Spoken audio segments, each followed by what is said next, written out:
streaming audio at SactownSports.com and the Sactown Sports app. You can also watch the show on YouTube at Sactown Sports 1140. Here are the Drive Guys with Kevin Gleason and Kyle Draper.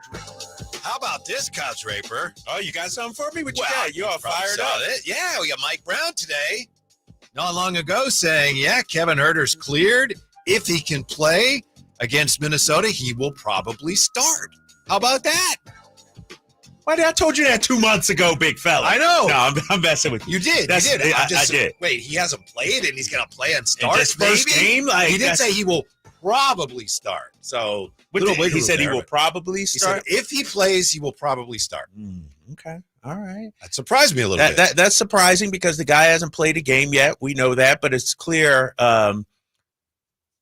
what they're seeing in 5-on-5 is something that's encouraging. And, I understand the move. And this is something I've been saying all along. Keon Ellis is great. He's fantastic. Nice two-way player, does it all. But he can still be effective coming off the bench. He can still be effective as your seventh man. I don't know if you can maximize and get what you want out of Kevin Huerter if he's your 7th/8th man. Mm-hmm. And I think when you look at the Kings offense, because the offense has struggled during the preseason, Whitey. The offense has not been great during the preseason. Kevin Huerter's impact on this team offensively cannot be measured by his stat line. Kevin Huerter on the floor makes life easier for DeMar DeRozan, De'Aaron Fox, and Domantas Sabonis. And so you got a game plan for him. Kevin Huerter coming hard off those screens, you got to chase after him. And that's what this Kings offense is built for. It's taking advantage, using your speed and taking advantage of the defense's mistakes, read and react. Well, when Kevin Huerter's out there, the reaction's different from the opponent's defense. And so I understand it. To your point, though, it is a little shocking because we haven't seen the guy yet in the game. You'd think they'd bring him along slowly, if you will. Yeah, and I just thought it was interesting that Mike Brown said if he plays, he will probably start. Well, why you say probably? So anyway, something to keep an eye on. Very interesting here. The bigger story, of course, the NBA season is finally actually starting again tonight. Kings still with a couple days off before taking on Minnesota, but we got 2 games tonight. The NBA is back, Kyle. Yes, it is, and I'm excited. And, I won't be watching the Celtics getting their rings or anything like that. That's a little sore spot for me, if you will, Whitey. But the NBA is back. I'm excited. We get to watch some games tonight. I'm fired up. It's crazy, though. I'm looking at, one of the teams I'm looking forward to seeing is my Philadelphia 76ers. I'm an East Coast guy, too. Wait. Now, they're your – okay. I'm from Philly. I know, but you've had a lot of your teams. The Lakers. The Lakers are not my team. Come on, okay. Nah. Right. The Sixers and, of course, my Sacramento Kings. Yeah. But no Joel Embiid, no Paul George, the Clippers, no Kawhi Leonard. And I'm like, damn, this season's already getting off to a bad start in terms of injuries to big-name players. But I'm still fired up for tonight. Yeah, we got to all be scouting the Minnesota Timberwolves, right, against the Lakers. And history could be made when the Lakers take on Minnesota Timberwolves. It's happening, right? Brian Windhorst seems to think it is. Here's Brian Windhorst on ESPN today talking about when Bronny could make his debut. So I think we're going to see a historic moment with LeBron and Bronny James. Now, the Lakers aren't saying for sure, but they've shown their hand a little bit with Ken Griffey Sr. and Jr. being guests of Nike here tonight. This is a big thing for LeBron. I would expect, as long as the game is going okay, be in your seat at the start of the second quarter. That's when J.J. Redick did this in the preseason to start the second quarter. And the coach, I know it's his debut, but he is totally leaning into this, Greeny. He understands how this moment is energizing LeBron. And energizing LeBron is good for the Lakers. Forget about anything else. That's a nice touch having the Griffies there, senior and junior. Yeah. And think about it like this, too, Whitey.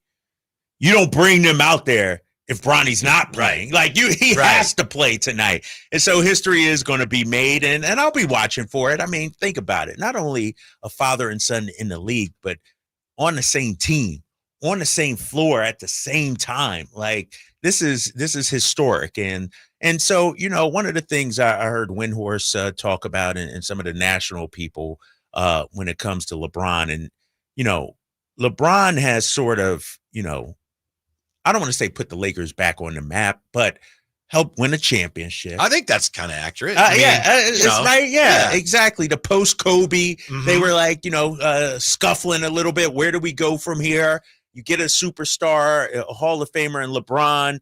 And so even if Bronny James is not an NBA player, let's say this, like this is a olive branch to, a gift to LeBron. You know what? Thank you for your years of service. Thank you for what you mean for the Lakers. And I understand it's a business and people are going to say, well, they're clearly not trying to win games. But like Windhorse said, if this puts LeBron in a better headspace and makes him be even better, it's good for the organization. Yeah, that's a good point. And I don't like to give the Lakers credit, but I think they're smart for getting this taken care of now, rather than have it linger. Right. As, maybe they get off to a good start, maybe they get off to a bad start. You don't want the team to be struggling, and then the questions be, when's Bronny going to play? 3 or 4 games in. When is Bronny going to play? Right. This way, it's like, it's done. And maybe maybe it's a great moment for everybody. And I'm looking at the text line right now, and I hate when people say stuff like this, and I hate somebody from the 916. Nobody cares about Bronny and LeBron except for the media and LeBron. Like, how asinine of a statement is that? LeBron moves the needle. LeBron has created careers out of faith. Like, LeBron has – Skip Bayless wouldn't be who he is without LeBron James. And so the fact that somebody could say that is clear they're a LeBron hater. I mean, this league, LeBron brings a lot of money in for this league. I think there's a little bit of truth to that in a way. Because LeBron, well, we've been over that, and it is what it is, and it's happening tonight. It's just, it's not as organic as what happened with the Griffies, but it's going to happen, like you say. You believe so? Nobody cares? Well, it's the whole thing about, would this happen if Bronny wasn't LeBron's son? Probably not. So Probably not. Yeah. So that shows it does. People do care. Like, my son's looking forward to it. He's throwing up Instagram. People care. Like, this is a thing. Mm-hmm. And if it was, Al Horford and his son, it wouldn't be a big deal. No offense to my guy Al Horford, but because it is LeBron James and his son, this is massive. Man. He had a really good game his last preseason game, didn't he, Bronny? Yeah. 17 or something, if I'm not mistaken. And I need to look up the stats. I saw this on social media, and I don't know if this is true or not, but somebody posted that Bronny had more points in the preseason than Klay Thompson did. And so, I mean, that's not a thing. That's not a thing? No, but I'm saying. Are you saying Klay Thompson this year or his rookie year? No, this year. Like this year, Klay Thompson, Bronny has. So, but the narrative about Bronny is he doesn't belong in the league. He's garbage. He doesn't play. And the statistic they look at is, look, he can't score. He's 2 of 9 from the field. And so I just feel like when it comes to Bronny, a lot of people are judging him unfairly. Well, we'll see, right? We will find out soon enough. Yep. Starting tonight. And then also we got the Knicks and the Celtics. It's kind of funny. I remember watching opening night, years ago. And what we're going to see tonight, and even, the Kings opener, it's so different than what we're going to see at the end of the year. We got all excited about, it's the opener and what can you extrapolate from it?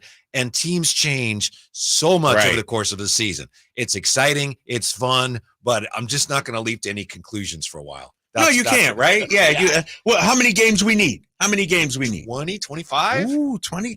So that's, quarter of the season pretty much. What would you say? 10, 15? Do we have that same belief for the Kings?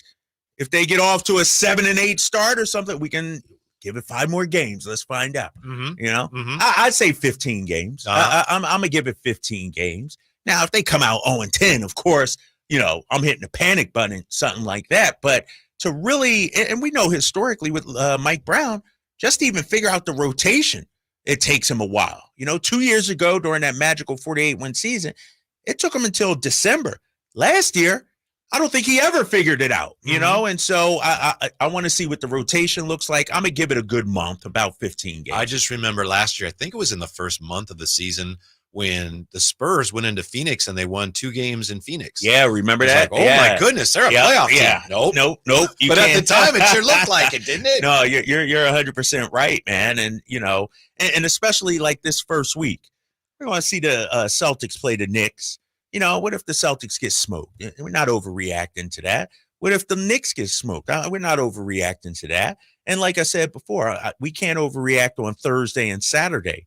What happens with this Kings team, because like you said, it's a long season. Give me about 15 games, then I could have some judgment. Our show is going to be a little bit different tonight because we're going till 5, and then we aren't going anywhere, but we'll be joined. Actually, we're going downstairs for the nights of the Roundtable. So it'll be us and J. Ross and Styles and Watkins, and we'll be previewing the Kings and the NBA season in a studio setting. Where's Carmichael Dave? Carmichael Dave is overseas right now. He going joined by Zoom or something? J. Ross said, I'm not doing it if Carmichael Dave's here. So all said, right. That's we'll what. We'll send Dave to I England. think that would be about 2 a.m. Right. He might still be up. He might still be up. Let me. So we got fans in the building for this too? Viewers? Yes. Or listeners? Okay. Yeah. And we haven't done it before, so I Spurs don't mean to dodge your questions. I don't have all the answers myself. So, okay. All right. All right. It'll be a little different. I think you're leading the show. That's what I'm. I don't know. All right. Okay. I thought you were. I mean, we going to roll the ball out there and just play. That's coming up at 5:00. So full Kings hour, right? Yes. Playing a little pickup ball this afternoon with Styles, Watkins, and J. Ross. So hopefully you can join us for that. I'll take a quick time out. When we come back, one thing Mike Brown has the Kings focused on as the new season begins. Next, Drive Guys, Sactown Sports. The Sacramento Kings open their season this Thursday against Anthony Edwards and the Minnesota Timberwolves. Tip at 7 p.m. Fans on their feet. Listen to every Kings game all season long. On your home of the Sacramento Kings. Sactown Sports 1140. Paid for by government. Now is the time to fill your vault with Morgan Silver Bars. Grab your piece of America's silver legacy with this special offer. These spectacular shining silver bars featuring a crisp image of the iconic Morgan Silver Dollar, a legendary coin that has captivated collectors for generations. Americans treasure owning silver bars and coins, putting them away for themselves and their loved ones. Call now to secure 1-ounce silver bars minted in 99.9% pure silver and made in the USA. You'll be glad you did. Hurry, don't miss out on this special deal. Save $10 per silver bar. The more you buy, the more you save. Limit of 25 bars per customer. Call to learn more. Plus, with qualifying orders, you'll receive a free Morgan Silver Dollar. That's a $59.95 value and free shipping. Call 1-800-222-3967 now to secure your 1-ounce Morgan Silver Dollar bars. That's 1-800-222-3967.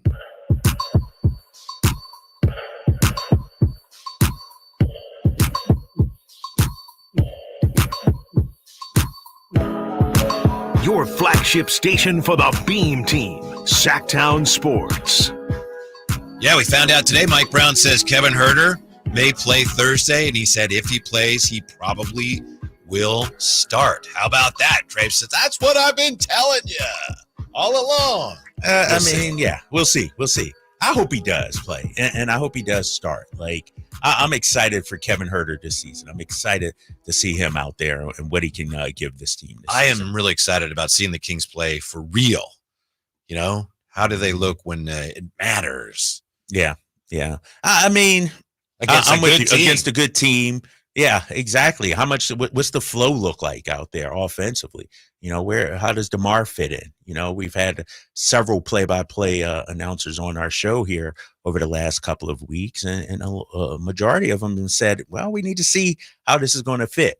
And so I'm interested too, to be honest with you. Yeah. By the way, Amadrock says, I thought Carmichael Dave was in New York. I don't know. He goes back and forth. Okay. He goes back and I'm forth. Sorry, you may be right, Amadrock. Thank you. Yeah, he goes back and forth. Yeah, sorry. So you're probably right. Thank you. I don't think he'll be part of the roundtable tonight. So all right, okay. We'll soldier on without him. Think about that. Carmichael Dave actually missing an opportunity to be front and center and part of the show. All right. Yeah. He knows not to infringe on the rights of the LeBron James of the station. Who's that? Who's that? Yeah, who's that? The self-proclaimed, I should say, LeBron James. I love it. Of the station. What do you think of this, Mike Brown? I know you are aware of this. Mike Brown has been talking a lot about how the Kings are focused this season on offensive rebounding. What's that about? They're focused on offensive rebounding. That's been a point of emphasis in the preseason. Yeah, I've noticed that. I've seen that. I guess from a basketball, coaching / analytics standpoint, it's almost like you want more cracks at it. The more shots you get, the more attempts you get, the better you are. And I would imagine the Celtics are sort of the same thing. And what's interesting, when I first started covering the Celtics, Doc Rivers was completely the opposite. He sacrificed offense because he wanted his team to get back and have the set defense. But I think in today's NBA, we're so, heavy on offense. The more opportunities, the more possessions, the more cracks that you can get at it, the better. Yeah, I think if your basketball brain initially thinks, they're talking about, getting around a box out, muscling your way inside and put the ball back. But that's not really what the Kings are focused on, according to Brendan Nunes at SactownSports.com. He says triples after offensive rebounds, or dagger threes, as head coach Mike Brown calls them, are one of the most efficient shots in basketball, something the Kings are looking to find more of. But my point is, a lot of times, Kevon Looney's great at this. When you shoot a lot of threes, you get a lot of long rebounds. Yeah. Yep. And it's easier in some ways to grab an offensive rebound off those long rebounds. Right. Yeah, 100%. And, to Brendan's point, those long rebounds lead to dagger threes. And so I just really think, it's – and we saw it during the preseason. I forget which game it was. They lost the game, but didn't they? It might have been Portland or Utah. I think it might be Utah, where they shot 30 more shots than them. And I know you got the box score right there, Big. I know you got all the box scores for the last 20 years sitting over there. Utah, they put up 105 shots. Utah put up 71. Right. And I know they lost. But it was a key metric for them. Like, that was something they were looking to accomplish. 20 offensive rebounds. Only problem is they couldn't score. Yeah, that's why they had so many offensive rebounds. The ball didn't go in the basket. Exactly. And so, I want to see what it's like, too, against a team like Minnesota opening night with, Julius Randle and Gobert, and then you throw in a Naz Reid. I would imagine Minnesota is going to be an even better rebounding team, because I think Randall's a better rebounder than Cat, I'm looking forward to that on Thursday also. What is this team going to be really good at? I was thinking of the Kings right now. They're balanced. Last year, they were mid-pack offensively and defensively for the most part, right? 2 years ago, excellent offensively. They were number one last year in defensive rebound rate. So, they're really good defensive rebounding team, especially with Domas. What is this team? What are they really good at? What do they need to excel in this year to get where they want to get to? I think they got to hit shots, and we've talked about it on this show before. I agree. When you look at the top three-point shooting teams, and I'm talking percentage, because we know the Kings get up a lot, but they didn't make their fair share last year. I think it was 14 out of the top 16 teams in three-point percentage made the playoffs. And I think the Warriors and the Kings were the only two that didn't in the top 16. And so I think they got to knock down the shot. I also think defensively, one of the areas where they really excelled is defending the three, limiting opponents' three-point attempts. I think they need to continue to do that as well. And also, I would like to see free throw shooting. That's going to be massive, I think, this year. Those are three areas I'm looking for this season. We're going to talk a lot of basketball today. In fact, bottom of the hour, we're going to talk to the voice of the OKC Thunder, Chris Fisher. So I just want to take a moment here to touch on some NFL stuff. First of all, well done by you last night. You kept me out. Did I? Oh, yeah. You slapped me back down to last place. Oh, because we were 1-1, right? Yeah. We were both 1-1. Yeah, because I missed on that second game. I think you had Arizona, which was a good pick. Yeah, I definitely had Arizona. That was a really good pick. I had Arizona. Yeah, but then you have a lock or an upset or something that you got right? Yeah, but it's on that game.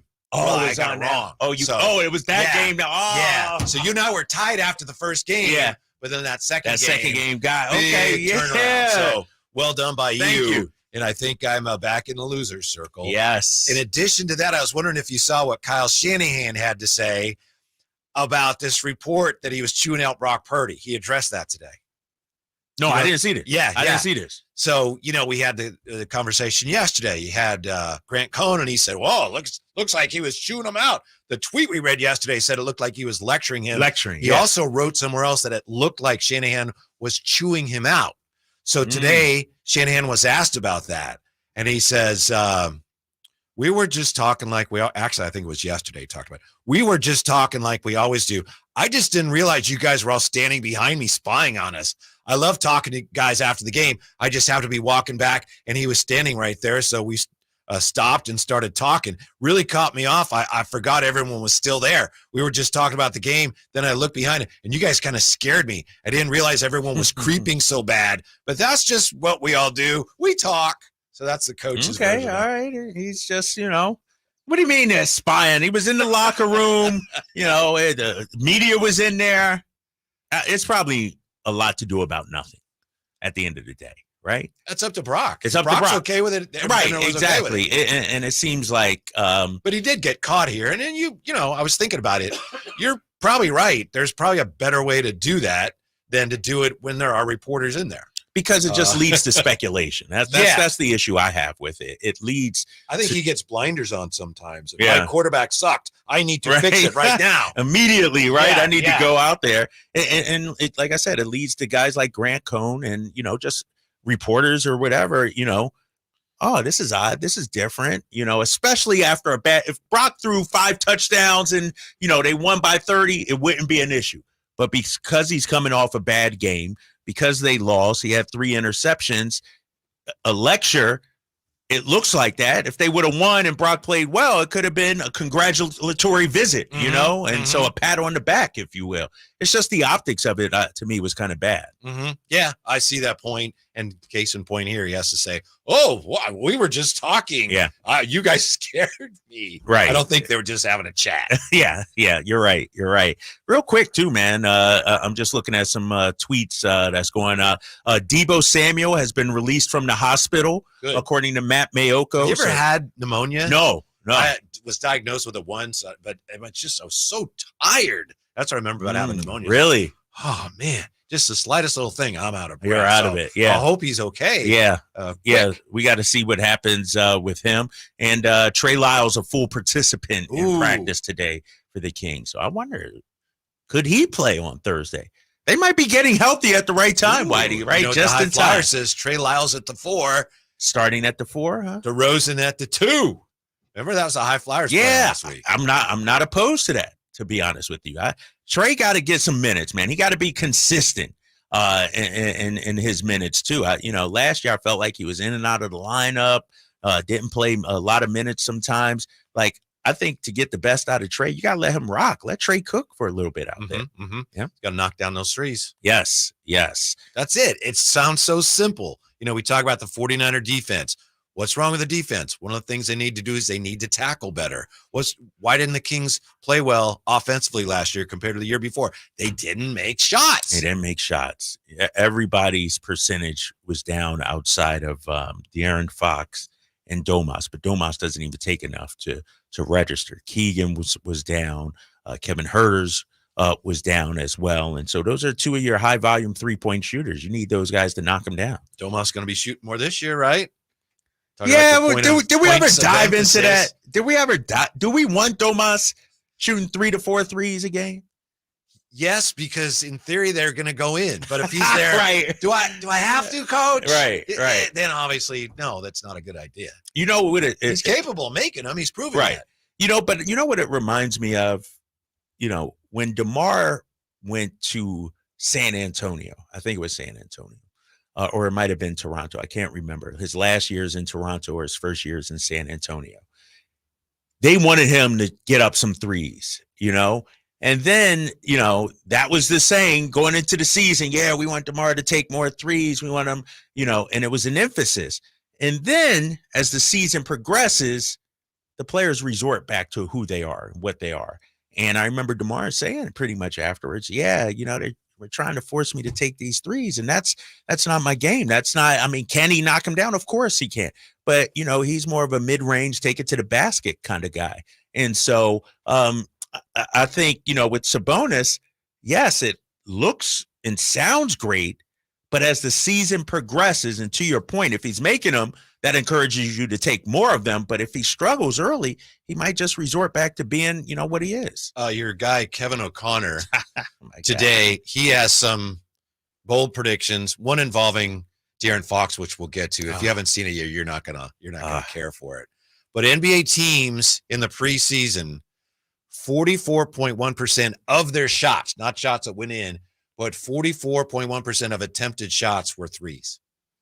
Who was that? The Kings? Everybody? League-wide. So it keeps going up and up and up. Last year, in 2021, teams took 39.2% of their shots from beyond the arc, went up to 39.9% the following year.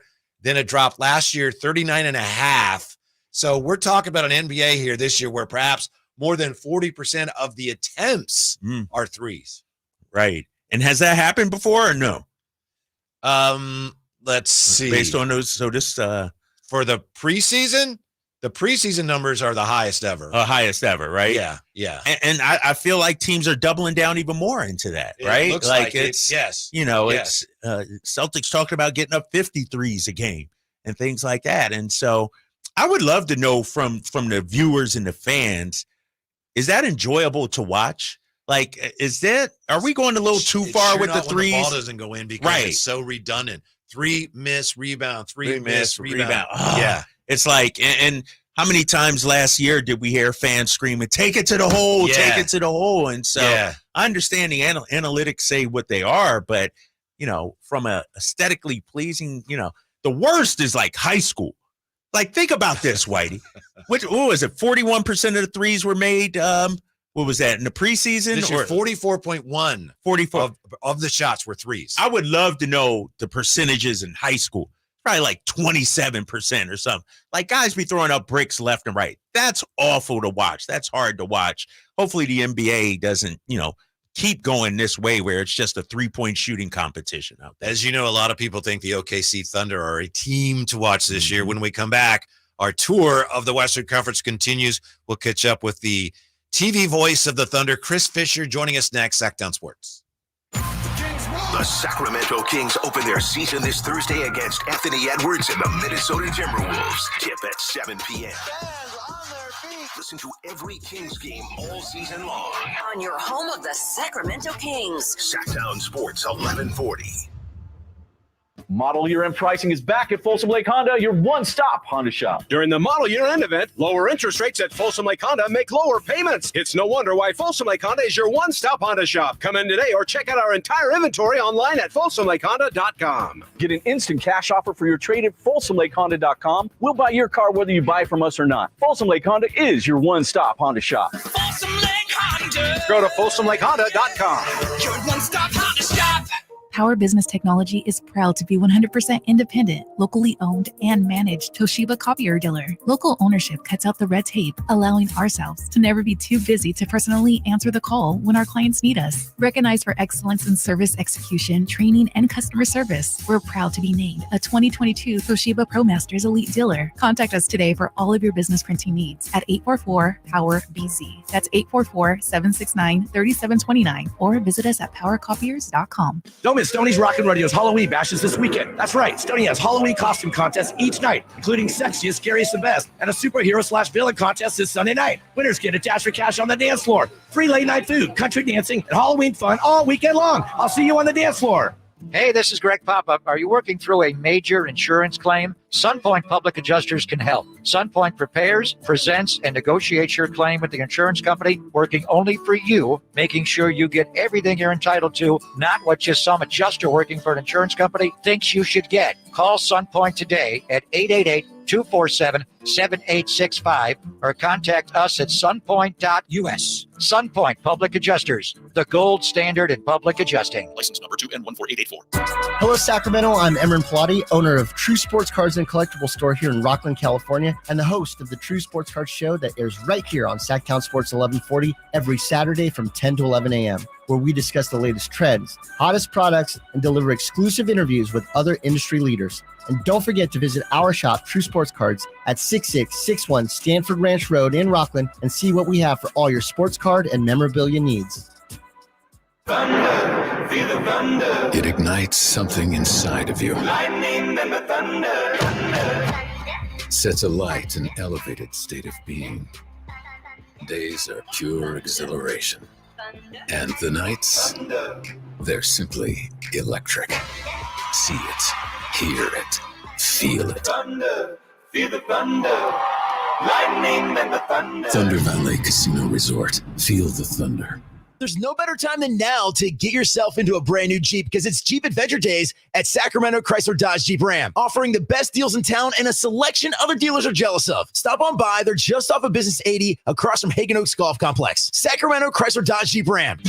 Only one radio program captures the excitement of hunting and fishing as it happens. The award-winning California Sportsman with Sep Hendrickson. Only California Sportsman takes you where the action is. Live on the water, live in the blind, and live with the top pros and experts in outdoor sports. California Sportsman with Fishing Hall of Famer Sep Hendrickson is your premier destination for all things outdoors. Sep's Saturday Morning Outdoors. Ultimate Bass and California Sportsman, 5 a.m. to 8 a.m. Saturdays on Sactown Sports 1140.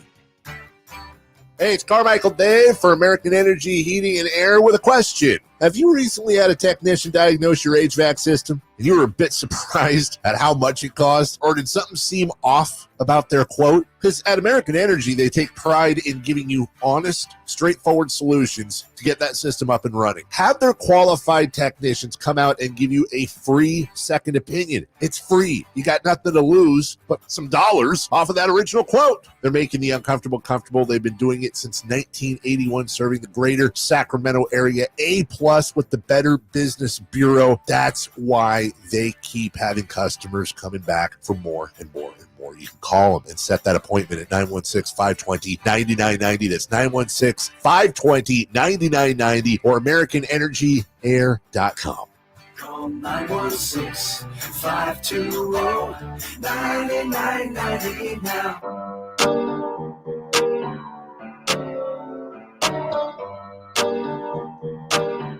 Live and local, 6 a.m. to 6 p.m., Monday through Friday. Sactown Sports. All right, we're endeavoring to contact Chris Fisher, voice of the Thunder. We'll get him on as soon as we can. We're getting ready for our roundtable. My dad taught me this a long time ago, Drapes. You know why the knights sat at a round table? I didn't know this. Round table is everyone's equal. There's no head of the table. So it's like, we're all good. Yeah. I didn't know that. So, again, that's why I think Jason Ross said, I'm not sitting at a round table with Dave. That implies that he's equal to me. So. Is our table round today? Do you know? Theoretically. I mean, we're doing is it like a theoretical round? Or is like a semicircle or something like that? I did peek in there earlier. I don't think it is. I think it's kind of a rectangular thing. I think it's like a sound stage maybe. So it's like, we're all kind of in a line. Yeah, there might not even be a table. Right. But that's the idea. All right. That's the idea. Okay. Kevin O'Connor is your friend. Oh, my God. Why you say that when something negative comes out? I give you credit. You have claimed responsibility for the fact that he is a prominent member of the media. No, that's my guy. I still rap for Kevin O'Connor, yes. Yahoo Sports, he's no longer with The Ringer. He's with Yahoo Sports. He has his 25 top predictions for the upcoming season. Yes, I saw that. Number 16, De'Aaron Fox will become a trade target. This is bad. I glanced at this, Whitey, but please let me hear his reasoning, if you will. All right, then I'll tell you what I don't like about it. I'm sure you'll tell us what you don't like about it. Recently, Fox indicated he will wait to sign his extension with the Kings because he wants to see where we're at. That's in quotes. End quote. If we're contending for a championship, end quote. A spoiler alert for Fox, the Kings are not title contenders. Man, and if Fox becomes Supermax eligible, are we sure he's actually worth it? So let's not say, I'm not going to say something, I'm going to ask a question. Are we sure he's worth it? They've been average forever with him as the team's point guard. He's been painfully inconsistent. Kings just drafted another point guard in Devin Carter. added a veteran in DeMar DeRozan. This is not to say the Kings shouldn't want Fox, but what if he could be flipped for another high-level player at a different position? Or what if he could bring back multiple high-value firsts and those assets could be flipped into something to maximize his window? Point guard is the deepest position in the NBA. There aren't many teams that need one, but I'd imagine at least 6 teams would be interested in Fox, including the Heat, Lakers, Magic, Nets, Spurs, Wizards. If the Kings are merely in the play-in conversation by February, then says Kevin O'Connor, I expect we'll get a notification on our phones saying that teams are making calls about Fox. That doesn't mean the Kings would make a move, but it would mean they're beginning to listen. I don't even know where to begin with this, Whitey. What was the headline again? What's the De'Aaron Fox will become a trade target. Like is it like bold prediction or like what was it again? I'm trying to see where he's coming from with this. Bold prediction, here are 36 bold takes for 2024-25, including one for every team. You know what Kevin O'Connor is? He's a glorified Twitter troll with this article right here. Mm-hmm. Anybody and their mom can do something like this. There's nothing based in fact. There's nothing based in sources. I could come out and say, here are my 5 bold takes. The Sixers may trade Joel Embiid. That's just, I'm just throwing stuff. That's You're all right. He's doing is throwing stuff out there. You're right, but it's even worse than that because he doesn't even say they may trade him. He says teams may ask about De'Aaron Fox. So what? So what? It is 100. Like it's, and I feel bad, for fans who have to put up with stuff like this. I feel bad for De'Aaron Fox and his family who have to hear stuff like this. Like, because all this stuff gets back to guys. It's whether it's a family friend or a neighbor or somebody sees it, or a family, like somebody sees it. And the fact that people get paid to write stuff like that, what are we doing out here? Yeah. Like people are making careers over just throwing out crap. Right. At least if you're going to make a prediction, make the prediction. Maybe you're right, maybe you're wrong. Right. But this is kind of tiptoeing into, it's when people say, I'm not saying, I'm just saying. That's kind of what this is. Yeah, it's maybe he might be a subject of a call or two. I'm not saying the Kings would answer or do anything, but right. It's lazy. I'm gonna go right now to Kevin O'Connor's Twitter account because this is the problem. The guy has 386,000 followers. I have no idea why, but he, I'm looking at the story. 144,000 views on this. And so my thing about it is we know it's just trolling, engagement farming, if you will, but we fall for it. Everybody clicks it. Why are we giving this kind of journalism, if you want to call it that, the time of day? Why are we giving clickbait like this the time of day? I hate where we are in the media business right now. It doesn't bother me what he says because the Kings, this just bounces right off you. It bothers me that it's so lazy. I almost feel like, what? You could do better than that. Your prediction for the Kings should be something more substantial than, hey, this could happen. Maybe. I don't know. If the Kings play well and Fox plays well, none of this matters. Right. If he doesn't play well, and they're struggling, midway point of the season, that seems unlikely. But then it might come up. Maybe. That's a maybe. But I think that happens with every team who has a player in this situation. So you're just not giving us anything to work with. Give me something to work with, Kevin. Right. And stop wasting your time and my time. Give me something, like you said. We can say the same thing about every player in the league, Whitey. Yes. And I guarantee you that teams have called about De'Aaron Fox. They wouldn't be doing their job. Mm-hmm. They wouldn't be doing their job. Like if I'm a GM, I'm calling the Lakers. Hey, what's it going to take to get LeBron? Or, every player gets called about at some point. Right. I would imagine. Right. Hey, let me call Denver. Jokic, what can I get for him? Of course. That's just part of the game, a part of the business. And so for this to be an article on a reputable site like Yahoo Sports, it's bad. Yeah, they should call it Yahoo Sports. Yahoo. Hey, Chris Fisher, OKC Thunder TV voice, will join us next on Sactown Sports. The Sacramento Kings open their season this Thursday against Anthony Edwards and the Minnesota Timberwolves. Tip at 7 p.m. Fans on their feet. Listen to every Kings game all season long On your home of the Sacramento Kings. Sactown Sports 1140. I'm Bob Burke, founder and chairman of Burke America Parts Group, a family of brands that includes RepairClinic.com, an appliance and HVAC parts solution company that's grown into an international brand. Before AmericanEagle.com, we partially launched a new technology platform developed by another firm. American Eagle helped take our technology to a whole new level with digital marketing, software development, and business insights into our key markets, appliances, HVAC, and outdoor power equipment, and did so both on time and on budget. AmericanEagle.com has the resources, experience, and talent needed to produce solutions. Our new technology platform, developed by AmericanEagle.com, has produced tremendous results with higher traffic, conversion, engagement, and online revenue. If you have any home repairs you need to take care of, check us out at RepairClinic.com. If you need a world-class website or technology project, then I would highly recommend AmericanEagle.com. Call AmericanEagle.com at 773-NETWORK. That's AmericanEagle.com, 773-NETWORK. The Hagen Oaks Golf Super Shop is your unsurpassed spot to find the hottest golf gear, best pricing, and elite expertise. Every club on the shelves can be tried for free on the driving range. 3 TrackMan units and a Hagen Oaks team of skilled fitting professionals provide the finest club fitting experience. Our personable Super Shop staff will show you the newest to help you look and play your best. You love golf. The Hagen Oaks team loves golf too. Hagen Oaks Golf Super Shop, Fulton Avenue at Business 80. Learn more at HagenOaks.com or 916-481-GOLF. The garage won't open again. We're all out of coffee. Life has enough surprises. Your car shouldn't be one of them. Stockton Honda keeps your car worry-free. From routine maintenance to that something's not right moment, our certified Honda experts know how to fix it right the first time. Here you go, ma'am. You're all set. Thank you. Stockton Honda Service Department, keeping you ready for the road ahead. Anytime, anywhere, it's all here. StocktonHonda.com.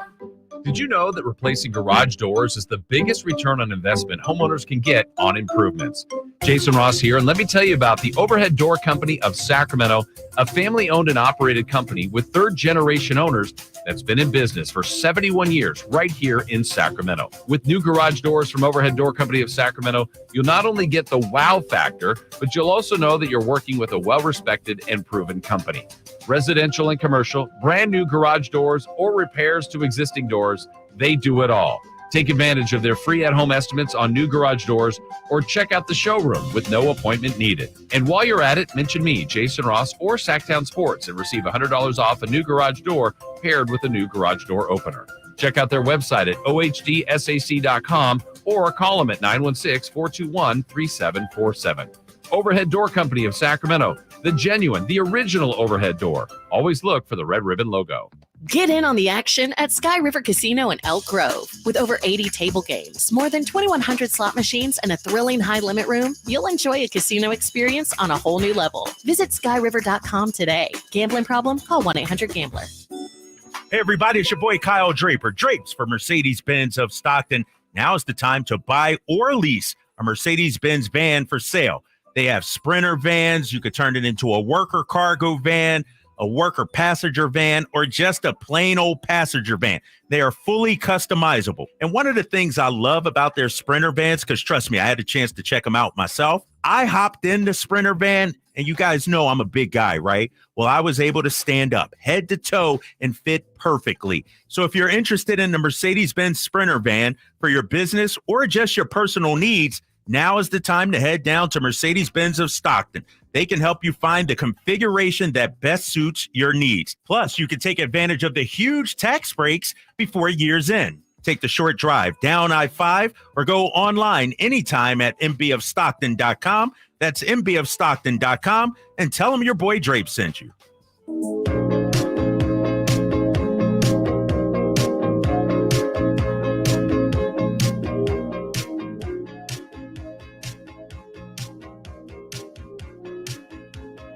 Your home for your Kings basketball for over 25 seasons. Sactown Sports. Before we get to our very special guest, real quick update here. Willie Cauley-Stein plans to sign with the Kings, the Nanjing Monkey Kings in China. Right? So that's almost had us there for a second. Nanjing Monkey Kings. Get Willie Cauley-Stein. All right. Hey, our next guest is the outstanding TV play-by-play voice of the Oklahoma City Thunder. He's also a Northern California guy. Went to high school in Santa Rosa. Nice enough to join us. Chris Fisher. How are you today, Chris? I'm doing good, guys. I wouldn't exactly characterize me as special or anything like that, but I love my Bay Area roots. I love the fact that I'm from Northern California. Loved watching the Kings growing up. Loved Old Arco. Just couldn't say enough good things about the city, the town, the team. Love it. That's Absolutely awesome. love it. Yeah, that's awesome. Happy opening night in the NBA. You know, Chris, OKC has been sneaking up on the league for years. Now, a lot of people see him as a favorite in the West. Does that change their outlook at all as a team? I don't think so. To be completely candid with you, just because of what the mindset of this team has been over the last couple of years. And a lot of that is just trying to improve through hard work and trying to get better every single day. I know it sounds like a cliche, but they truly do practice what they preach. And a lot of that starts with the leadership at the top, from Mark Daigneault to the leadership on the team, from Shai Gilgeous-Alexander, who has just done an unbelievable job of leaning into being a leader both on and off the floor and setting an example for what is really probably the youngest team in the league this year. They were the second youngest last year to San Antonio, which is why it was such a big surprise for them to get to where they were as the one seed in the Western Conference. But just tremendous leadership from Mark Daigneault, tremendous leadership. He powers the players. They gave Shai the reins, and he's taken those reins and really been the leader that you would hope that he is, particularly for guys like Jalen Williams and Chet Holmgren, and seeing other guys like Isaiah Joe, Aaron Wiggins really blossom into the players that they are. And so I don't think it changes the mentality going into this year at all. They know that they have to improve. That's been the mentality these last couple of years because they were so young. They were not a finished product by any means. And they basically said, if we want to be a playoff team and we want to get to where we all want to go, we need to get better as a team. We need to get better individually. And these guys have just embraced that kind of work. And at the same time, they're selfless players. I mean, they really do care about the success of their teammates. You can see that through the style of play, through the assists, through the ball distribution. I know it's easy to fixate on SGA because of the 30 points a game and everything that he does being all NBA. But this is a very unselfish, selfless team. And so all those things that help them get to the one seed, I assume you could apply going into this year. No doubt about it. Hey, Chris, when you look at, the next step for Oklahoma City, is there any talk that it's championship or like that's the only goal? I remember working in Boston, and it was right from the jump. It was always about banner number 18, banner number. Do they outwardly talk about now is our time, this is it to win a championship? I know it sounds surprising, Kyle, but absolutely not. And that's not part of the expectations. It's not part of the ethos of the team or the organization. Truly, the only expectation is for them to improve and get better because they haven't accomplished anything yet. I mean, they're not an organization that's won 17 titles before. This is an organization that's been in Oklahoma City for 17 years now and has really had to earn everything it's gotten through the draft. It's a small market team and they know that. So they have to put in the work in order to get better and improve. And they don't want to be going to the playoffs just one season and make an appearance. They want to be going to the playoffs consistently and competing. And the only way to do that is to do it together. So there's no talk whatsoever of, hey, this is our championship window. We're going into this thinking that we're a championship caliber team. Even though they're a young team, there's so many different things that can happen over the course of the season. Kyle, it's long, it's 82 games, it's 6 months, things happen, people get hurt. And so there's just not that mentality. It's more or less just growing through their experience as a young team and figuring out problems as they go. Problem solving, whether it's during games, whether it's during tough stretches, whether it's tough officiating, any of those things. Most of these guys haven't gone through it before, and they know the importance of it and the value of it going forward. That hopefully will help them down the road when they get into more playoff series. Talking with Chris Fisher, voice of the Oklahoma City Thunder. Chris, so far, I know it's still painfully early, season hasn't started yet. How are the new pieces? How do they seem to be coming together for the Thunder? Yeah, it's interesting because, I mean, you're adding two kind of veteran guys to a mix of young players, two guys being Alex Caruso and Isaiah Hartenstein, one probably being a little bit more known than the other, with Caruso's time with the Lakers and winning that title in 2020 in the bubble, and then his time with the Bulls. But he's got a tremendous story of being a two-time All-NBA player. He's a selfless player, and I think that he fits the style of what the Thunder are trying to do. I mean, he's not going to come in there and be a guy that has any expectation to have the ball in his hands. He just wants to be a team player, go out and play defense, which he says comes naturally to him. And, you can't have enough point of attack defenders out on the perimeter this day and age in the NBA. And he prides himself on fitting in, and that's kind of what we've seen so far. I know it's early, but in the time that he has played, he's been the same Alex Caruso. And the other guy is Isaiah Hartenstein, who most people probably didn't really know about prior to what the Knicks did in the playoffs last year, because he had just kind of been a journeyman throughout the NBA, bouncing around teams, 6+ teams. But with the absence of Mitchell Robinson, great postseason. And he, again, is one of those guys that the Thunder really like. High IQ, moves the ball, sets screens, can rebound the basketball, which we all know was a little bit of a problem last year in the postseason against Dallas. He did break his left hand, in the second to last preseason game against the Denver Nuggets. He's going to be reevaluated in 5 to 6 weeks, I believe. But the good news is he did get some time in some early preseason games. He got those valuable training camp practices. And when he did play, he looked like he had been with the group for the last couple of years. It didn't look uncomfortable for him. He understood the sets, had great chemistry, communication with his teammates, setting up passes, which he can do in his sleep. So I know they're very much looking forward to him getting back out on the floor, just because he's a different dimension, different element from what they've had over the last couple of years, and providing a big body, and they can move Chet to the 4 and do different things there. But they're going to get him back at some point. I know they're looking forward to it, but certainly two guys, two high character, two high basketball IQ guys that they're going to be able to plug in there and hopefully enhance the team, certainly in the playoffs where we saw some of the issues show up against Dallas. Hey, Chris, you're talking about Hartenstein. When he comes back, what is it that they see in that front court of him and Chet that they believe can work? How can they complement each other? Well, it's a really tough front line to try to penetrate on so many levels, because Chet, for the most part last year, and he played all 82 games, he played the 5. He didn't play the 4 a ton. Mm-hmm. When he was in there, he played the 5. And he was a great rim protector. He was a really good shot blocker, one of the top shot blockers in the NBA, right behind Wemby. And it kind of alleviates a little bit of pressure from him in that regard. Hartenstein is able to just bolster the front court, bolster rebounding, setting some of those big body screens out on the perimeter. He's a gifted passer, and it just kind of opens up Chet for a little bit more playmaking, whether that be on the perimeter, whether that be space on the floor with the shooting on the outside, because Isaiah's running the pick and roll and guys are driving to the rim, kicking it out. There's a lot of different things that I know that they're excited about with Isaiah, because he's not just a rebounder. He's got the ability to pass the ball and do so many different things that I think might get overlooked just because of what his role was in previous stops. But it makes for a really interesting front court. It really does, because you got two big men who are capable of making plays, playing good defense, rebounding the basketball.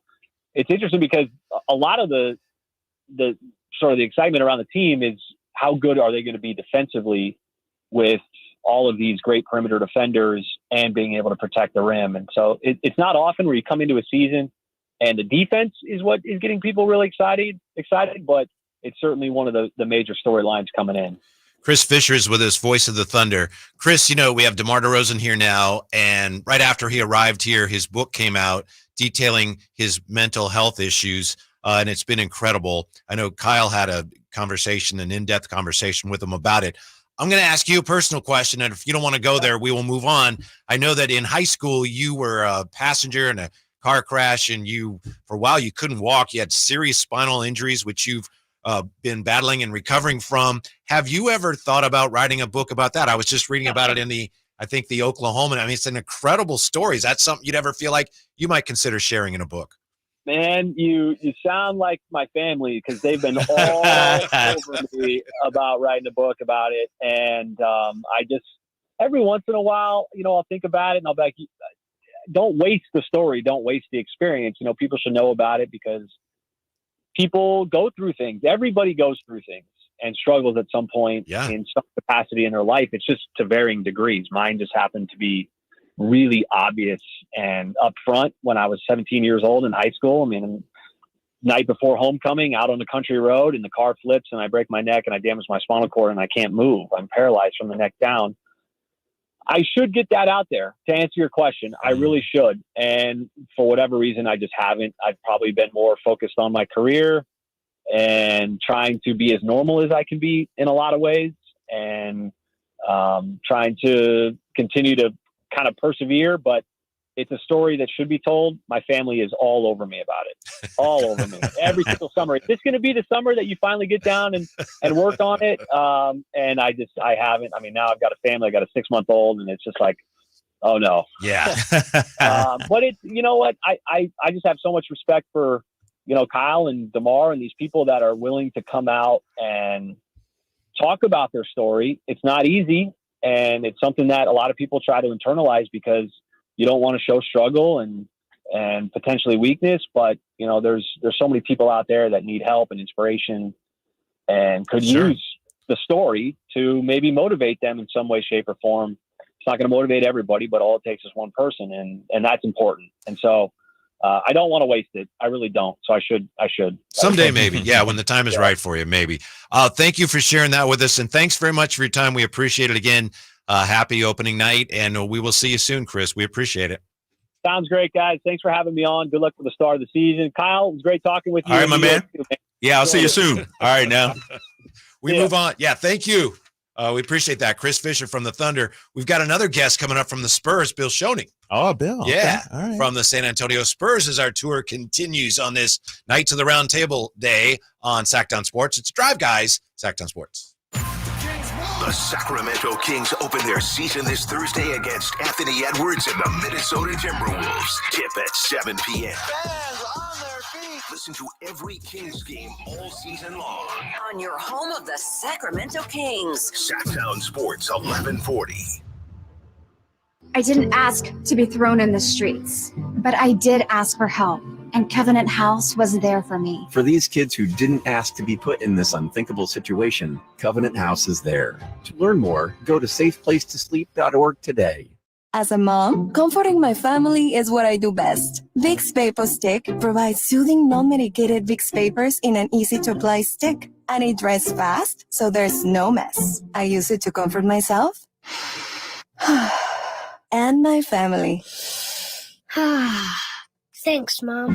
Vicks Vapo Stick, soothing comfort for the whole family. And when you need more comfort for yourself, try Vicks Vapo Shower Max for steamy Vicks Vapors. Use as directed. Vapo Stick for use ages 4 and up. Vapo Shower Max used for adults only. Purchase new wiper blades from O'Reilly Auto Parts today and we'll install them for free. See better and drive safer with O'Reilly Auto Parts. O'Reilly Auto Parts. Don't let summer energy slip away. Live the active life you love year-round with a personally fit arch support system from the Good Feet store. Precision engineered to support all 4 arches. Good Feet puts your feet in a more ideal, comfortable, and pain-free position. And Good Feet arch supports are now HSA and FSA eligible. Book a free fitting at goodfeet.com or come in and get a free pair of OS First Performance socks. Free. Normally a $25 value at the Good Feet store. Twin Peaks is the best in the game. Here, the ultimate lunch lineup boasts wall-to-wall sports and scenic views. When you're hungry and in a hurry, the Scratch Kitchen delivers lunch in the clutch. I mean, where else can you order a 29-degree draft beer and a quickie combo on your lunch break? Only at Twin Peaks, the #1 sports bar. Twin Peaks Scratch Kitchen scores every time. Dig into hand-smashed burgers, chef-inspired flatbreads, and more at your local lodge.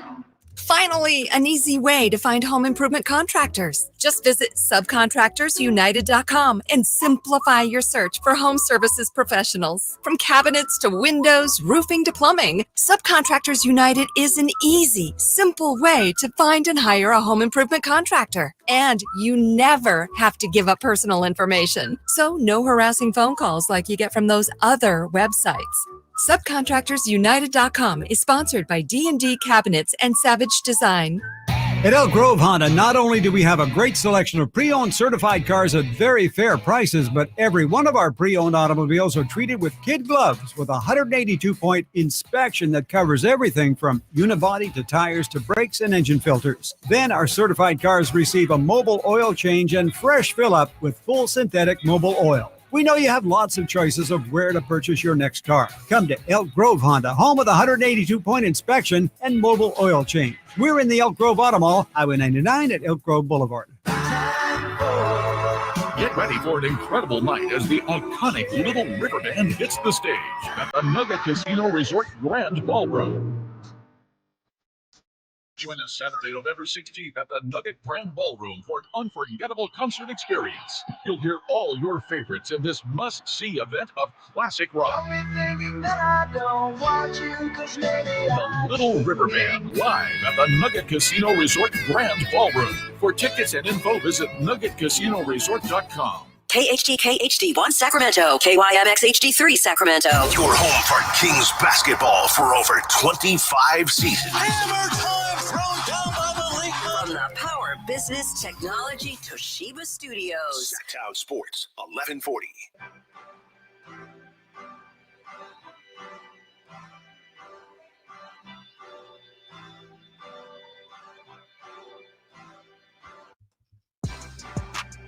Your flagship station for the Beam Team, Sactown Sports. Yeah, the NBA season tipping off tonight. Drapes can't wait to watch his Celtics get their rings tonight. Right, Drapes? Looking forward to that? Nah, man, I'm going to be jealous. I'm like, damn, now they want to win it without me. I see how it is. So, yeah, I'll be a little salty, to be honest with you. Also, tonight we got the Lakers and the Timberwolves. Timberwolves, of course, coming in here Thursday, and we're continuing our tour of the Western Conference. Nice enough to join us, a true NBA legend, Spurs radio play-by-play man, and he's so much more than that, a songwriter, a writer. Bill Schoening with us. How are you today, Bill? Happy opening night. Well, thank you very much, Whitey. I think you've overrated me just a tad, but I do appreciate the warm intro there. What did I say that was wrong? Oh, nothing. Just keep throwing accolades at me. I love all of it. You know, you got it. Wemby not short of accolades right now. In what ways, Bill, would you say that I know he had a magnificent year. In what ways did was he better at the end of the year than he had been when the season tipped off last year? It was amazing to watch him because he absorbs everything like a sponge. He really does. He's a very, very bright person, very, very inquisitive. He wants to learn. Remember, guys, he just turned 20 years of age. And, you know, one of the things that really amazed me last year was the way he accepted his role. He knows that they're building everything around him. The entire franchise is built on Victor Wembanyama, right? Everything's built around him. And he accepts that. He knows that. He understands it. And at the age of 20, to be able to, put all that on your shoulders willingly, it's pretty amazing to watch, really. Our guy, Bill Schoening, joining us. Bill, Kyle Draper here, man. Thanks for jumping on. Yeah. Before we dive even deeper into the Spurs, I'm just looking you up. I didn't know we were both Philly guys. Yeah. Where are you from? I'm from Philly. I'm from West Oak Lane area, up there by Germantown and Cheltenham and all that. So, yeah. Well, it's so funny because I'm originally from Southwest Philly, which is very close to West Philly. And Will Chamberlain, of course, is from Overbrook, which is literally 3 miles from where I grew up. So when all this GOAT discussion happens, I said, look, I'm going to take myself out of the entire conversation because I grew up 3 miles from the real GOAT, a guy by the name of Will Chamberlain. Hey, just so you know, my counterpart has Wilt, what, 7th, I think? No, I think I had him 6th. He got Wilt 6th all time on the GOAT list. All Just look at his numbers sometimes. Just look at those numbers. All right, Bill. Hey, man, I tell you what, Victor Wembanyama might be among the GOATs when it's all said and done. We'll talk about him more in a little bit, but tell me about CP3, Harrison Barnes, our guy. What kind of impact do you expect him to make down there? Well, you guys know HB, right? He's a pro's pro. He's going to be early every day. He's going to be at every practice, every game. He's going to show up and play 82 games. That's just who he is. And I think that he's brought a certain air of professionalism to this team because I think like all during training camp and even during open gym, he was the first guy in the gym every morning lifting. So these younger guys that are in their second, third year, they see this guy's in his 13th year busting it. For a team that didn't come anywhere close to making the playoffs last year, right? Then, of course, you got CP3, who's a natural leader, always talking and really wants to kind of take charge. And Pop loves him. He's going to come in and he's going to be the guy that they listen to now. Not that they weren't listening to Pop earlier, but now they've got a real true veteran who's going to be in the Hall of Fame, one of the top point guards of all time. And even though he's in his 20th season and might not be the player he was 5 or 10 years ago, he still commands that kind of respect. And I think that because of his professionalism and his know-how and knowledge, these young guys are really going to be able to learn from him. Catching up with Bill Schoening from the Spurs. Bill, I know that you got a lot going on. You don't have necessarily a lot of time here to focus on the Kings, but you cover the league. I'm just wondering how you think DeMar DeRozan is going to fit in here. You know DeMar DeRozan well, obviously. Oh, yeah, obviously. And, his role, I'm not exactly sure what his role is going to be, but if it's a scorer and a complementary guy to the pieces that you already have, which I'm sure is what Mike is going to do. And, of course, I know Mike Brown very well from his time in San Antonio. I think we're going to see a DeMar DeRozan that really kind of knows his role, and the guy can really score. And he's also an underrated passer. During the period of time when he was with the Spurs, a lot was kind of thrown on his plate because he was our best player for a while there after the Kawhi Leonard trade. And he had to facilitate a lot, too. So for a while there, he was averaging 4.5, 5 assists a game, not just scoring, because he had to do a lot of different things when he was with us. Yeah, and I maintain that this guy is going to, have a greater impact off the floor maybe than he does on the court, Bill. And speaking of guys who have an impact, I remember it was a few years ago, there was some speculation a couple of years ago that Greg Popovich might hang it up. He might be done. And clearly that hasn't happened. What are you seeing from Pop, especially with this new group and, having Victor there? What are you seeing from Greg Popovich? This is my 24th year, right, Kyle? And I'm surprised that he's still there, but he's still there and he's still got a lot of energy. He's mid-70s now, right? But he keeps plugging away. And I think he really feels the responsibility of getting this thing going in the right direction. I really get the feeling that, he wants this thing going in the right direction before he decides to finally hang it up. So, only 22 wins each of the last 2 years. But, of course, last year he got this prize in his lap, Victor Wembanyama. Now it's a matter of building around Wemby, developing some of these younger guys. I think the veteran presence of HB and CP3 is going to help these guys move it along to the next level. But, again, the continued development of these young guys, including Victor Wembanyama, is going to be really what kind of fuels Pop to make him, the coach that he is, because I think he gets energy from being around these young people. Bill, we were just talking about how early last year when you guys won back-to-back games, I think it was back-to-back games in Phoenix, and I remember we were thinking, wow, look at this team. And then I understand, they played very well against the Kings, but I understand how they were young going through all those growing pains. All that said, how likely do you think the Spurs are to be part of the postseason or at least the play-in conversation come into the season?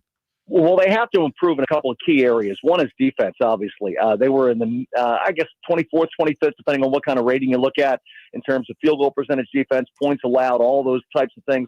They have to improve in that area. They were much better with Victor Wembanyama on the floor than he was on the floor, but they've got to build around him defensively. And I think they've done that. They've addressed that a little bit with Steph Castle, who was the number 4 pick in the draft. A very, very good defensive-minded player. I think you guys are really going to like him. He really cares about defense. He really commits to defense, but I think he's got some offensive skills as well. In fact, he got to the free throw line 24 times during the preseason, which led the entire team. So I really think that Steph Castle's got a bright future as a defender and as a contributor on the offensive end. So they've got to get better defensively. Also, they have to improve their three-point shooting. They did not shoot the ball very well from distance last year. So that's an area where they hope to improve. Harrison Barnes shot almost 40% from beyond the arc last year. He loves that corner three, as we know. They got a guy named Julian Champagny, who's going to be in the rotation this year. He's only his third year. He's a 6'8" swing man that can really play. Devin Vassell's hurt right now, but he's a guy that averaged 19.5 a game last year and can shoot from the outside. So they've got some other guys that can fill it up from the outside to help Victor with his inside score. And, of course, Victor steps outside and shoots some threes, too. He's probably going to try to get that percentage up, though. He still wants to shoot a volume of threes, not too many, but get that percentage up higher than 32, 33%, what it was last year. Hey, Bill, how would you assess how Wemby is handling the expectations? People talking about All-NBA, unanimous Defensive Player of the Year, like a lot of lofty expectations for the young fella. Knowing him the way you do, how do you think he'll handle this season? He's been handling these expectations since the time he was 12, 13, 14 years old, right? I mean, he has been that guy all this time. And to think of what he did this past summer, the pressure that was on him in Paris during the Olympics with the French national team having those expectations going up against Team USA in the championship game and the gold medal game and him playing so well in that game, I think that showed you, how far along he's come in such a short period of time. He doesn't turn 21, guys, until January. Dang. Wow. He's 20 years old. Oh, my gosh. Jeez. Hey, Bill, can you tell us, Kings fans are already starting to warm up to Doug McDermott, and he was there almost 3 years. What kind of impression did he make on you and the Spurs? I'll give you a real quick Doug McDermott story, and this pretty much wraps up the way Doug is. We were in Salt Lake City. This must have been last year, maybe 2 years ago. It was kind of a cold day, and I was just getting a walk in. I'm walking across the street, and Doug's walking across the street going the other way. And I said, "Hey, has anyone ever told you you look like Doug McDermott?" He goes, "No, I'm Kyle Korver." So, it's the old all the white guys look alike thing, right? Oh, you said it, Bill. I didn't say that. I didn't say that. All right, Bill. We'll see you soon. But Doug's got a great sense of humor, and I'm sure that whatever role Mike, has for him, especially a guy who can shoot the three off the bench, he's just a great guy to have around. Well, thank you very much for your time today, Bill. We appreciate it. We'll catch up with you soon. Happy opening night. Good luck to the Spurs, and we'll talk to you soon. Anytime, guys. All right, Bill. Thank you. Yeah. All right, good stuff from Bill. Yeah. Mm-hmm. Bottom of the hour, we're talking to Tony Graffagnini from the Pelicans. Do we have to? I don't know if that's going to be pleasant, right? Let's be honest. When we come back, the Warriors' offseason plans, turns out they were more ambitious than we realized, according to this most recent report. We're all over that next. Drive Guys, Sactown Sports. The Sacramento Kings open their season this Thursday against Anthony Edwards and the Minnesota Timberwolves. Tip at 7 p.m. Fans on their feet. Listen to every Kings game all season long. On your home of the Sacramento Kings. Sactown Sports, 1140. Did you miss any part of our live local shows? Don't worry, you never have to miss them again. Check out SactownSports.com and search our podcast page and play our shows when you want. The Carmichael Dave Show with Jason Ross, Stiles and Watkins, and the Drive Guys. Plus, other podcasts like Return of the Empire, Return of the Roar, the Stingers Up podcast, and Golf to Go with Frank LaRosa. They're all available right now on SactownSports.com. Jerry and Kenny here from Bell Brothers. And if you've even thought of replacing your old, outdated, inefficient windows, now is the time to take action. Right now at Bell Brothers, when you buy one window, you'll get the second one for 30% off. That's right. Buy one, get the second one 30% off. That's real savings, up to $6,000. You have to buy at least 4 windows to qualify, and you can't mix windows and doors. But beyond that, every second window is 30% off. For example, when you buy 10 windows, you will get 5 windows at 30% off. We also have 0% interest financing available for qualified buyers. Call for details. To take advantage of our buy one, get one 30% off sale, call Bell Brothers now at 916-444-1234 or find us online at theNoSurpriseGuys.com. The No Surprise Guys, Bell Brothers.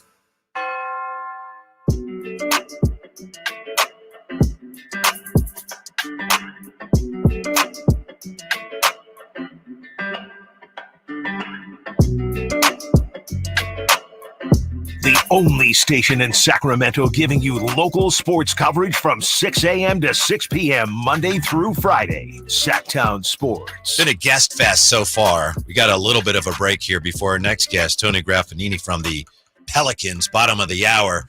So gives us a chance to catch up here. A reminder, Knights of the Roundtable tonight from 5 to 6. I guess as part of our show, Drapes? I guess, yeah. You're in We're gonna charge, be big here. fella. So you're the man with the answers. I'm not in charge. You're I'm the not man. in charge, but we'll have some fun with Styles and Watkins and J. Ross, and Drapes is kind of, master of ceremony, so it's going to be fun to see him pull some strings. So I'm Yeah. looking forward to that. Oh, am I? I think our guy Frankie might be there too. Oh, really? Frankie might be. Hello. Hold Yeah. on for a quick second, fellas. Hold on. Chris Watkins and Alan Styles, who will be on with us at 5 o'clock, they're tweeting out this Kevin O'Connor tweet. He had a interview with some guy called Legend of Winning, and I got to hear what he says. Mm-hmm. Well, let's be careful. There might be some curse words in Nah, there. this guy's not going to curse. They're talking Oh, about he the said Kings. they're going to regret the DeRozan signing. And Chris Watkins tweeted, "This is the most insane thing I've ever heard." Styles said, Kevin O'Connor won't come on our air, but he'll put on some Yahoo that it says the Kings will regret the DeMar DeRozan signing. I'm sorry. You know what? I got to apologize to the fans, to the listeners, to the viewers. Hey, Kyle, you got my Drapes Take music? Yes or no? Can you cue that up? Calm down, Lion. Calm down. Take it easy, man. Just take it easy. Whitey, this is the kind of thing that pisses me off. We are giving voices, and I'm not talking me and you. I'm not talking in general. I'm saying America, Twitter, social media. We are giving voices to yahoos who've never been in the locker room, never talked to a GM, don't have any relationships to the head coach, and for some reason we care about what these yahoos are talking about. I got to apologize to the listeners, to the fans, to the viewers, the followers. Sports media is a cesspool right now. Social media is a cesspool right now. And it's upsetting to me because Kevin O'Connor, I mentioned, has 380-something thousand followers. You're the one that gave him a start. Exactly, and I got to apologize for that. I gave Kevin O'Connor a start. But my thing is, this is how, who is this guy, Legend of Winning? Guy ain't never been in the locker room. He ain't never interviewed no players. He ain't got no sources. But yeah, he could come on social media on Kevin O'Connor's podcast and spout his opinion. And even if it's a bad take, horrible take, it doesn't matter. People hear that because it's on social media. It'll catch fire. And so I got to apologize, man, to the fans out there because I wish sports media was in a better spot. Everybody's trying to give hot takes nowadays. Everybody's trying to get clicks, and they just say things. And I don't know how we got to this point, Whitey, but I don't want a part of it, man. If I'm going to say something, you'll know either A, I'm joking, or B, I really mean it. And so, but for this guy to say, I think the Kings will regret this. Who is he? He ain't never played in the league. He ain't got no credentials. He's Joe Schmo on his mom's couch in Middle America. I get upset about. No, I can't take it easy because this is what's on social media right now, fellas. Just to be clear, is it Kevin O'Connor saying it or the guy that he's talking to? The guy he's talking to. Oh, okay. But Kevin O'Connor is giving this yahoo a platform. What are we doing? And so, and the problem I have is not only that Kevin O'Connor is giving him a platform, I hate that stuff like this goes viral, gets aggregated, blows up on social media. We talked the other day about NBA Central and all these Legion of Hoops accounts that spread lies, false information, but yet they got 300, 400, 500,000 followers. And so this is the one thing that really bothers me when it comes to sports broadcasting. It's a lot of people without history, without the credentials, who aren't in the locker rooms, who aren't talking to the athletes. For some reason, their opinion actually matters. Fans, you shouldn't take that. Don't allow yourself to be duped by these yahoos out here. All right, that's Drape's take. You got my stinger for that too? Who is brought to you by the sponsor? You got that, Kyle? He's doing his best. He didn't know that was Sorry, I threw this at you, but yeah, it pains me to see this stuff, man, because, it's going to get retweeted and aggregated and everything like that. This is a guy who has no credentials. I don't even need to look him up. I ain't never heard of this guy or seen him in the Kings locker room or seen him around DeMar DeRozan. But yet somehow we should care that he thinks the Kings are going to regret the signing of DeMar DeRozan? I'm not about that, man. That's straight stakes. Yeah, we'll get to it at some point. Yeah. No worries. I have to go to the It's system brought to you by Alsco Uniforms. There you go. There it is. Yeah, sorry, I didn't have the sound bite. Sorry, big fella. We got to fill in. I apologize. I should have told you that was coming. But other than stakes, the fact that he's wrong, see, I don't have a problem with someone saying this is my opinion. If you're going to be an idiot about it, fine. You know what I mean? Right. You want to? You can. Anybody can state their opinion as long as clearly this is my opinion. That doesn't bother me as much as the Kevin O'Connor stuff about De'Aaron Fox. We got some interesting comments here on the text line, on the chat. Some people on the text line are saying, what he's saying kind of makes sense. My problem with what he wrote about De'Aaron Fox, Kevin O'Connor, is that to me, he's like implying things. If you're going to say, if you have an opinion like this guy's like, really? But okay, you have a right to say that. This is my opinion. He's not saying, I have sources who tell, So you're going to be wrong, fine. If you're wrong long enough, you won't be doing this for very often. The Kevin O'Connor thing to me bothers me more because it's like kind of hinting, I think this might happen, and then this might happen, and then, give me something to work with. Yeah. This is stupid, but okay. At least you're clearly stating your opinion. But you know what it is, too? This is where we are now in today's society. I'm looking up this guy, Legend of Winning. Don't know who he is. I don't follow him. Don't know who he is. He has 262,000 followers. You know what his Twitter bio headline is? What?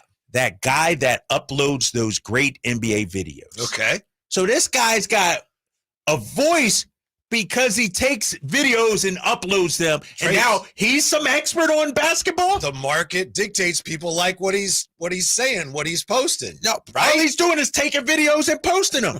Okay. How is this? But now a journalist like Kevin O'Connor is supposed to be is giving this guy a voice. Mm-hmm. But you know why he's doing it? Because he has 200 and something thousand followers. Just because you have a whole lot of followers don't mean you know what the hell you're talking about. Mm-hmm. That's part of why I'm angry about this. It's not about me or anything like this or you. This is a guy who has multiple hundreds of thousands of followers saying the Kings might regret. He believes the Kings are going to regret the signing of DeMar DeRozan. What the hell does he know? He's taking NBA.com videos and putting them out there. Yeah. We'll find out. Sorry. No. I get frustrated about that, man. Mm-hmm. I get it because it's not like these guys shouldn't have a platform about. And you're right. Everybody allowed to have an opinion. Yeah, that's the thing. But does his opinion matter? Well, he's done something to get that many followers. No, but just because you have followers don't mean you know anything. Well, that's the game. You got to get followers somehow. I know some of the most respected journalists, some of the most respected industry insiders who got 5,000 followers. Does that mean they don't know what they're talking about? No, it means they don't care about Twitter, which is fine. They don't have to. This guy, that's his thing. They might care about Twitter. They might, but his job is growing his Twitter followers. Right. The respected people who cover the NBA, their job is to tell you what's going on in the league. This guy's job is to just boost up his Twitter followers so he can go on Kevin O'Connor's. I can't give this guy any love. I think there's room for both, and it's up to the consumer to make that distinction that you're making. It's like, this is garbage. I don't care. You may care. Fine. Knock yourself out. I don't care about that. But you make yourself crazy if you go, why is anyone listening to this guy? Who knows why people listen to him? But when supposedly reputable people start bringing this in, and that's the thing, because somebody says something on social media, it becomes the narrative. It becomes truth almost. And when reality, this guy don't know a damn thing. Mm-hmm. So I don't know. Yeah. All right. Sorry. I get fired up. We will find out soon enough. From Ryan Williams Art, Kevin O'Connor is to journalism what drive-thrus are to diets. Quick and easy, but ultimately a total waste and bad for you. So that's the other one. Does Kevin O'Connor consider himself a journalist? I don't know. It's all about getting clicks now, man. And that's what frustrates me. It's all about, getting engagement, getting people like me upset and things like that, instead of actually talking about the real, what's real and not what's a take, if you will. Don't let yourself get upset. It's opening night, right? You don't I'm need fired to, up. you need I'm to let fired. that Sorry get about that. Sorry. No, that's all right. It's up to you. You don't need to get upset by that. We got the Knights of the Round Table tonight. You know what is upsetting? Because these are stories and takes that are about our guys. Kevin O'Connor, De'Aaron Fox, I forget the title of it, might be traded or the subject of trade talks. Could be a trade Could target. be a trade target. Could be. Like, these are our guys trying to get ready for game one, and we got these yahoos out here that ain't even been in the Kings locker room, haven't even talked to anybody in the Kings, making stuff up. I don't like that. Give me the name of an NBA player, any player, doesn't matter who, playing right now. Devin Anybody. Booker. Malcolm Brogdon. I hear both those guys may be involved in trade discussions. Right. That's my prediction. Whitey, It's put it possible out there. And somebody might ask their teams about them for a potential trade. That's what I see. But you wouldn't actually tweet that though. These guys will Kevin O'Connor wrote a story about it. You wouldn't act. It's laughable, and you know it because we can all say that. Yeah, but we don't put it out there because we're more responsible than that. Yeah, so you stay above the fray. Like he had to do a prediction for every team. Apparently, he didn't really have much for the team. Right? Yep. Yeah. By the way, you can experience the classic rock you know and love with the Little River Band this fall only at the Nugget Casino Resort. Are they Australian? Does anyone know? Part of me thinks they're from Australia, and I don't know. All you have to do is hit up the Folsom Lake Honda hotline right now, looking for caller number what, Drapes? Kyle, I'm going to make you work, big fella. We're going to do number 10 in honor of DeMar DeRozan. Looking for caller number 10 to score that pair of tickets to check out the Little River Band at Nugget Casino Resort in Reno. Get an automatic entry for the grand prize drawing of an inclusive one-night stay after the show. For more information, visit SactownSports.com. When we come back, we'll be reminiscing with Todd Graffagnini, radio play-by-play voice of the Pelicans, Sactown Sports. On the move? Got somewhere to be? Take Sacramento Kings basketball with you. The Sactown Sports app will let you stay connected to your passion. Never miss a moment of Sacramento Kings basketball with the Sactown Sports app. Toyota's legendary truck event is on. Hurry in for $2,000 cash back on any 2024 Tundra, or choose a great lease on a new 2024 Tacoma 4x4. Get to your Toyota dealer today because this truck event will be Toyota. Let's go places. Offer available to TFS buyers with premium rated credit until 11/4/24.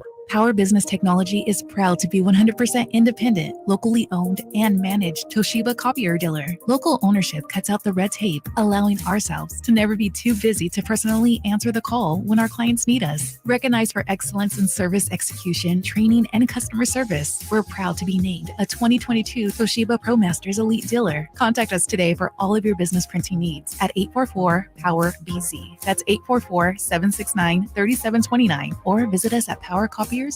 Febreze. So my home is also my office. And before I can focus, every room's gotta be clean. That means tidying up, then spraying my Febreze Air Mist.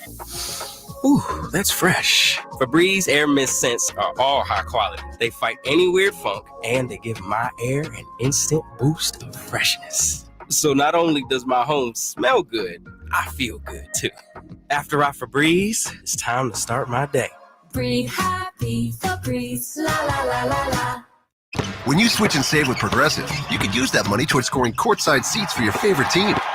Progressive cannot guarantee that you can score courtside seats. Drivers who switch and save with Progressive could save hundreds on average, but courtside seats can be astronomical. Maybe if your team plays in a smaller market, you could swing it. Even still, it's unlikely. Maybe fourth row, which are still incredible seats that you'll enjoy greatly. Savings possible. Courtside, long shot. Switch and see if you could save at Progressive.com. Progressive Casualty Insurance and Affiliates. Not available in all states. Progressive cannot guarantee that someone really tall will not sit in front of you at the game, rendering your excellent seats just okay. Golf to Go is brought to you by the Hagen Oaks Golf Super Shop. Here's Frank LaRosa.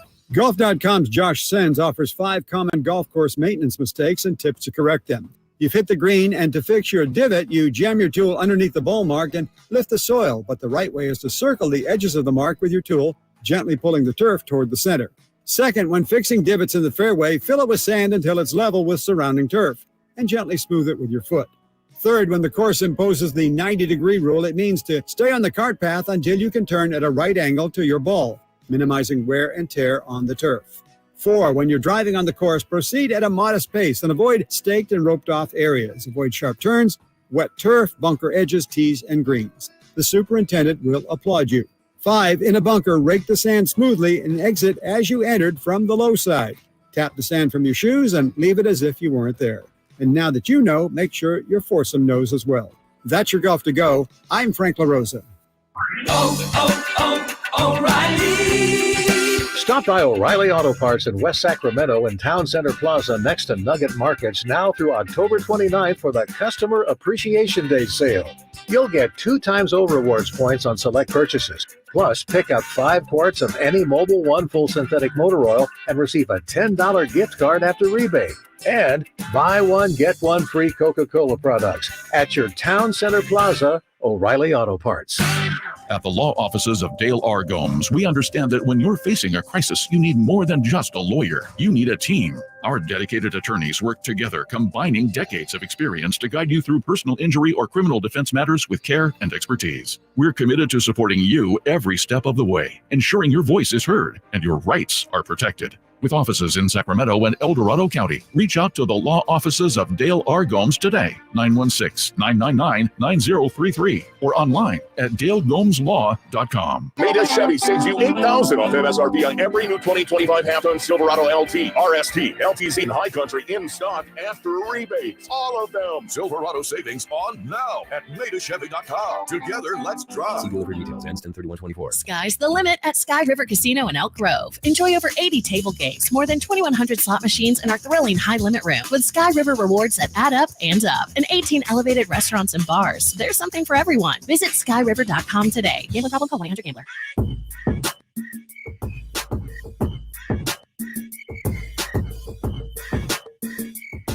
Your flagship station for the Beam Team, Sactown Sports. Drapes, how differently would last season have looked for the Kings and the Pelicans if the Kings had won 2 of those games? Would have been massive, right? For both teams, For right? both teams, yeah. We're talking going from 46 to 48 wins. You still be in the play-in because I think Phoenix had 49, but you got 2 cracks at it. You got home court advantage as well, too. Yeah, instead the Pelicans beat them like a drum, and they don't get a chance to settle the score until, February?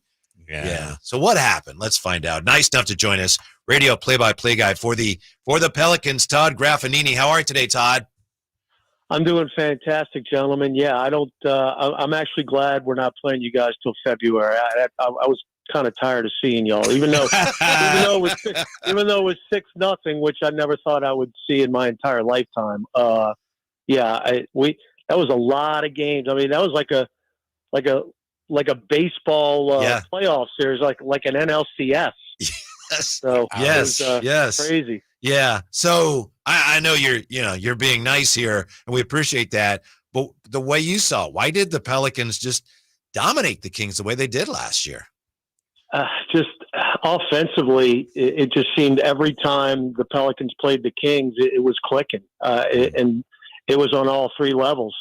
Down low in the paint with Zion, Ingram hitting the mid ranges, and just we were unbelievable shooting threes against you guys. I mean, those 2 of those games in Sacramento were just I'd never seen anything like it. The Pelicans, historically, at least. This is my 6th year here. The Pelicans really haven't been that good of a 3-point shooting team, either percentage-wise or volume-wise. Now, volume-wise, pretty much stayed the same a year ago, but percentage-wise, the Pelicans were 4th best in the league at 38.9% and just shy of 39. But in those games against Sacramento, you're talking 18, 19, 23s a game, and when you're knocking down that many, it's tough to beat. Yeah. And I thought we did a pretty good job defensively on you guys as well, really shutting down Fox and Sabonis. So I mean, that's a recipe to beating Sacramento. Just I've had so much respect for Sacramento, and to do what we did last year was pretty darn impressive. Hey, Tony, when you look at the offseason moves that you guys made, obviously bringing in DeJounte is a big-time move, but then you lose your big man, Valanciunas, in the middle. You bring in a couple players from Atlanta. You get rid of something. Like, when you look at the moves you guys made, what kind of adjustment period and impact do you think that it's going to take for these guys?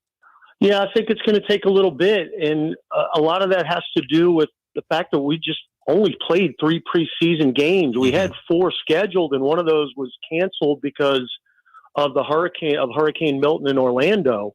So, this is a real new group, and it's pretty rare to have a consistent roster in the NBA, but really for the last 3 years, there has not been that much turnover for the Pelicans. So it's a bit of a jump, kind of a shock to the system. So you would have liked a lot more reps than what we got in the preseason.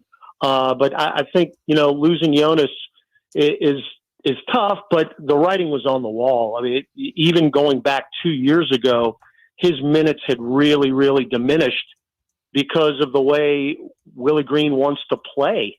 And that is small and fast. I mean, there are so many times last year and even towards the tail end of 2 years ago where Valanciunas wasn't even on the floor for the last 10 minutes of the game. There was one game I recall, he played the first 4 minutes of the game and did not play again.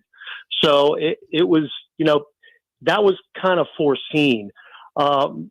You lose Dyson Daniels and to Atlanta in the trade for DeJounte. We'll get into that in just a second. Najee Marshall was a really big cog for us off the bench. But, he got paid and great for Najee. I mean, these are guys that were beloved in New Orleans the last 3 years, including Jonas. Najee, we called him the knife here just because of what he did, especially on the defensive end, the toughness. But they weren't going to pay him what he got. And, good for him. He got $27 million in Dallas. So, but how are you going to replace that? But the key is DeJounte Murray. The Pelicans' really big deficiency a year ago was winning clutch games. And, it's funny you guys were talking about, winning 2 games against the Pelicans might have been the difference between maybe higher seed in the play-in and where you guys ended up. Well, clutch games for the Pelicans were just an unbelievable detriment to the season. And this is a 49-win team who wound up 7th seed because of the tiebreak against the Phoenix Suns, who had the same amount of wins. We blew so many games down the stretch last year in the last 5 minutes at home, especially. We lost 2 games to Memphis in a week where we had leads with 2 minutes left in the game and we're not able to close it out. But I mean, there are a couple more off the top of my head, and you're talking about 49 wins as opposed to 53 or 54. And you're not talking about a 7 seed. You're talking about a 4 seed where the Clippers ended up. Yeah. So getting DeJounte Murray, who is just unbelievably clutch. It's funny, guys, because David Griffin tried to get him at the end of the year prior, and it just didn't work out as far as the numbers and the trade. But look, I've seen Murray up close and personal when he was with the Spurs, and then 2 years ago when he was with Atlanta, tied the game up with 1 second left in Atlanta, on a 15-footer that eventually the Pelicans lost in overtime. So it's just been really difficult for us because we had not had that true point guard who can get everybody where they needed to go in clutch time. And that's just a huge addition to this team. Todd Graffagnini with us, the voice of the Pelicans. And Todd, we almost lost Drapes for the show a couple segments ago because he was reading somebody somewhere, on one of the blogs was talking about they think the Kings are going to regret the DeRozan decision, and Drapes almost checked out for the show. Yeah, Todd. But what do you? We have encountered some skepticism talking to people around the league about it. But how do you think DeMar DeRozan is going to fit in here with the Kings? Well, again, all I know is speaking from experience, that guy has lit up the Pelicans every year that I've been calling games. So, I mean, I don't know how he does it at his age, but he is just a flat out scorer. I mean, he is just an unbelievable basketball player. And, and that's another guy who is not afraid to take a clutch shot. Right. I mean, he did it with the Bulls time and time again. It's interesting that, the Pelicans are playing the Bulls tomorrow night to open up the season. And, I'm doing my prep the last few days. I'm like, oh man, DeRozan's with the Kings now. He's not there anymore. So, no, that's an outstanding addition to that Sacramento team. I don't know who would be negative for that. I wouldn't mind having him on my team. That's for sure. Hey, Todd, Brandon Ingram, obviously a big storyline this offseason. There was some talk, among Kings fans. We'd like him to come here to Sacramento. How do you see this playing out? I mean, he's still on the squad. I understand that. How do you see this playing out, man? Is this going to be yeah, go ahead. It's look, that's been the $1 million question. Well, the $50 million. Right. You would say the last few months here, but the bottom line is this: he's under contract. We had training camp in Nashville. He was at every practice. He never missed a rep. He did not play in the first 2 preseason games, but he did play the final preseason game in Houston and scored 18 points in about 16 minutes. So, it's been all hunky-dory here.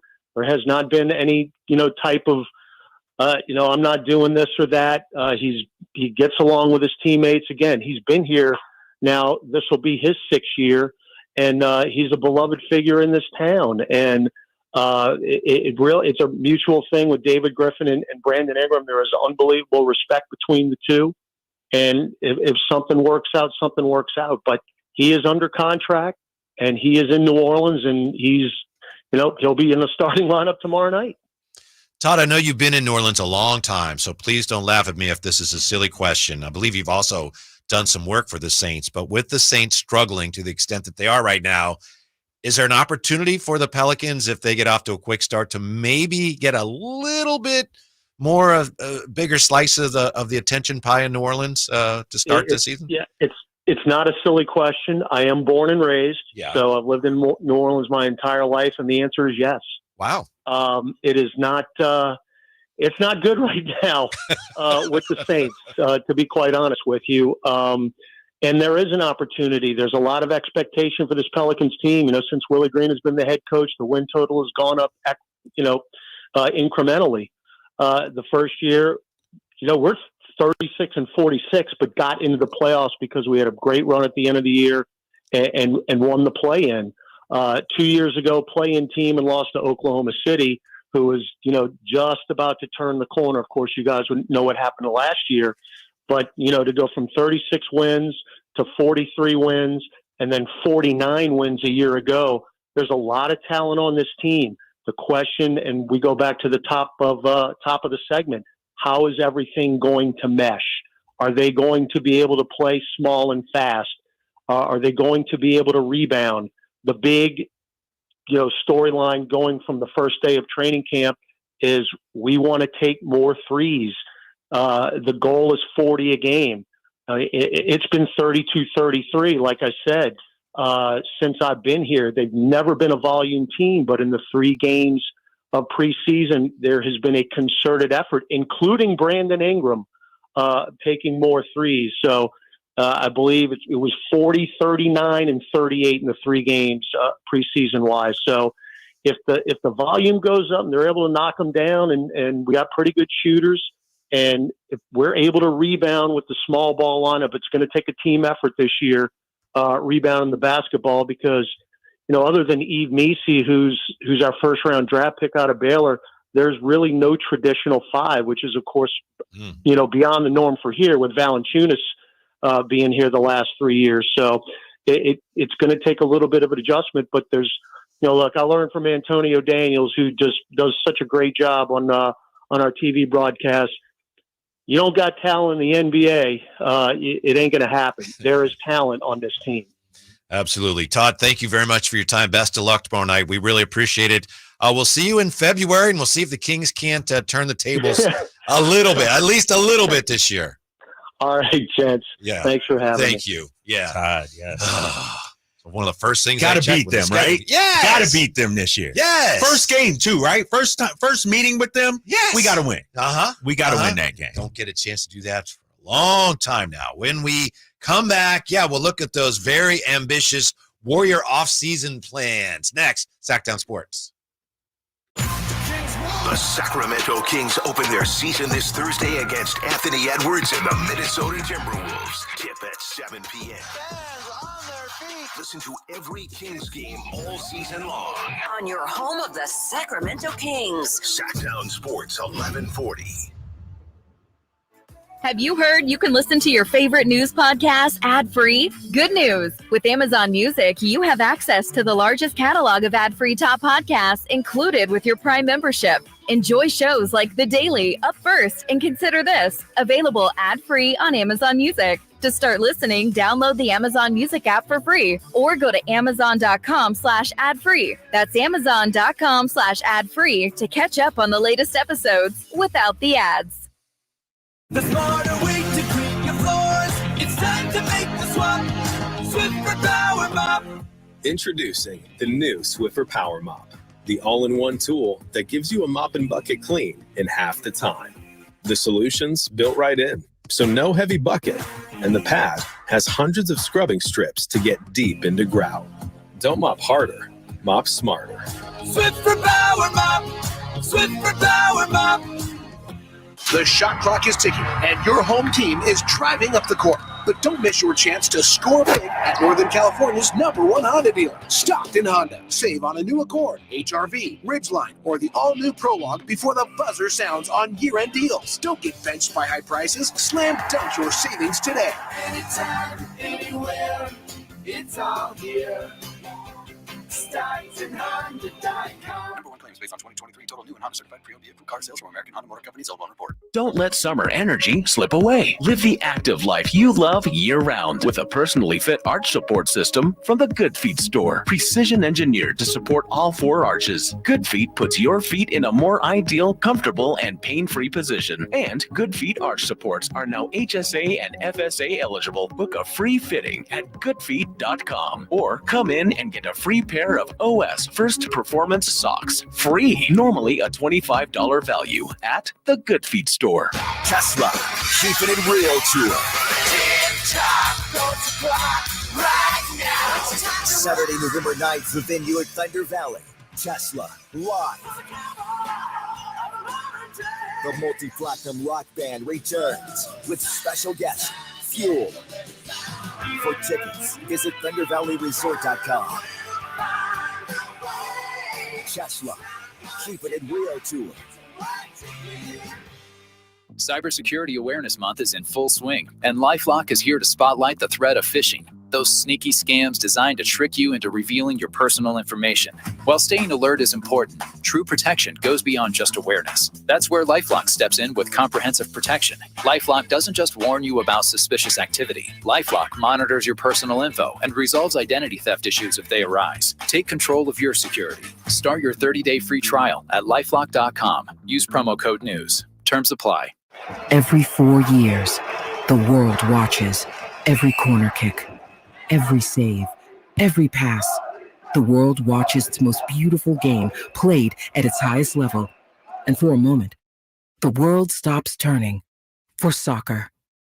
Bank of America is proud to be the official bank sponsor of FIFA World Cup 2026, supporting possibilities turned into achievements on the biggest stage. What would you like the power to do? Bank of America, NA member FDIC. Out on the road, there's just one place when you walk on in, you see a friendly face. It's Big O. Big O Tires. Now until November 3rd, call into savings and get $80 to $120 instant savings on 4 select in-stock Nexen, Nitto, Toyo, or Hankook tires with installation purchase. Installation charges extra. Required on all 4 tires. Not followed with other offers. Eligibility may vary. Excludes Nexen, Enpris AH5, and Enpris AH8 tires. Disposal fees extra and shop fees extra were permitted. See store for details.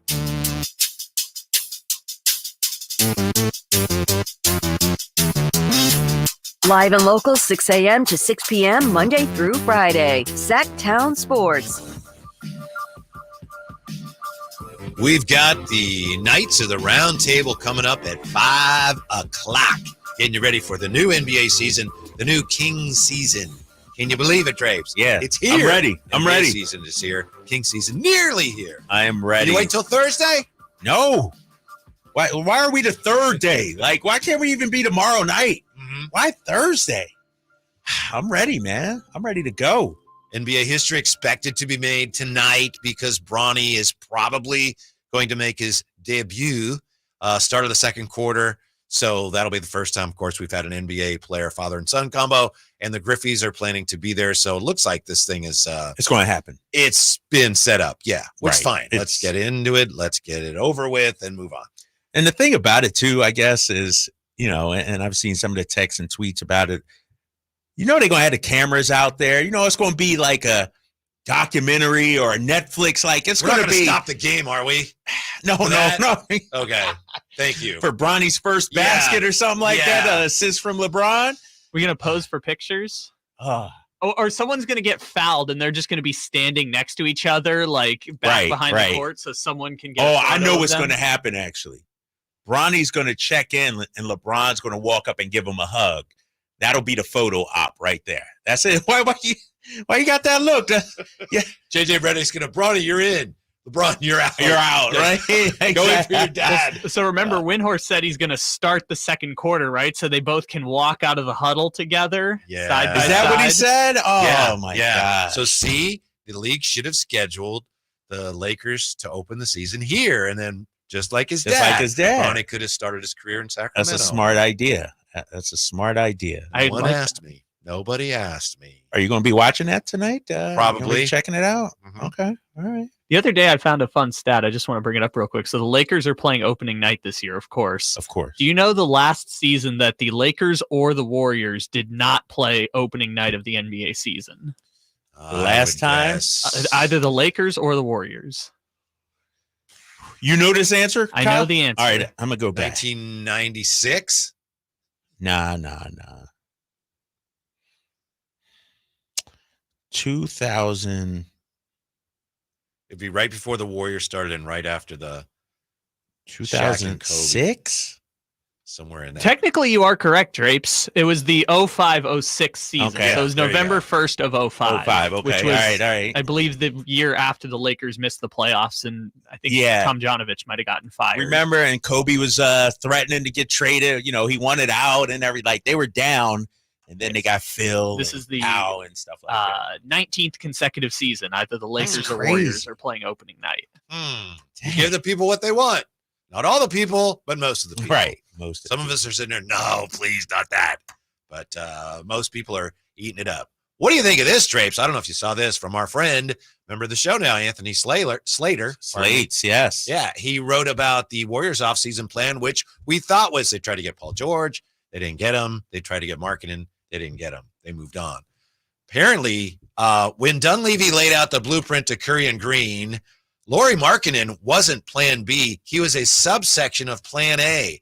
The Warriors, says Slater, wanted both wings, believing George's opt-out threat would allow them to protect the required assets to entice Danny Ainge, and Markkanen's reasonable $18 million returning salary could make the financials work. They wanted both of them. That was their plan. I want a 10,000 square foot mansion. I want a Mercedes-Benz. Oh, no, never mind. I already got that. From Stockton. Mercedes-Benz of Stockton. I mean, Warriors must think this is 2K or something, Whitey, right? Like, I get it. That you know what it's like, and Slates does a great job, but it's like my daughter who sends me the wish list for her Christmas. Like, she already sent her Christmas list. Well, I mean, just because you want something doesn't mean you can actually get it. And if they would have pulled it off, that would have been huge. That would have been massive. But this is the most Warrior thing of all. They were trying to get both. They were trying to, yeah. But the Clippers weren't really willing to play ball, said Draymond Green. Yep. Then Danny Ainge was being Danny Ainge. Right. Hello? You didn't see that coming? Exactly. I mean, it's a pipe dream for them. It's funny because they wanted almost everybody, it seemed like. They wanted everybody. And they had to settle for Buddy Hield, Kyle Anderson. Like, they were aiming high. D'Anthony Melton. And your boy D'Anthony Melton. Real quick, I likened it to my daughter's Christmas wish list. On her list, she has you don't have to read her wish list. I got her list, right? Because this is like the Warriors. Okay. They want everybody that's but good. It's your daughter. Exactly. She's a friend of the show. A friend of the show. I'm going down her wish list. Okay, I see it. A gift card, some bubble products. Then down the bottom, she wants a Target shopping spree and a mall shopping spree. So she wants Paul George and Larry Marketing. Exactly. And she ain't going to get either one. But you did the age. She ain't getting either one. And so, Dunleavy could want all this, and he wants a spree this offseason. But, you got to settle for, shopping at the bargain bin. If George had been in tow, perhaps the Warriors would have unloaded everything left in the cupboard for Markkanen. All the first-rounders, second-rounders, swaps, and young players the Jazz requested. See, the Warriors, and bless them, because they've won multiple championships, especially that last one was like, how'd they do that? So they've done it. I get that. But ever since Durant came here, they keep thinking, we're going to get the next superstar. Right. And they still haven't landed that guy. They haven't landed it. And that's, it's probably one of their biggest shortcomings to keep that Steph Curry, era going. You got to pair him with somebody. But they spend money. They spend money. At that team, they spend money. But I wonder, are they changing now, though? Are they, they shortchanged Moses Moody a little bit. Jonathan Kuminga did not get the extension. And so I wonder if Joe Lacob is saying, you know what? Unless we get those big dogs, we're not going into the second apron and all this. Like the days of just spending freely are over. Yeah. Dunleavy at his pre-camp news conference. There's no point in going all in to be slightly above average. Damn. So they're still trying to maximize whatever Steph years they have left. Yeah, it's and I've said it before, it's a kind of a hodgepodge of a roster. Like they do have some talent. Like I like Jonathan Kuminga as a player. I think he's, a super talented player. I like some of the guys they have, Wiggins, if he's in the right mindset and not going through some personal issues. I like those players, but I don't know how it's going to mesh for them. And so maybe they're active. Keep an eye on them at the trade deadline, though, right, Whitey? Yes. Like, I think trade deadline, you got to keep an eye on the Warriors this year. Meanwhile, the national consensus seems to be that your Kings will underachieve. We'll look at that when we come back to Sactown Sports. The only place you'll find De'Aaron Fox is Sactown Sports. Spins away from the defender, in the paint, soft floater.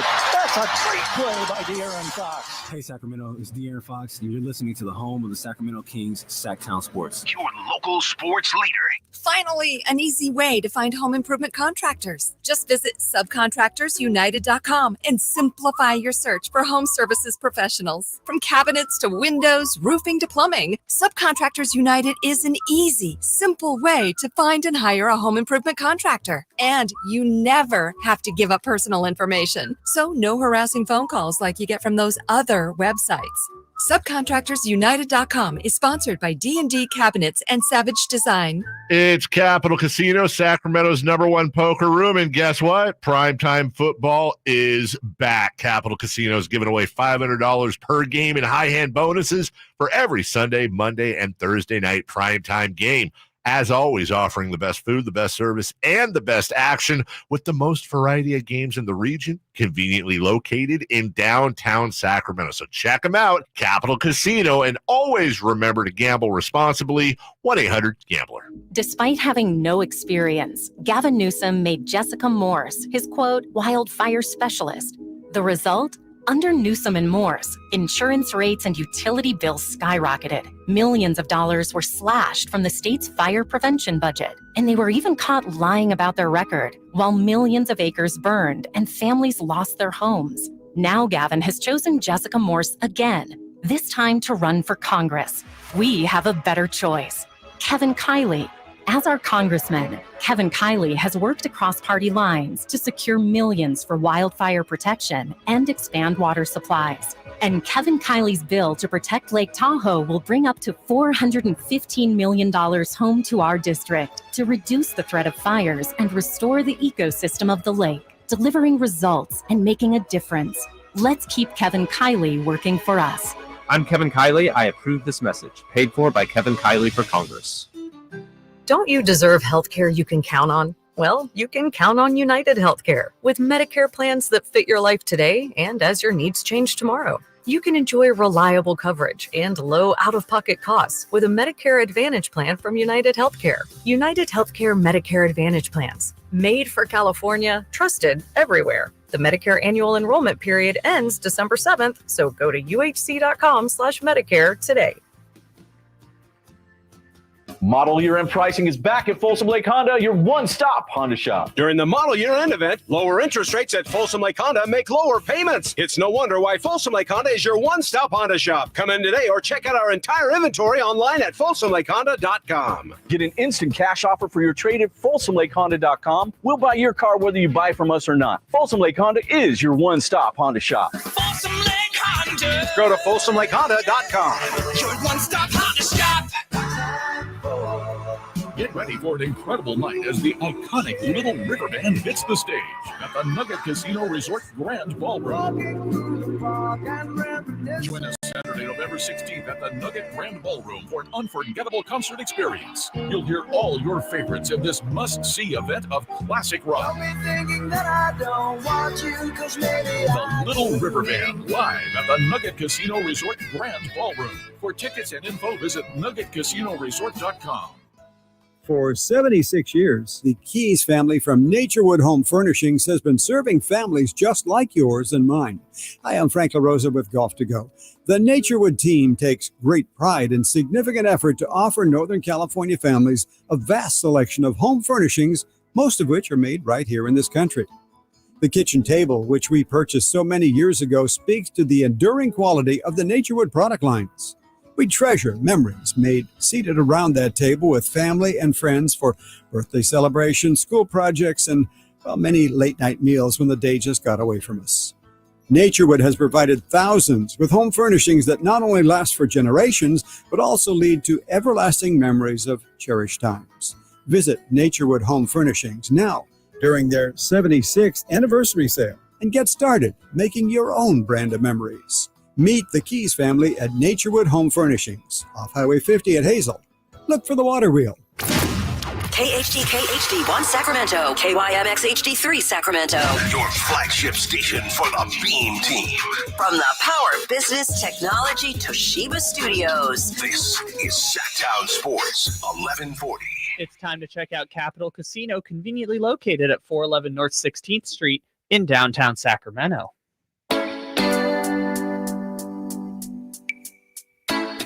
Your flagship station for the Beam Team, Sactown Sports. With the NBA season tipping off tonight, with the Kings starting the new season Thursday, there's something I think we need to be aware of. And I think it's something that the Kings can actually benefit from. There's a lot of people around the NBA that look at this Kings team and go, yeah. But I think that's all right, Drapes. I know it's irritating, but I think the Kings respond to being underdogs.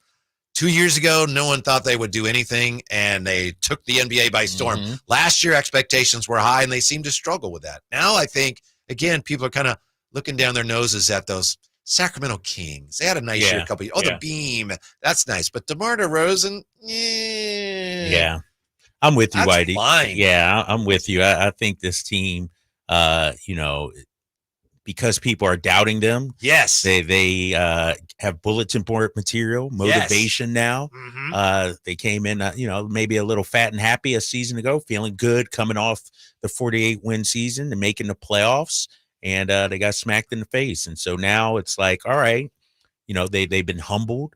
I think they're hungry to get back. You mentioned De'Aaron Fox and his contract situation, some of the moves, and now is their time. Like, most of their players are in their prime right now. And so why not make a run this year? And so I'm with you. I do feel like this team is likes being I do too. The hunter instead of hunted. Yeah. Yes. This is from The Athletic. This is another example of what we're talking about.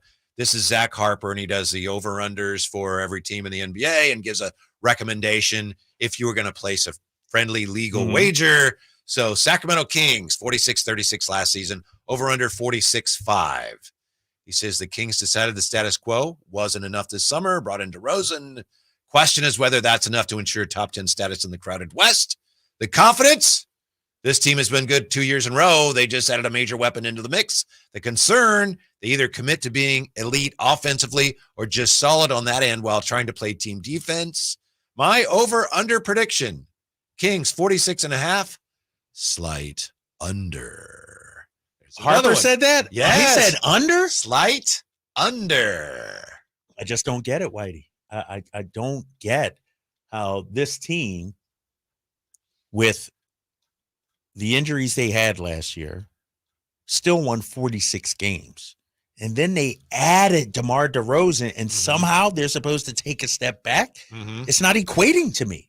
I just don't. I don't get it. And it's to your point, man. It's the Kings disrespected once again. I feel like and people are a lot of people. I know we're high on this team, but the consensus is, those Memphis Grizzlies. Look out for those Memphis Grizzlies. But what about this concern? Is any of this valid? The Kings either commit to being elite offensively or just solid on that end while trying to play team defense. Balance is good, but they're rarely overwhelming that way. I'm not sure I understand. Yeah, what is he saying there? Understand that. I don't get what he's saying. And what does he mean? Like, aren't they committed to being great offensively? Like, that's just because it wasn't last year, it wasn't like they, forgot how to play or wasn't committed to that. Like, this is like the discussion from 2 years ago where Mike Brown's saying you can score a lot of points and still play good defense. Yeah. Zach Harper seems to be saying, well, you have to do one or the other. You got to do one or the other. Yeah, which is, dumb. It's not true. It's just not true. And I think, and we talked about it last year, the Kings can be elite offensively and middle of the pack to, slightly better defensively because the defense was good last year. We saw the number, and it was the offense which slid back. And so I do think the signing of DeMar DeRozan means that's not addressing the defense. That's going all in offensively, right? And so I just think, I don't know why. And this is all teams. You got all the teams listed there? Because I'm very interested in what they say about the Warriors too. What Zach Harper says about the Warriors, because I just feel like the Kings never get the benefit of the doubt. It's never optimistic and never positive. It's always 46, but it's going to be under. I just don't get it. Yeah, and some of that is just, I think there's that built-in bias against the Kings. Let's see, Golden State Warriors. Everybody's down on the Warriors because of the departure of Klay Thompson, Chris Paul. I actually think they got a little better and definitely added some depth. There you go. They're over under 43.5. My over under prediction from Zach Harper, easy over. He said easy over? Yes, sir. I just don't get it, man. I get it. I understand they added a couple pieces, but Steph Curry is still great. But we saw it last year. He had to be superhuman for them to win games. I think it's going to be the same. And that's a large load for him to carry at this stage of his career. I get frustrated with stuff like this, man, because it's some of the same tired arguments. And I understand Steph is great. I understand, he's a top 10 player of all time, but it didn't happen last year for them. Like, they finished the same amount of wins as we did, and Malik Monk and Kevin Huerter missed the last month of the season. Don't you think a ton of this is just most members of the media have this perception, Golden State Warriors. Yeah. As an organization. Right. As an Kings, organization. Right. 100%. Yeah. And here's the thing. Take the names off. Just do a blind roster, and look at the teams. And I don't know how anybody can say, the Kings are going to finish under 46.5. That's unbelievable. Yeah, I'm not, and Zach Harper usually does a good job too. He's a well-respected NBA writer. I'm not going to hate on him. I know he's not biased or anything. Right. He's not trying to take shots at anybody. Yeah. Slight under for the Kings, 46.5 from Zach Harper. Here's the thing with the Kings. Which was the real Kings, 2 years ago or last year? I think 2 years ago, and I know a lot of things came together, but I think that was, my opinion is, that was closer to what this team really is than what we saw last year. I agree with you. We'll find out, but that's honestly what I think. But Whitey, here's the thing, though. It was only a 2-game difference. You know what I mean? It felt different. But look at where they ended up. Yeah, the difference I get where they placed. But are they closer to 48 wins or 46? Or are you talking where they're closer to a 3 seed to everybody than else. A 9 seed? Yeah, kind of. Yeah. Yeah, I'm with you on that. I agree. I think this team has top 6 potential. And to me, it's not even about the roster. And I know we want a big man and a defensive anchor, shot blocker. To me, it's about the mindset this Kings team needs to have. We can't be all laid back, chill. It's just one of 82. No, your legacy is sort of on the line. Like, I'm watching the Celtics get their rings right now. Look how massive. You're enjoying that, Look at aren't those you? rings. Look, you see how big those rings goodness. are? Like, those things That's are like the old shot clock that used to sit on the floor. Exactly. Remember those? Exactly. And so, I see my guys, Rich Gotham, the Celtics president, getting his ring and everything. Brad Stevens, my guy, Brad Stevens. Nah, man, it's but that's the thing. But they had a mindset from day one that their goal was to win a championship. I want our guys to have that similar mindset, because it's not about, we have a roster good enough to make the playoffs and go deep. I want to see it manifested very early in this season for this Kings team. I still think the bench is a question mark just because of injury and guys like Orlando Robinson that we just don't know.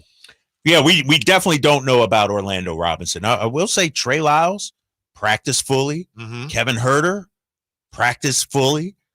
So, if Kevin starts, Keon's on the bench. Now you got Malik, Keon, Dougie McBuckets, Trey Lyles. We got to see what Devin Carter can do come January, February. And so I'm with you. It would be nice to have another piece coming off the bench, but I'm not as worried about that when they are healthy. I think Curtis Hicks hits the nail on the head. What did he say? In the Chateau. He says people, talking about the media, are making fence-straddling comments, so they have something to fall back on whether the Kings have a good season or not. DeMar is nice, but it all has to come together. He's right. Yeah. A lot of these guys writing these previews, they're leaving room on both sides. Right. Yeah. That's why you read it and go, wait, what? What? But that way they can say, yeah, see, I was right. They were going to be good. Oh, I was also right. I didn't think they'd be very good. Right. Exactly. Covering their bases, if you will. And so I would like to see somebody go all in on the Kings, like from a writer standpoint, not necessarily, our guy Mark Spears or people. Like, I want to see somebody say, you know what, Kings over under is 46.5. I got them at 51, like 52. Like, I don't see that. And that's why you? Well, I think Curtis is the guy that has them like 57. Yeah, he got 57, 58, something like that. Yeah. It's oh man, I'm watching the Celtics get their rings. I'm like, who's this guy? What, Drew Peterson? Yeah, you don't know Drew I don't Peterson? know Drew Peterson. J.D. Davidson got a ring.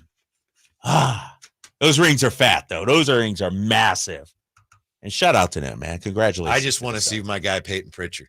That's what I want to see. My guy. My guy. We'll come right back with a look. Hold up, Whitey. Yeah? Who's that? That's Sacramento's guy. Neemias Queta getting a ring. Oh, man. Sorry to interrupt. But I saw Neemi up there. Dang, he got a ring. Good for him. Jeez. Which team, which player have the most to prove this NBA season? Back with that, Sactown Sports. The Sacramento Kings open their season this Thursday against Anthony Edwards and the Minnesota Timberwolves. Tip at 7 p.m. Fans on their feet. Listen to every Kings game all season long. On your home of the Sacramento Kings. Sactown Sports 1140. Why choose Gonzalez Law Offices? Well, for criminal defense, expungements, sexual harassment, wrongful termination. The best thing you can do is to retain legal representation from an experienced defense attorney in Sacramento who helps you obtain the best possible results. At Gonzalez Law Offices, attorney Jonathan Gonzalez has remained undefeated from 2016 through 2019 for jury trials, and this year will be no exception. Contact him at 916-304-9187 or at saclegaldefense.com. Twin Peaks is the best in the game. Here, the ultimate lunch lineup boasts wall-to-wall sports and scenic views. When you're hungry and in a hurry, the Scratch Kitchen delivers lunch in the clutch. I mean, where else can you order a 29-degree draft beer and a quickie combo on your lunch break? Only at Twin Peaks, the #1 sports bar. Twin Peaks Scratch Kitchen scores every time. Dig into hand-smashed burgers, chef-inspired flatbreads, and more at your local lodge.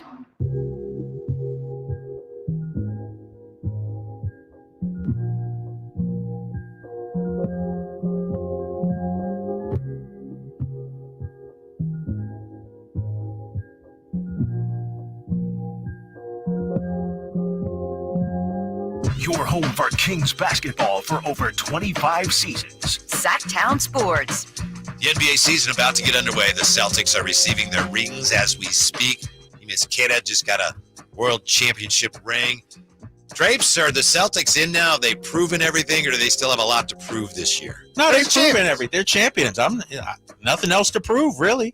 I mean, and I think they're the front runners this year, the favorites. And so I think Jason Tatum and Jaylen Brown, they had something to prove this past season. They've checked all the boxes as far as I'm concerned. Mm-hmm. I don't even think Tatum has anything to prove, really. I mean, sure, it'd be nice to get a finals MVP and things like that, but I'm not questioning how his greatness and how good he is. Unless somebody gets hurt, which is always a possibility, they have I think, an excellent chance to win another one. Yes, I agree. So if they get to that point again, then I think there is more pressure on them. It's like, yeah, you won one. Are you good enough to win two? Yeah. That may seem silly, but I think if it gets to that point, it's a Boston Celtics. Yeah. There's that tradition there. The standards are very high. Yeah, and Tatum, the last one introduced. And here's the thing. They brought back everybody, Whitey. Yeah. It's not like Denver, who lost a couple of pieces and everything. Like, they running it back, literally running it back with everybody. And so I do think they're clear-cut favorites. But you know how it is, too, though. The question it becomes, do you have that same hunger and drive to do it again? That's what I want to see, if they have that, the Celtics team. Cleveland is also running it back for the most part. Yeah. I wonder if some of that is because of the second apron and all that, if teams are more inclined to let's stick with what we got rather than make the major moves. There weren't as many huge moves this offseason. Yeah, I mean, there was some. Paul George, went elsewhere. Our boy DeMar, who else? KCP, I guess, but Clay, kind of, but not wasn't the superstar. Like, Dame Lillard's Durant or somebody like Porzingis. Well, Cat did get traded. Cat and Julius Randle. That was a big. That was late though. Yeah. That was late, but I don't know how teams navigate this new CBA second apron and first. It's confusing as hell to me. But the Celtics, they've said, second apron be damned. We running it, like their tax bill is almost more than their salary cap. One thing they did is they made these moves before the new rules took effect. Mm-hmm. So it's not like they got a bargain or anything, but what they did is a lot harder to do now. Well, the other thing they did is that they just signed White to an extension, Holiday to an extension, and then they put the team up for sale, knowing that the people who signed the contracts will probably not be the ones who have to dismantle the team 2 years from now. I think the bill is coming due eventually, but they don't have to worry about it this year. I think this is good for you, Kyle, to watch this. I know you didn't really want to watch it, but I know you're glued to it. I am glued to it. Yeah, these are my guys. I've been there.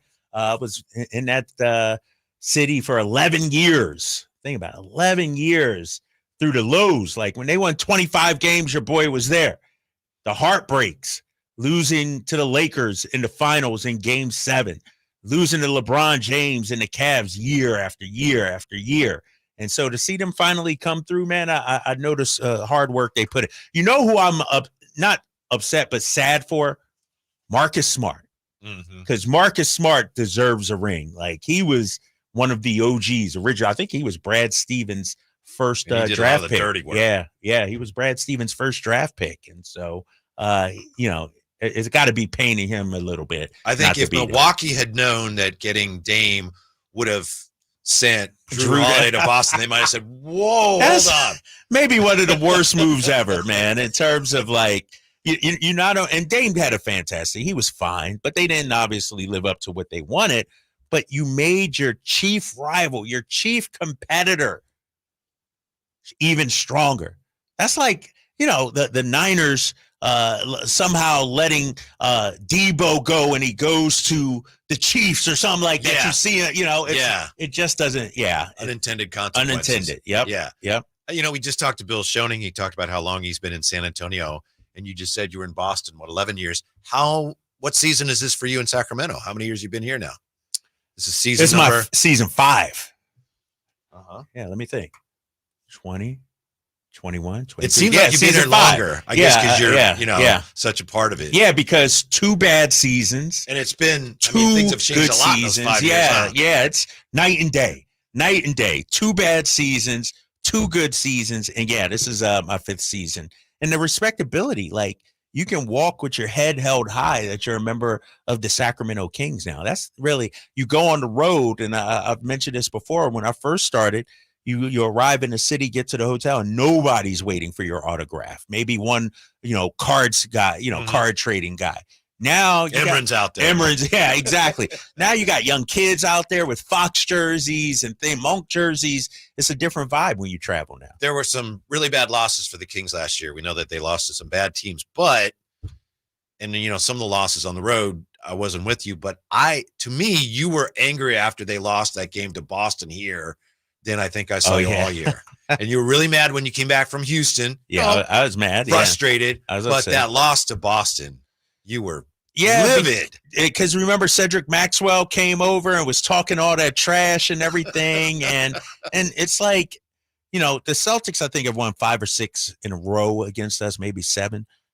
And none of the games have really been close except one. Like, they've been handing it to us, handing it. And it is personal for me when we go against those Somebody guys. didn't play for them that night. They were down a player or two. I think Tatum didn't play. Yeah. Tatum or Brown, maybe even. I don't know. But it's like, come on, guys. We got to win this game. And then to have Cedric Maxwell, Cornbread Maxwell, talking that trash and everything. He went from the radio booth, and you know where it is, the visit, walked all the way over to my post-game set. I thought you asked him to come over. No, he came over, and then I said, come on, when I saw, but he made it a point to walk all the way around and come gloat. I didn't know he would gloat like that, but yeah, man, we got to beat these guys. That's when I remember you were on with Deuce, and then you said, let me see that box score. And then you did. I don't want that box score. That's one of my all-time favorite clips right there, because the woman brings the box score every time, and sometimes we dig into it. Oh, what happened? Well, in that game, we didn't need to see that. Mm-hmm. It was the eye test. Like, we just weren't ready for them. Epic Airbees in the chat. What are you saying? It's funny, Drapes. You said you can't be all like it's one of 82. I hate when Fox says that after a loss. I want him to show some frustration, but he's my guy. LOL. A lot of fans were frustrated when the Kings players, and it wasn't just Fox, but some of those losses last year, and we were all, they would say, it's one, and we got to come back the next night. Yeah, it's interesting about that, because I wonder if De'Aaron, publicly says one thing, but privately is burning inside of him. Like, he's, and that's, and who knows? I don't know that. But, I think when you look at it publicly, and to Epic Airbee's point, you're not only just talking to the media, you're talking to the fans also. You're talking to the people that's paying their money to come watch you, to support you. And if it's just one of 82, like, that doesn't, make the fans feel any better. If you say, you know what, we shouldn't have lost this game, we got to be better, that's a little bit more, and it signals to the fans, okay, we do have that sense of urgency. And so it'll be interesting to see how it plays out this season with that. Oh, you won't like this one from Hamburger Dad. Oh, this guy. I can see them being right around 44 wins again if Fox decides to go at 50% again. Is that what we saw last year from Fox? Hamburger Dad? Don't think so. Wow. I think he was hurt last year. I think he played through some things. I didn't see him going at it at 50%. Not to my eye. No, I didn't see that. I didn't notice that or see that at all. And we've talked about it statistically. De'Aaron Fox had a better season last year than he did 2 years ago. Mm-hmm. And so if he did go 50%, damn, that's a hell of a 50%, because it was the best season of his career. What are we talking about here, Hamburger Dad? Mm-hmm. So who do you think in the NBA has the most to prove as a team, as a player? Anybody come to mind this year? I think as a team, I would say Philadelphia. Yep. I think the Sixers, no more excuses. Can't blame it on James Harden. Can't blame it on Ben Simmons. Can't blame it on Doc Rivers, the coach, or anything. Like, your team is ready-made to make a deep playoff run. Think about it. Embiid, an MVP, hasn't even made it to the conference finals yet. And so his shortcomings, you know what? You gotta, you gotta do it this year. No more excuses. My theory is that that ship has sailed for them just because of his health. Right.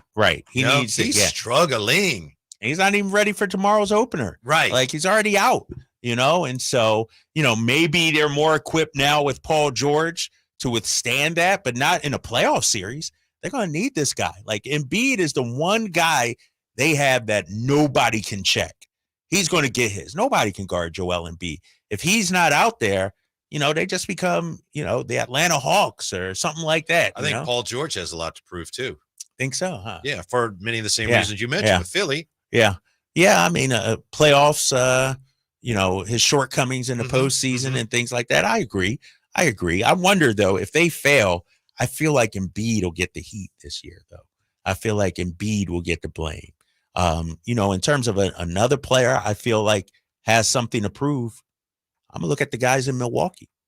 Giannis and Dame got something to prove, I think. Giannis been hurt the last 2 postseasons. Dame, they weren't good. He wasn't great last year. I think they have something to prove, really. Julius Randle, too, I think has a lot to prove. Damn. Yeah, I was curious about that. Obviously, I'm not here every day, but does the trade away of Karl Anthony Towns add pressure to Minnesota, or is it less so because Edwards is still so young and he's ascending into that MVP role? I feel like it's maybe more pressure going I do too, into it. and a lot of it's on Julius Randle's shoulders. Yeah. And I know Drapes and I disagree on that. Windhorse said there's a lot of people around the league that agree with Drapes, but I don't think it's a good trade for Minnesota, but I know you do, and a lot of people apparently do. I can see it working. I can see it working. I think, obviously shooting has to be key for Minnesota. Where are they getting that perimeter scoring from? But let's say you go a Naz Reid, Julius Randle front court, because I think Naz Reid will get plenty of minutes. Well, Naz Reid can stretch the floor. Now, Randle is your interior guy. Now, the Randle, Rudy Gobert might be a little clunky, but I don't know how much they'll actually play together. They may start, but then a quick hook from one of them. By the way, Simone's in there, and Simone's getting ready for the roundtable. And Simone, did you post that on Twitter, Henrietta? Or was that just something you sent to us? Okay, yeah. She had, her plastic skeleton in a Mahomes jersey. Yeah. Okay. Yeah, but we'll bring it up in a second. I want to get Simone here mic'd up so she can explain. It didn't work, but yeah, we'll get to that. Also, Keon Ellis has been named a player of outsized importance. What that means when we come back to Sactown Sports. The Sacramento Kings open their season this Thursday against Anthony Edwards and the Minnesota Timberwolves. Tip at 7 p.m. Fans on their feet. Listen to every Kings game all season long On your home of the Sacramento Kings. Sactown Sports 1140. Tired of ads interrupting your favorite news podcasts? Good news. Ad-free listening on Amazon Music is included with your Prime membership. Stay up to date on everything newsworthy with podcasts like The Daily, Up First, and 5 Things Uninterrupted at Amazon.com/ad-free. Just head to Amazon.com/ad-free to catch up on the latest episodes without the ads. Imagine your team always looking and feeling their best in high-performance technical workwear. Cintas can make it happen. They have garments for almost every job imaginable. And with the Cintas Workwear program, you get freshly laundered garments delivered every week for everyone on your team. Great garments without the bother of laundry. That's a real perk for employees. Find out how Cintas can boost team image and morale. Visit Cintas.com. Oh, I'm ready! And get ready for the workday. October is ending, but I want to keep the fall fun going. So I shopped Kohl's lowest prices of the season. I saved 30% on top active brands like Nike, Adidas, and Under Armour. Then I got my kids some boots for under $22, scored 50% off Food Network baking must-haves, and earned Kohl's cash. Yeah, it doesn't get better than Kohl's. Select styles. Offers in October 27th. Coupons do not apply to Nike, Adidas, and Under Armour. See store or Kohl's.com for details. Did you know that Wendy's has any size soft drinks for just $1? Yeah, any size, anytime. Like $1 Coke, $1 Sprite, or even $1 strawberry Fanta. Okay, could we maybe switch up the sound effect, please? 'Cause I'm losing it. Wow, no, not that. Any size soft drink for just $1? Gotta be Wendy's. Limited time only. Price and participation may vary. A la carte only. Not valid in a combo. Exclusions apply. Finally, an easy way to find home improvement contractors. Just visit subcontractorsunited.com and simplify your search for home services professionals. From cabinets to windows, roofing to plumbing, Subcontractors United is an easy, simple way to find and hire a home improvement contractor. And you never have to give up personal information. So no harassing phone calls like you get from those other websites. Subcontractorsunited.com is sponsored by D&D Cabinets and Savage Design. When it comes to fighting for families and protecting kids, no one works harder than our Assemblyman, Josh Hoover. A member of the Bipartisan Problem Solvers Caucus, Hoover has worked across party lines and proposed tougher penalties for fentanyl crimes, stricter sentences for drug trafficking near schools, and RILA's law to make sure anyone who abuses a child is held accountable. A former school board member, Josh has fought to support school police officers, prohibit homeless encampments near schools, and increase funding for school facilities. Josh Hoover knows that families have been paying more for everything from gas and groceries to utilities and insurance.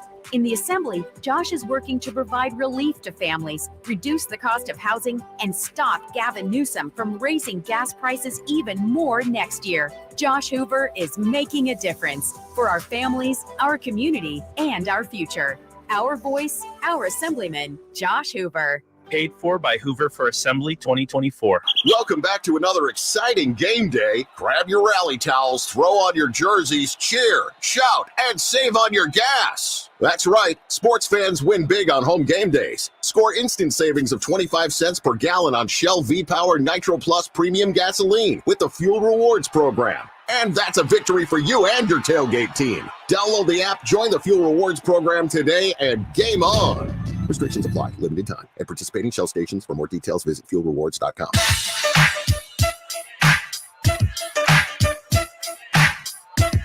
Your flagship station for the Beam Team, Sactown Sports. Well. We're getting ready for the Knights of the Roundtable, and Simone is in the control room. She's getting ready for some things to help us with the Knights of the Roundtable. Simone had her plastic skeleton, Henrietta, wearing a Mahomes jersey on Sunday, and it didn't work, Drapes. Well, he had a bad game, right? Well, yeah, maybe he did have a bad game. The Niners just didn't hold up their end of the bargain, right? The influence was there, but I fear the Madden curse is too great. That's your jersey, Kyle? Yes, that was my jersey. I guess for context, so last year Simone just put a Niners t-shirt on the skeleton because it was Halloween and it was spooky season. And that was right when the Niners started that 3-game losing streak last year. And so we started thinking that the skeleton might be cursing teams that wear it. Oh, it's clear. It's not just clear. a thought. We had to test the hypothesis. So a friend of Simone's is an Eagles fan, and so we put an Eagles jersey on. That's right. And the Eagles lost that playoff game against the Bucks. So then we tried it for the Super Bowl with Mahomes, and it obviously didn't work. So Didn't really place it on for the Super Bowl. I left it there all week, and then I took it off when the game started. Yeah, that doesn't count. Rest my case. But then we put it on for this game, and you know what? Patrick Mahomes did the deed. That's how bad the 49ers mojo is right now.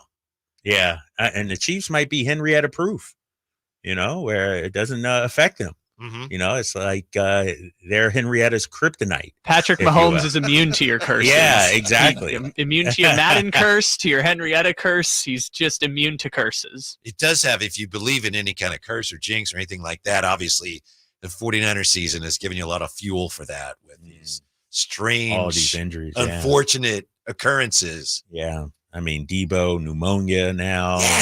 It's just the hits keep coming. And it seems like every week somebody is getting hurt or injured or not playing. And so I guess Brandon Ayuk was pretty smart to get that contract. Yeah, he got paid. Yeah, he got the $76 million guaranteed or whatever it is. And so, I mean, how long is that injury? A year or so? Yeah.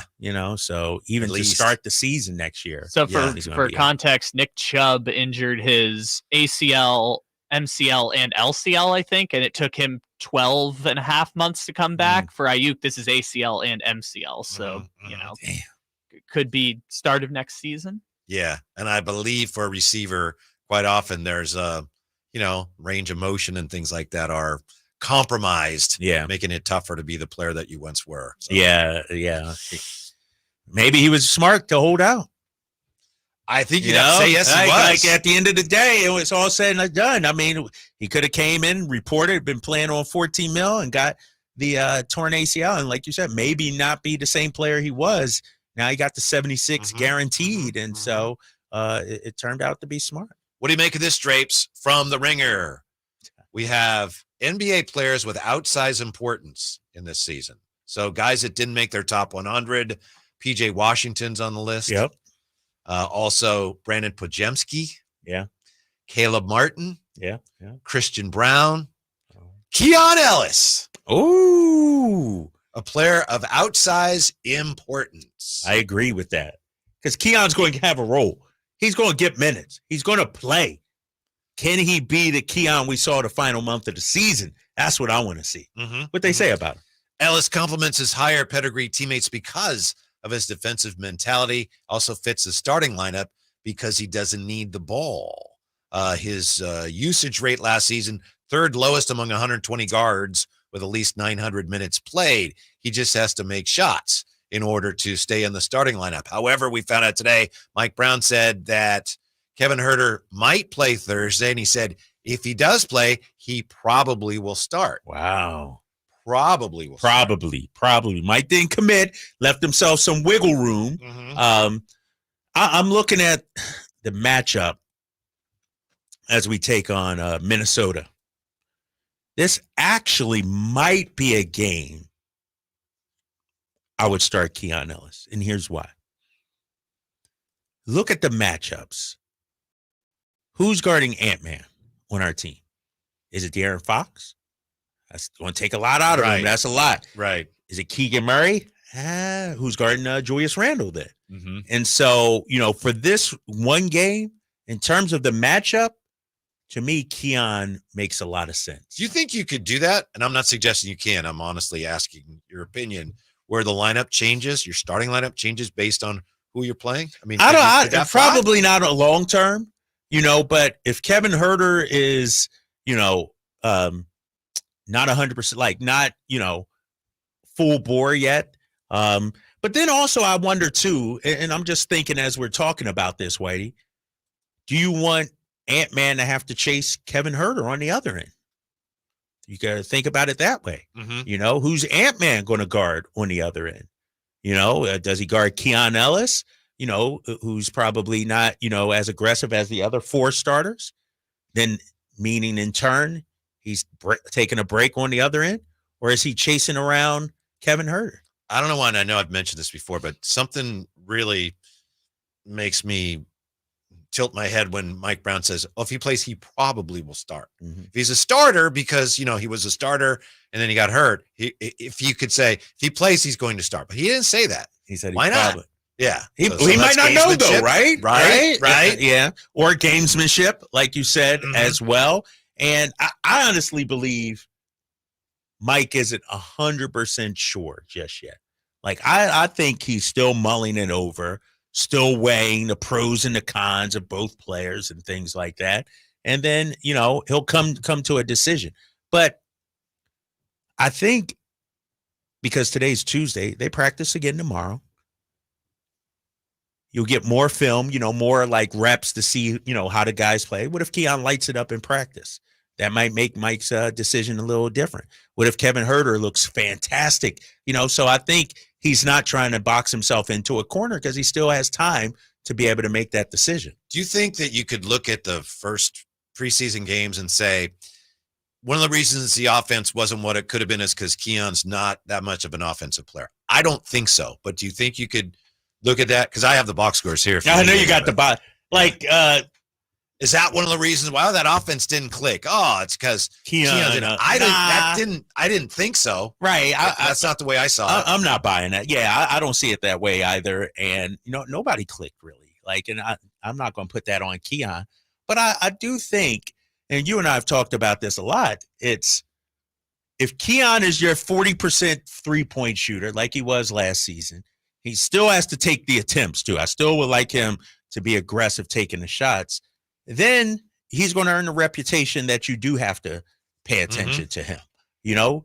But if he's not making those shots, you know, and I know he still gives you other things, obviously, but in terms of the offense, you got him and DeMar, who teams aren't going over to try and guard. They're going under. That, you know, messes up your offense somewhat.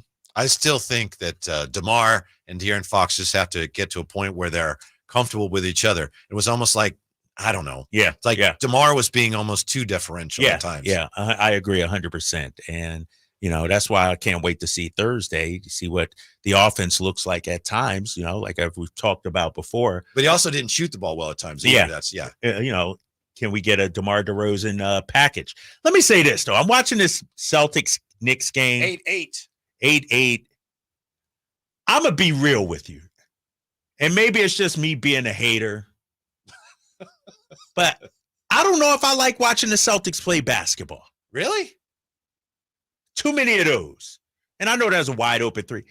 Derek White from the corner. 3 of their first 4 buckets have been threes. It's just. But you've been watching the NBA a long time. You know that's the game right now. That's the game. But they do it more than anybody. They led the league in. They get them. It's just. It's drive, kick, fire up a 3. Drive, kick, fire homogenous. Up. Everything's the same, man. It's, you know, no. Brunson went down. Jaylen Brown went down. But yeah, it's no originality. You know, it's where's the post moves? Where's the, you know, Pete Carrill offense or something? Like, give me something, man. I don't know. Jason Tatum in the post is kind of the reason they didn't win the finals against the Warriors. But come on, Kyle. Hey, cut his mic, please. He's the only one that can cut his mic. Right? That's probably not going to happen. But I don't know. I was just sitting here watching it, and I'm like, you know, Pop said that years ago. 5-6 years ago, he said that.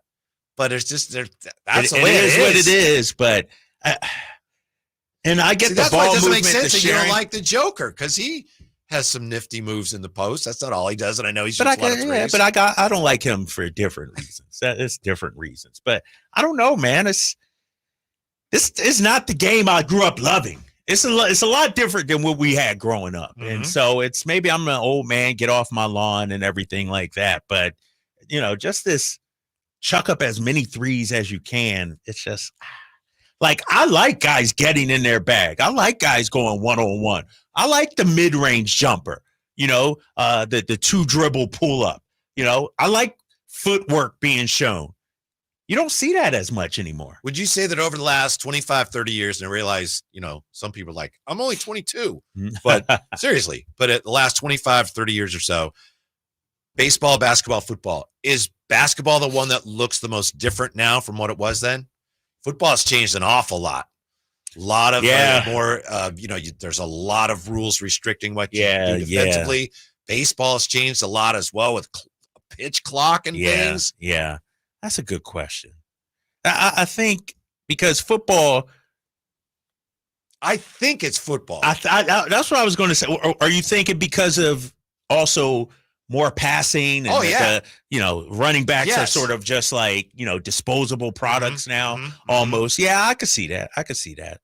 You know, it's but basketball has changed a lot. Yeah, basketball has changed so much.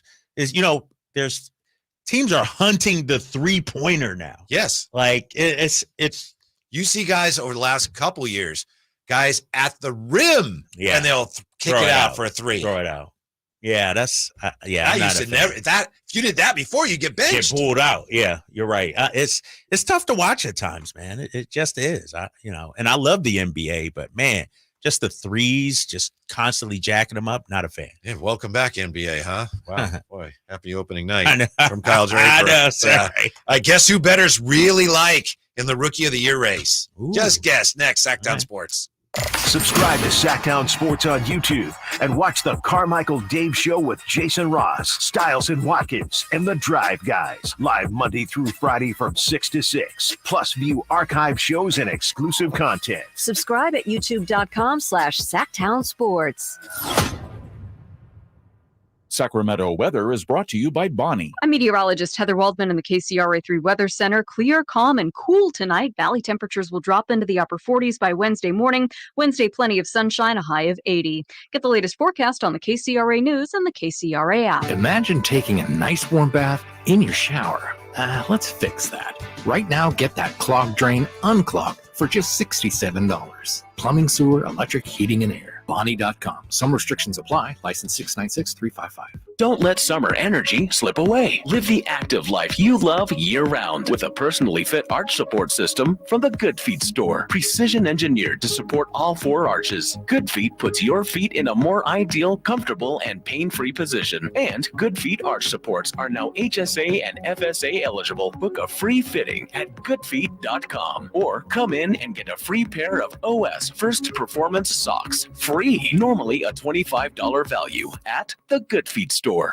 At Elk Grove Honda, not only do we have a great selection of pre-owned certified cars at very fair prices, but every one of our pre-owned automobiles are treated with kid gloves with a 182-point inspection that covers everything from unibody to tires to brakes and engine filters. Then our certified cars receive a mobile oil change and fresh fill-up with full synthetic mobile oil. We know you have lots of choices of where to purchase your next car. Come to Elk Grove Honda, home of the 182-point inspection and mobile oil change. We're in the Elk Grove Auto Mall, Highway 99 at Elk Grove Boulevard. Don't you deserve health care you can count on? Well, you can count on United Healthcare with Medicare plans that fit your life today and as your needs change tomorrow. You can enjoy reliable coverage and low out-of-pocket costs with a Medicare Advantage plan from United Healthcare. United Healthcare Medicare Advantage plans. Made for California, trusted everywhere. The Medicare annual enrollment period ends December 7th, so go to uhc.com/Medicare today.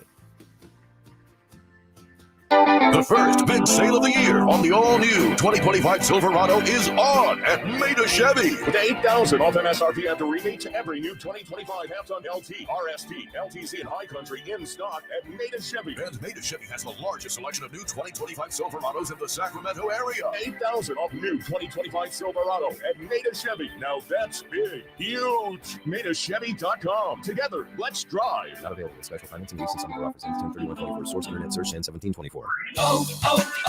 O'Reilly. Stop by O'Reilly Auto Parts in West Sacramento and Town Center Plaza next to Nugget Markets now through October 29th for the Customer Appreciation Day sale. You'll get 2 times O rewards points on select purchases. Plus, pick up 5 quarts of any Mobil 1 full synthetic motor oil and receive a $10 gift card after rebate. And buy 1, get 1 free Coca-Cola products at your Town Center Plaza, O'Reilly Auto Parts. Whitey here reminding you that not all grills are created equal. Give your family a real treat. Bring out all the flavors of the upcoming holidays with the amazing Napoleon Prestige line of outdoor cookers. Napoleon grills that features other grills can't match. They're built different, built better, built to last, complete with a lifetime warranty. All made with premium steel that boasts absolute quality. Just because it's October does not mean we can't barbecue outside. Visit California Backyard now for your best selection of grills and Napoleon Grills accessories. Jeff Lynn's ELO. Mr. Blue Sky, Mr. Blue White. Live in concert in Sacramento. The Over and Out Tour. Jeff Lynn's ELO, the final tour, all the hits. Live at Golden One Center, October 23rd. Get tickets now at Ticketmaster.com. What sets Ashton & Price apart from other injury law firms? I'll tell you. From beginning to end, all important legal decisions are made directly between our clients and their experienced local attorney. A gate agent flying the plane, the receptionist performing surgery, not a chance. There's simply no substitute for the unique power of the direct attorney-client relationship offered by Ashton & Price. And there's never a fee until we win, and between you and me, we win a lot. Remember, for the best advice, don't think twice. Call Ashton & Price.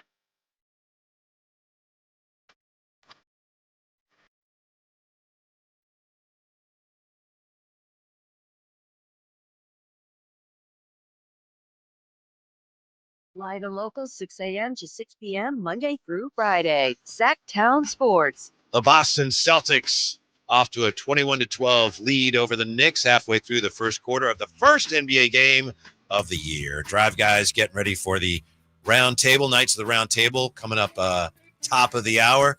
Drapes, you ready to be hanging out with the Styles and Watkins and Jay Ross and Brendan Nunes down there. Lucky me, man. Well, we got an hour to do it with them. I can do it for an hour. Fly by. Yeah, I can do it for an hour. Just got started. Yeah, we got so much to talk about. I need a clock to, like in the corner so I can keep an eye on the track of time, if you will. I've been at this station.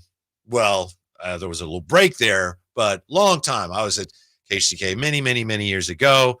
I don't ever remember doing a broadcast from an individual like studio or setup like we have downstairs. Yeah. We've never done that before. Yeah, so this is when I've been here anyway. Something unique. Yes. The listeners should stick around because this is a once in a lifetime situation. Maybe. Well, maybe not. We'll see how this goes. Maybe we'll give you a chance to come in and join us sometime, huh? We got all these stadium seats. Yeah, we got these seats. Yeah, VIPs, right? Yes. Special people. Yes. Yeah. By the way, I think these seats are worth something. Just you keep eyeballing them, and we have more downstairs. I heard, right? I know. Yeah, I'm gonna have to get a couple of these. Old Arco. Arco okay. 2. Arco 2. Okay. 4, 5, 7, 8, 12, 13. Okay. All right. There's a few in the garage. I know. There aren't as many as there were a couple days ago. No, I'm kidding. I know. I wouldn't do that. You're gonna be like those fans at the Oakland Coliseum. Take it out. I would never do that. Who's going to be the rookie of the year in the NBA, Kyle? Bronny. No. I either Reed Shepherd or Dalton Connect. How about that? What about Zachary Risache? No, I like him too. He's a good player. How about the guy from Chicago? Also, I forget his name. Young player from Chicago. He's pretty good as well. So keep an eye on him. Who was that? Sorry, I don't remember who you're talking about. Oh, the Chicago guy? Oh, yeah. Let me pull it up. Donovan Clingan, because he's up in Portland, right? Yeah, not him. Yeah. Not Stephon Clark. Not him either as well. I'm drawing such a blank right now, man.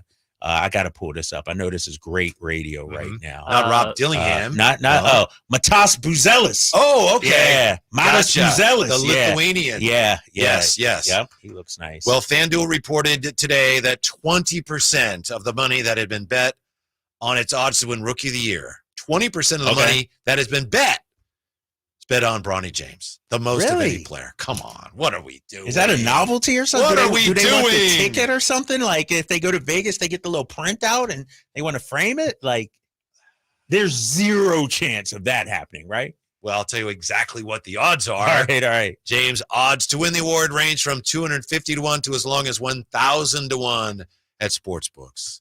Yeah, people get a little sauce in them, right? Yeah. Like, I was Rookie of the Year. Well, Brown's going to make it so kid wins. Right. 1,000 to 1. Let's do it. No way. Come on. You wouldn't take a flyer? No. On that? Throw $10 or something like that? Betting favorite to win Rookie of the Year? Zach Edey.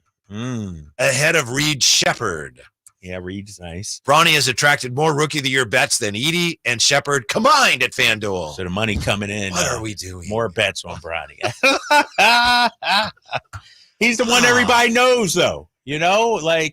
Ask people, do they know Bronny James or Reed Shepherd? I'd probably say more people know who Bronny James is.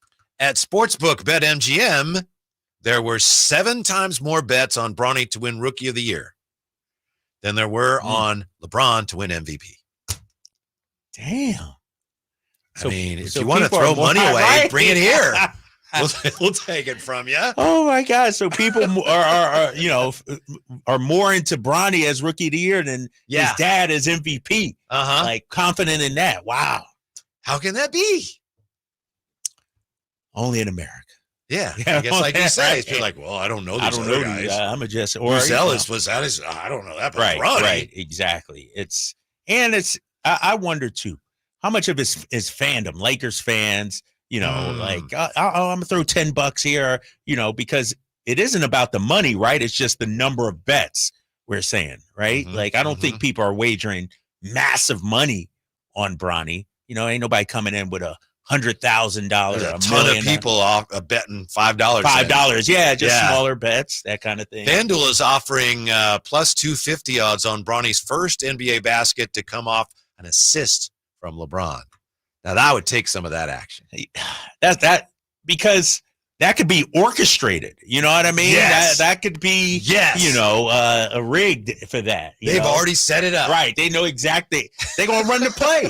A 2-man game. You know what I mean? Something like that. Yeah. So, yeah, that's some good action right there. There's going to be who'd be guarding Bronny on the back cut. Whoever sets the screen is going to hold the guy around the neck. And the referee's going, nope, that's good. That's 2 clean. points. Count it. 2 points for Bronny. Hey, you can't rob Bronny of his moment, right? Right. You got to let him have it, baby. Right. So. Right.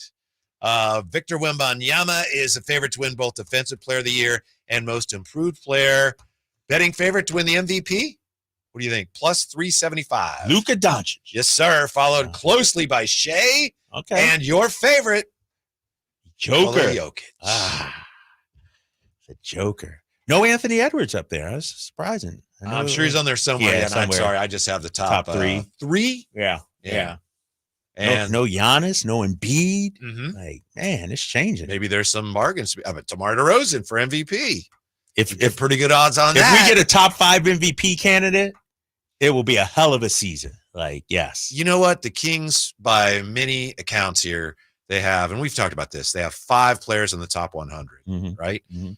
That's a lot. That doesn't It really guarantee is, anything, right. but you compare, I think Boston might have 5 or 6. Yeah, The Knicks, there aren't many teams. OKC maybe. There aren't many teams that have that many guys that are ranked top 100. Again, it doesn't guarantee anything, but it does speak to how talented this roster is. Yes, I agree, man. And you're right. I mean, I think Boston has 6.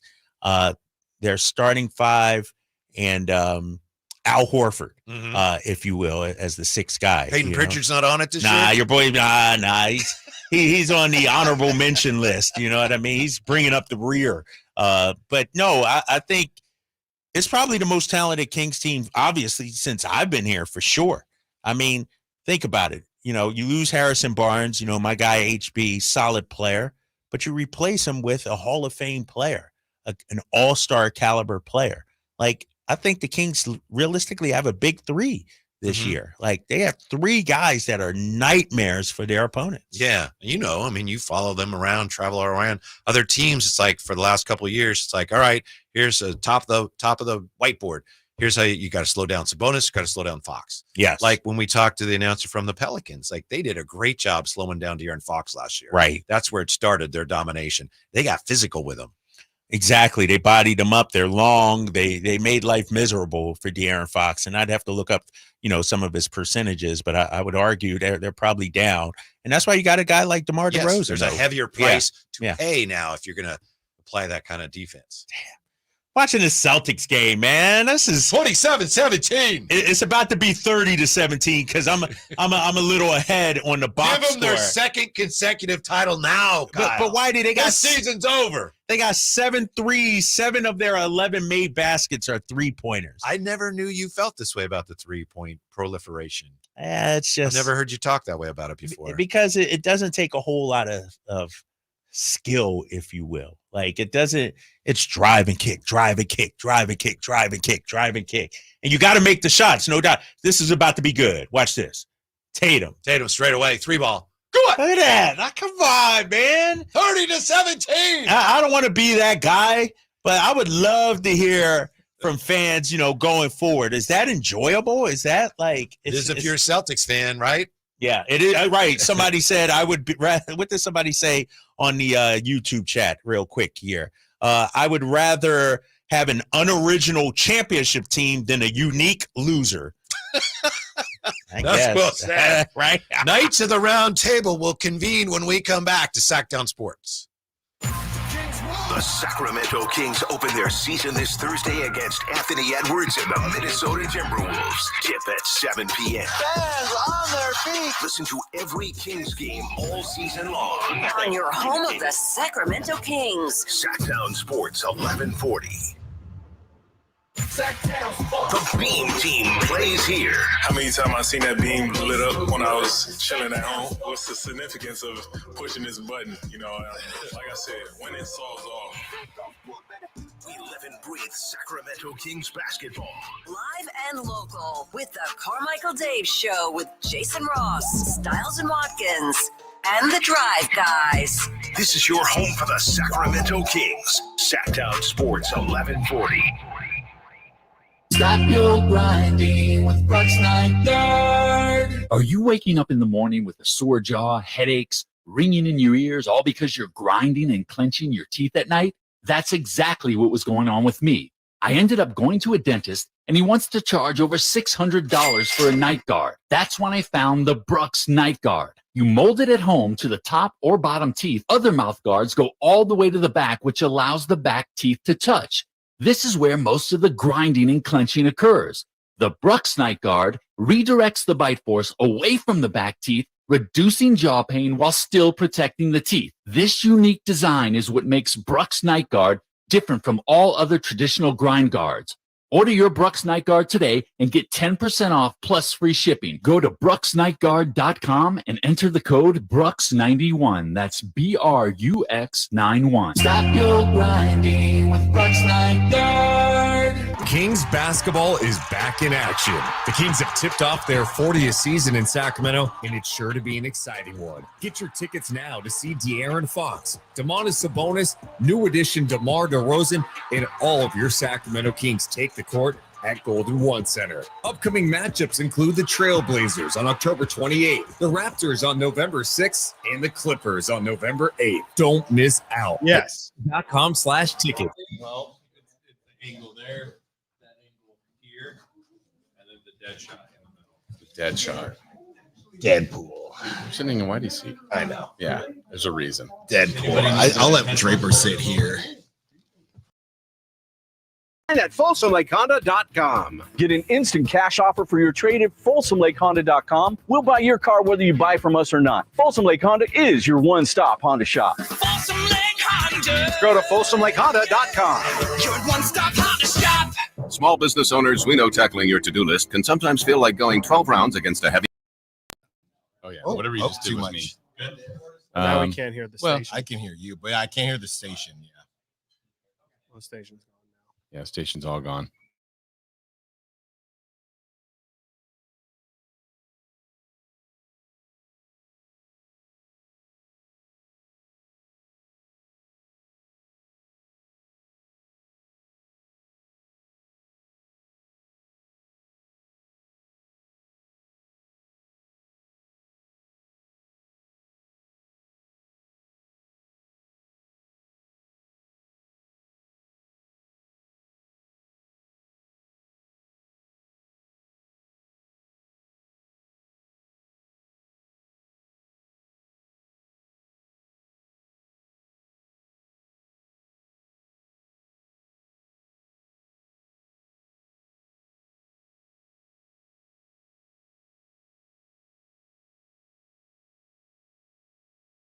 There, and American Energy wants to make sure your system is operating safely and properly. So now is the time to take advantage of the $49 fall tune-up inspection. That's regularly $119, but includes a full safety and duct inspection. And if your system's over 10 years old, it's free. The tune-up is on American Energy. Give them a call right now. They're offering $50 off your first recommended repair, or if you need a new furnace, that's half off the price of a new unit. American Energy been serving the greater Sacramento area since 1981. A+ with the Better Business Bureau. You can check them out at theaeway.com for an instant quote. That's theaeway.com. Tell them Carmichael Dave sent you. Call 916-520-9990 now. There's no need to be scared of auto maintenance this October. Your local Jiffy Lube has just the treats you need without the tricks, like fast oil changes or wiper blades for the upcoming rainy season. Serving greater Sacramento area customers since 1984 with over 30 convenient locations to choose from. Open daily, early at 7:30 and open past 6 p.m. at most locations. Just visit jiffylube.com to find a location near you and valuable coupons to save money too. Get ready for an incredible night as the iconic Little River Band hits the stage at the Nugget Casino Resort Grand Ballroom. Join us Saturday, November 16th at the Nugget Grand Ballroom for an unforgettable concert experience. You'll hear all your favorites in this must-see event of classic rock. The Little River Band live at the Nugget Casino Resort Grand Ballroom. For tickets and info, visit nuggetcasinoresort.com.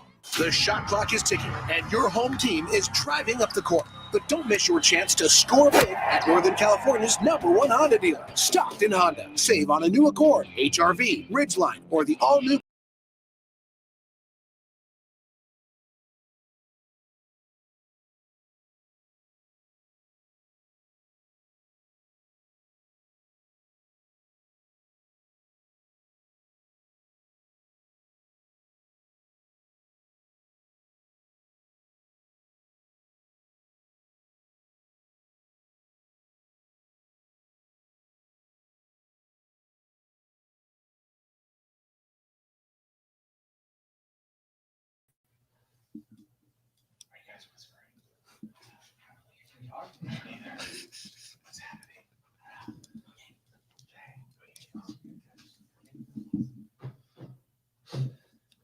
I'm riding in your car.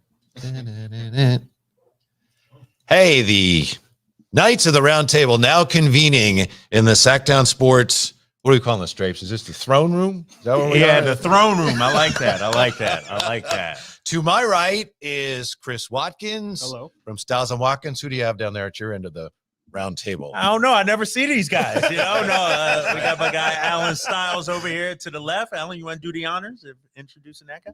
Longest tenured employee here, probably. I don't know if I should even do the honors, but Mr. Jason Ross himself. Yeah. You know why we're doing this, right? Why?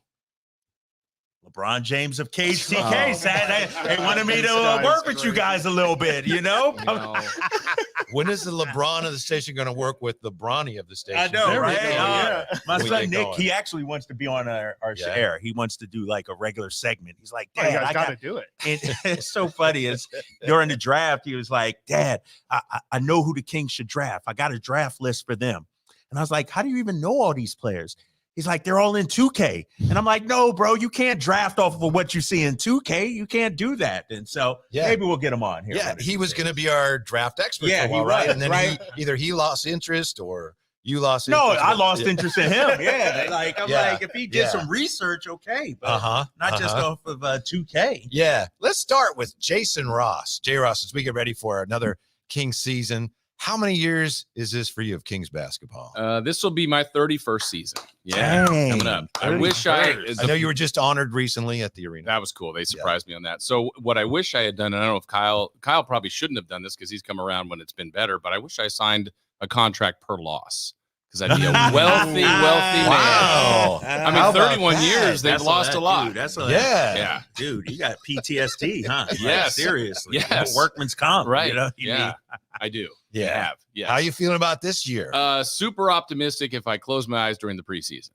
Yeah, but I think I am optimistic. I like the talent that they added, and I think it should be a good year. Mm-hmm. Yeah. I have to tell you, and maybe you've been listening, we've been talking to a lot of announcers from around the league the last week or so, and Drapes, right? There's been some skepticism from some of the announcers just talking about, I like DeMar. I don't know about the fit. Now, obviously, a lot of them say, the announcers say, haven't really watched the team in the preseason, but there is, I think, league-wide, there is some skepticism as to the fit here. Well, I think that there should be a little bit just based on what they did in the preseason. Look, everybody's going to sit here and say that the preseason is not a big deal. I mean, we talk about Carmichael Dave, who conveniently isn't here. Where is he? He's You're the only one. Let me say this You're the much. only one talking about Carmichael. No. I'm talking about him because how often? Okay, someone goes. He was saying he was changing his diet. He was doing all this stuff, right? He said all that. Did we get a check-in after a week? Because I don't think a lot changed in a week, and I think it's the same thing with the Kings. The problems that they had in the preseason, they're going to have these problems at least on Thursday. I'm not saying throughout the whole season, but at least on Thursday. So get ready, Jason, for another loss. You better sign that contract another way. I'm just saying. Wow, Chris. Dude, is this who you work with every day, bro? I'm just saying.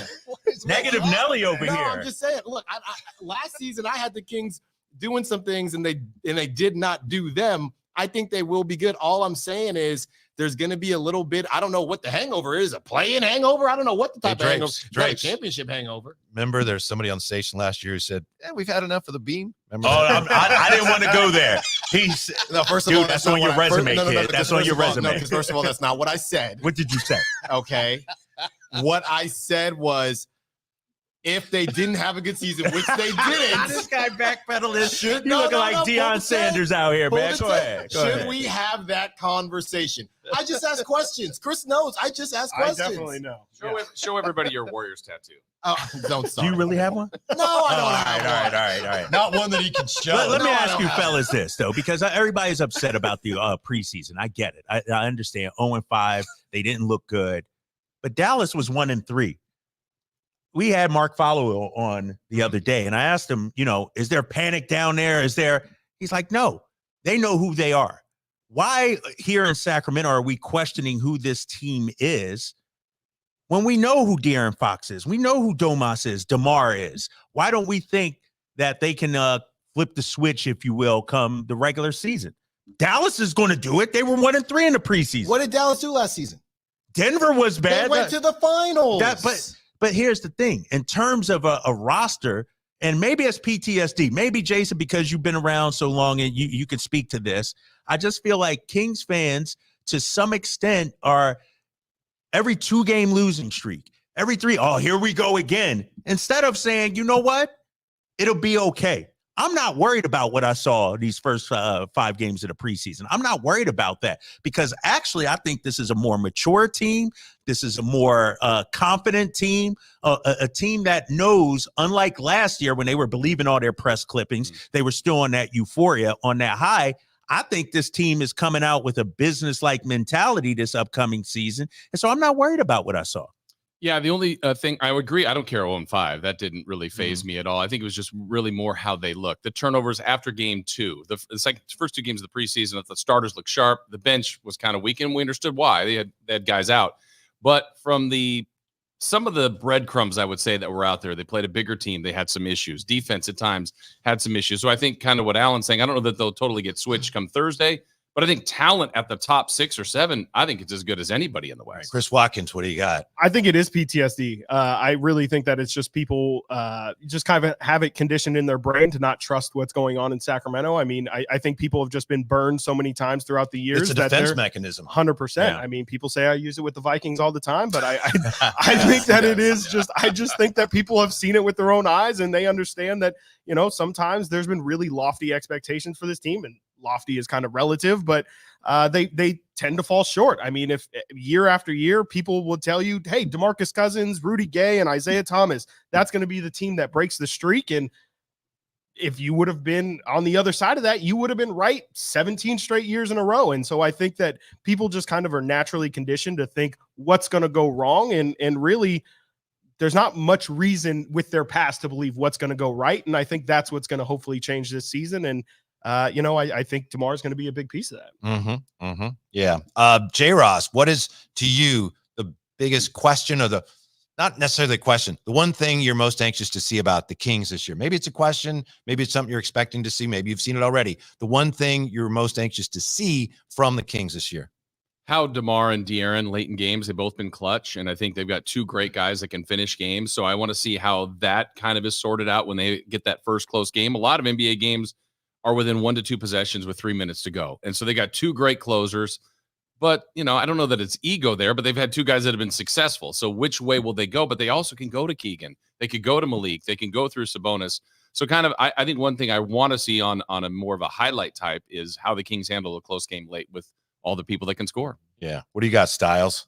Well, and great job to Frankie Carticelli, with the little Bambino. That's what we call him. And Frankie, he was in the building when something was said that I really did not see this coming, guys. We had Coach Mike Brown on our show during media day. Okay. And at that time he talked about Keon Ellis. All right. Keon Ellis, I guess, essentially filling in. We thought that Keon Ellis won that job, won the 2 job. Today it comes out when Kevin Huerter is back. he will likely be the starter. So I just want to see, are we going to go on the Kevin Huerter roller coaster again? Oh my goodness, when he's not scoring, well, he's still better as a starter. We can't put him on the bench. And that's the craziest thing to me. I've never heard that. Jason, you played baseball. We all played sports. When have you heard of that? We can't pull him because he's not playing well. Well, what world is that? Is your partner okay today? No, he's struggling. He got really upset. Pissed off. He got to be here. That's what it is. No, you want to get me upset about the pizza thing earlier. You want to get me out here at 5, then you gonna get the real. I'm just telling you. Yeah. How about you, Drapes? No, because and Styles is my guy, but of course he's wrong. I mean, because here's the thing. Here's the thing about it. What did Keon Ellis do to win that job? And Keon's my guy, no doubt about it. But look at the team's record. And you add, and we were just talking about this our last hour on our show, and you add in a guy like DeMar DeRozan. Now, if Keon is shooting 40%, is taking more than 1 or 2 threes a game, I need him up to 4 or 5. But I think the presence of Kevin Huerter is even more important now, even with the numbers not being what we want them to be. Like, he doesn't have to average 15, but just his presence. Imagine if you're game planning for the Sacramento Kings. You got to chase Kevin Huerter. You can't go under screens. And when you got a guy like DeMar DeRozan, you got De'Aaron Fox, you got Domas, who aren't necessarily known as three-point shooters, sure, you got to have that threat. And, Keon, now, if he does start and if he goes at 40%, and if he has a sustained success a month or two and teams start actually scouting him and have him at the top of the scouting report and figure, oh my gosh, we can't let him shoot, then I'm with you. But he's not there yet, I don't think. No, that's fair. I know we got to get to the other side. I hear what you're saying, and I didn't love what I saw from Keon during the preseason either. Mm-hmm. All I'm saying is at some point, people aren't going to keep falling for who Kevin Huerter is supposed to be in theory. He's got to actually do it, Drake. No, and before we get out of here for break, I said it probably takes 10 to 15 games. Mm-hmm. And if he can't give it to us, then you got to make a move. Okay. How about you? What do you on Chris this Watkins? Specifically, or what am I looking for? We're gonna go to 25. Oh, are we? Verlad's over here like telling me break. Verlad's like break. Quickly. This is what happens when you get like 3 different people who run a show on at the same time. I've got a poem. If we've got time, I've got a poem. No. What am I looking forward to, or how do I feel about the Keon situation? You can go anywhere you want. I do want to know what you're most interested in. Yeah, for sure. I would say the thing I'm most interested to see is just the continued development of Keegan Murray, if that is going to be continued development. Good one. I just kind of think that, and I was talking to Frankie about it actually the other day. How many mentions is Frankie going to get? It's just so many. I mean, honestly, not enough. You can't give him enough. I just really feel like in a way the season is very much dependent on how good or the same Keegan is. I think if Keegan's going to continue to improve those couple points per game, if he's going to continue to look more and more confident, I think it could really lead to this team making the second round or making some noise in the playoffs. But I do think that if Keegan is going to kind of, continue to be in his shell and not feel like, oh, this is my moment and let me defer to the other guys. I just think that could lead to this team just having a defined floor or defined ceiling, I guess. And I just feel like Keegan specifically, I want to see how he feels now that, I think last year at this time, there was conversation of, is Keegan Murray going to be the 3rd leading scorer? Is he maybe going to be the 2nd leading scorer? This season, I don't know if there's any illusion that it's not going to be De'Aaron, DeMar. I mean, Sabonis has been up near 20 points per game. Who knows where Malik Monk's going to be? So I hope that Keegan can continue to grow and not kind of get stunted by the other stars around. By the way, Chris Watkins is the inventor. Speaking of the Keegan Murray, he is the inventor of one of the greatest games, maybe the greatest guessing game in radio history, Keegan or Chris, where he would play a clip from one or the other. And you had to guess, and it's hard. It's hard. I think it's easy. I really think it's easy. I really you invented the game. Very easy. Yeah, it's so I obvious struggled to with me. it. There's something that's just a little bit different about the tone of their voices that you can tell. To me, it's like predicting the outcome of a Bengals game with the spread. You think you got it. Oh no, it didn't work. I don't think it's the most important thing by any stretch for the Kings, but I'm really interested in seeing what they get from the bench. Like Orlando Robinson to me is a really intriguing player. We didn't see him in the preseason. So to me, I'm interested to see, Dougie McDermott, what kind of production they get from the bench this year. Yeah, Jordan McLaughlin too, 47% last year. Like, is that going to continue to be a thing? I mean, that seems pretty lofty to expect. Yeah. But J-Ross, do you have thoughts on the 2-guard? Who were you starting at 2-guard? I knew when Mike Brown kept talking, like there's something about the floor spacing that he's enamored with, and Huerter is that. If that's what you want, it's Huerter. Like, yep. We've all talked. I've been saying that for months, though, right? That's been my thing, right? Okay. And I want to ask you guys this, because I think we all bring up defense for this team at some point and some concerns. I don't think they necessarily not draft, trade for, or play their top defensive guys. So how much philosophy-wise do they care about? I know they care. It's probably the wrong way to put it, but if we would say Keon's the best defender, I don't think he's going to start. If we would say Alex Len probably inside is their best interior defender, but I don't know how much he'll play. They add a guy like McDermott. Huerter will start likely. I just don't think there is a great defensive concept for the team as far as players, or if they had the best defensive player, like we've talked about Thibault before. What if they added him? Would he play?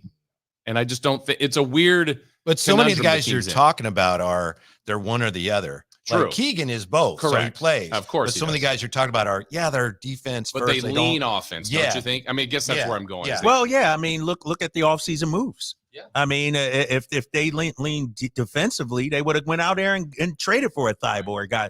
They got DeMar DeRozan. They are all in on offense, I think. I think when you look at what happened last season, and Monty McNair has talked about this, the step that we took back offensively, I think, was very surprising.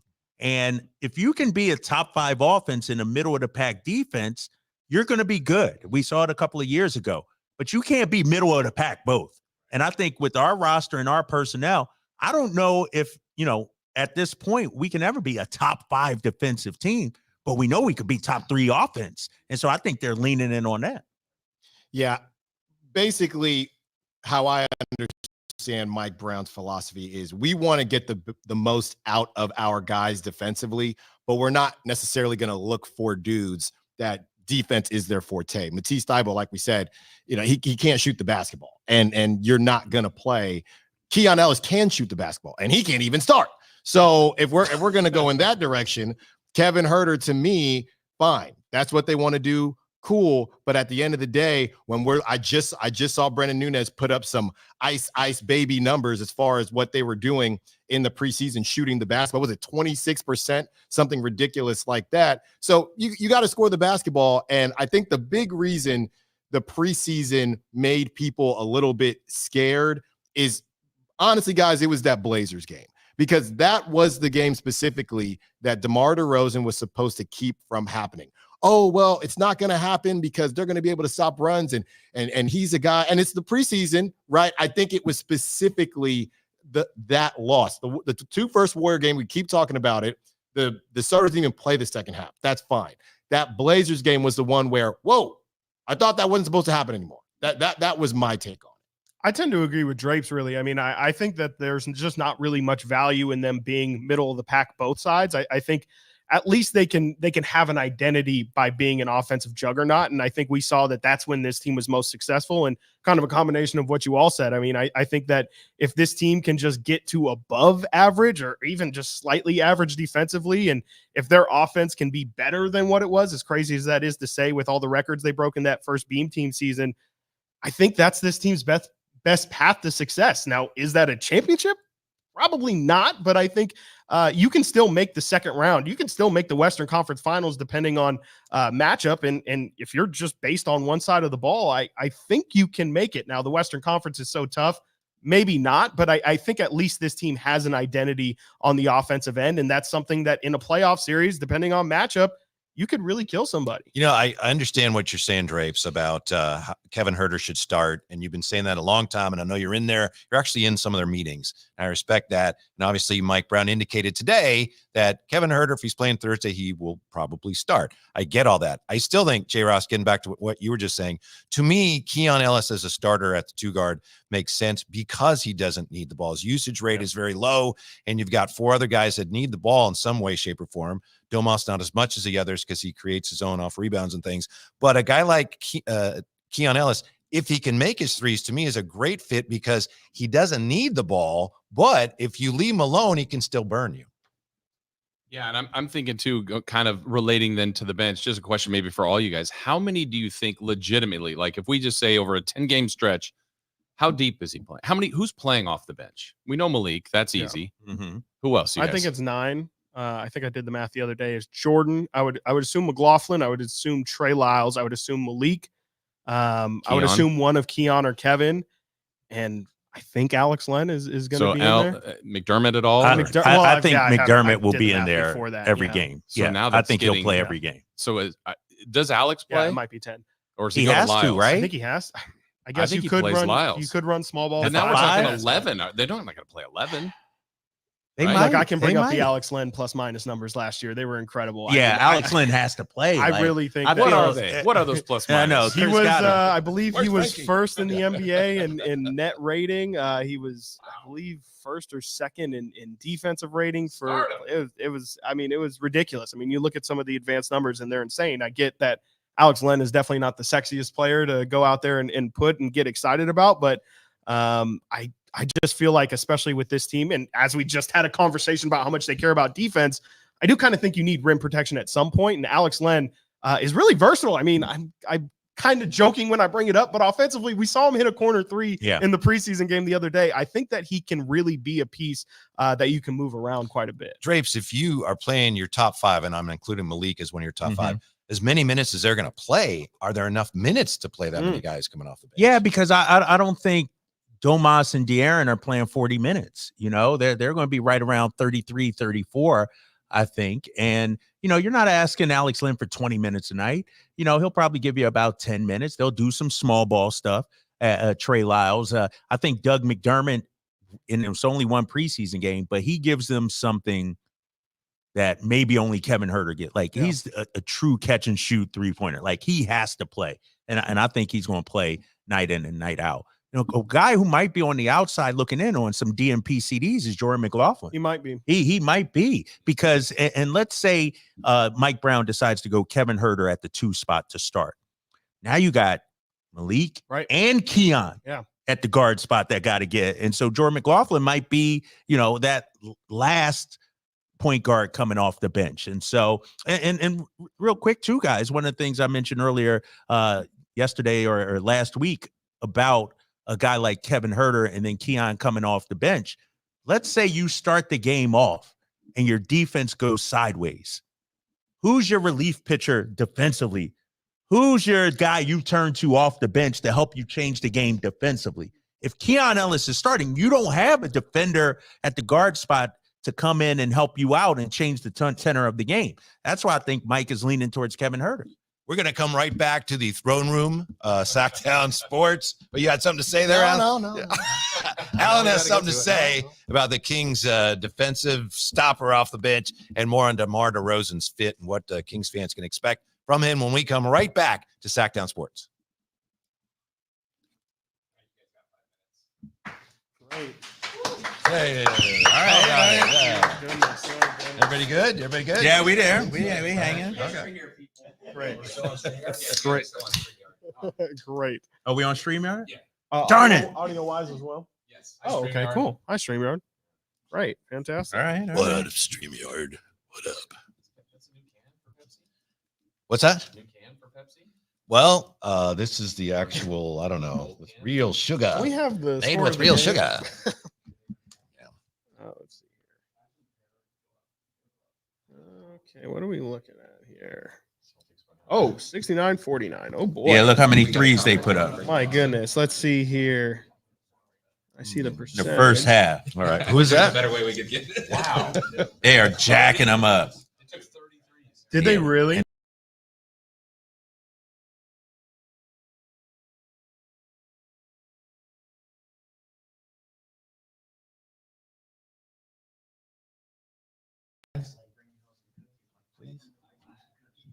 That's on YouTube. Hey, Joe DeRozan in the building.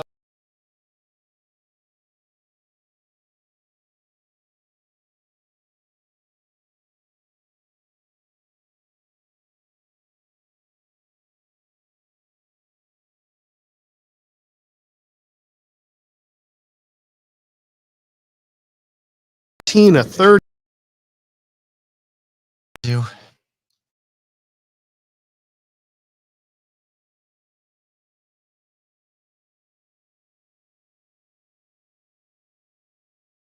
Yeah. Yeah, glad Alan was paying attention and not saying it. I just heard the cameras were on.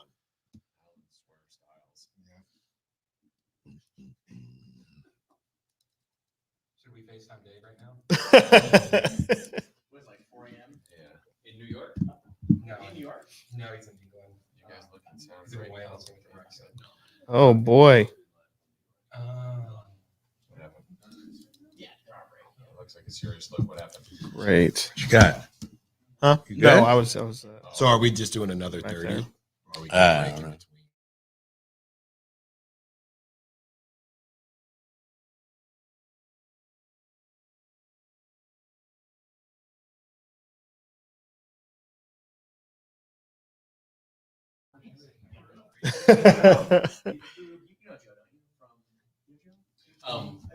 I've read that show.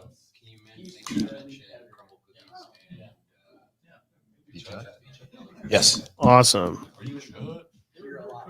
Definitely shout out Beach Hut for sure.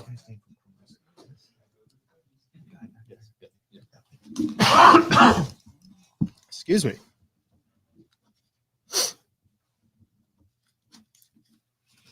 Man, that's crazy.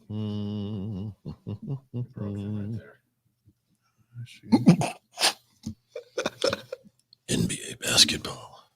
Sounded like we cut you off, Alan, just as you were about to. I know he's got something to say. He coming back. All right.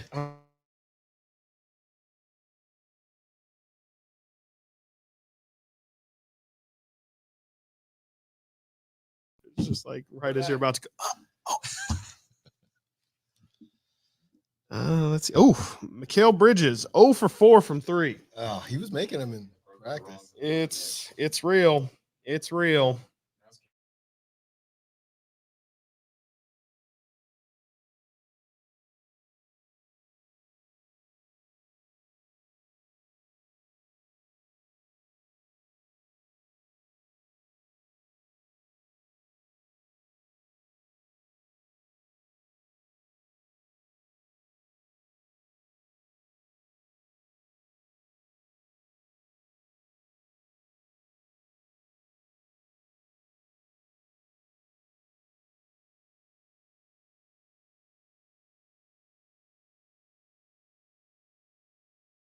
Right.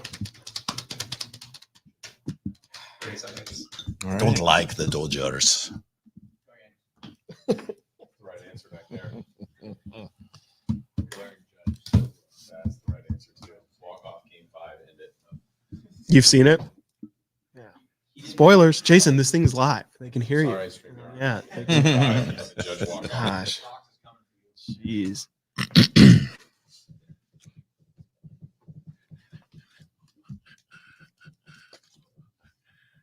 I call everything. Yeah, Styles coming back cooking. It's ready to go.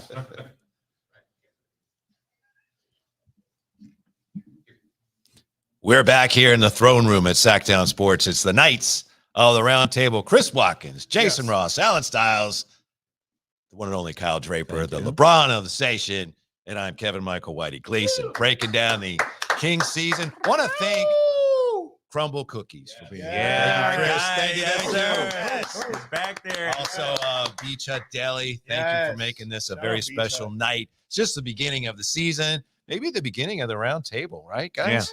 Yeah. Let me ask you guys this. I don't know if you saw the crumble cookies back there. Ooh. Oh, yeah. I did. You know, this ain't an eight-year-old birthday party. He cut them up in 4s, like little tiny squares. You know we can eat the whole one, right? You don't have to cut them up. I want the whole thing. You know what I mean? Like, he cut them up in little, triangles. And I'm like, man. Oh, so all right. Sorry about that. Sorry. What you got, Alan? You seething over there. No, What's I'm happening? You know what? We're sitting here. We are. And it's so funny to me. And the reason, people on the Sac Chat, I call it the Sac Chat, whatever you guys call it in your show, that's fine too. We call it the Sac Chat on YouTube. Be sure to join it if you haven't joined it. Chateau, but whatever. Yeah, that's fine. But we're sitting here and people are like, Al, Dave is rubbing off on Al and he's being a pessimist. People are saying that? Do you have the chat? I had it up during the break. You had it up? I here's missed the thing. No, and here's the thing. I need to keep everybody real here. I distinctly remember, and it's not just Kings fans. Everybody does it. We're sitting here talking about all these guys. Oh my goodness, how are we gonna play all these dudes? Jordan McLaughlin, we're gonna have 10, 11 dudes. I feel like we did the same thing last season. We did the same thing last season. With Chris Duarte? Duarte. Come on. Sasha. Come on. Oh my goodness. How are we gonna play all Duarte these played a lot guys? last And year, we could Alan. barely, and then 2 weeks went by, we could barely find dudes to put on the court. So who's that candidate this year? I don't know what the rotation is gonna be. All I know is I'm not sitting here using both hands and every finger talking about a rotation until I see them play. I know who's going to play, and that's about 7, maybe 8. All right, who's out then? Tell me who's out. You're gonna Alan. play 7? Is this the year that Alex Len is gonna finally get that playing time after all that? I now sound like Karl Anthony Towns. After all that, they had JaVale McGee last year too. He didn't play either. No, but he started the season. He did. Then he didn't, and Alex Len played. You got to have a backup center. No, don't I know. you? I know gotta you have do. But somebody, right? I'm just saying we know what the usage is. This is why when people talk about you can't bring in a Valanciunas or somebody like that because Sabonis plays too dang much. Okay, so we know there's about 8 guys, but we're sitting here talking about 10, 11 guys. Come on, guys. Come on. Well, you want to run 8 players all year? No, I'm not saying nobody that. does. No, so I'm not saying that. if they run 8 players all year, and when they get to the I'm playoffs, just what they're saying- going to shorten it to 6? No. Like, what are you talking about? I'm just saying, can we at least see what these bench guys can do first? I know what they can do. Doug McDermott's been in the league a decade. But that's the guy I'm talking about. Alex Len's been in a decade. Doug McDermott, come on, man. Come on. What about him? He plays a 20-minute a night guy, can be. He's proven that. That's proven. That's Okay. not I mean, he's not going to be You are stop negative, there. huh? He is negative. I'm not a negative guy. I had him a 3 seed last season. A 3 seed. And they want to go be a 9? Come on, man. Yeah. Come on, Whitey. All right, what you got? I want to ask You on Jason an island Ross. here, big fella. No, I'm You're on just an saying, island. We got 10, 11 guys.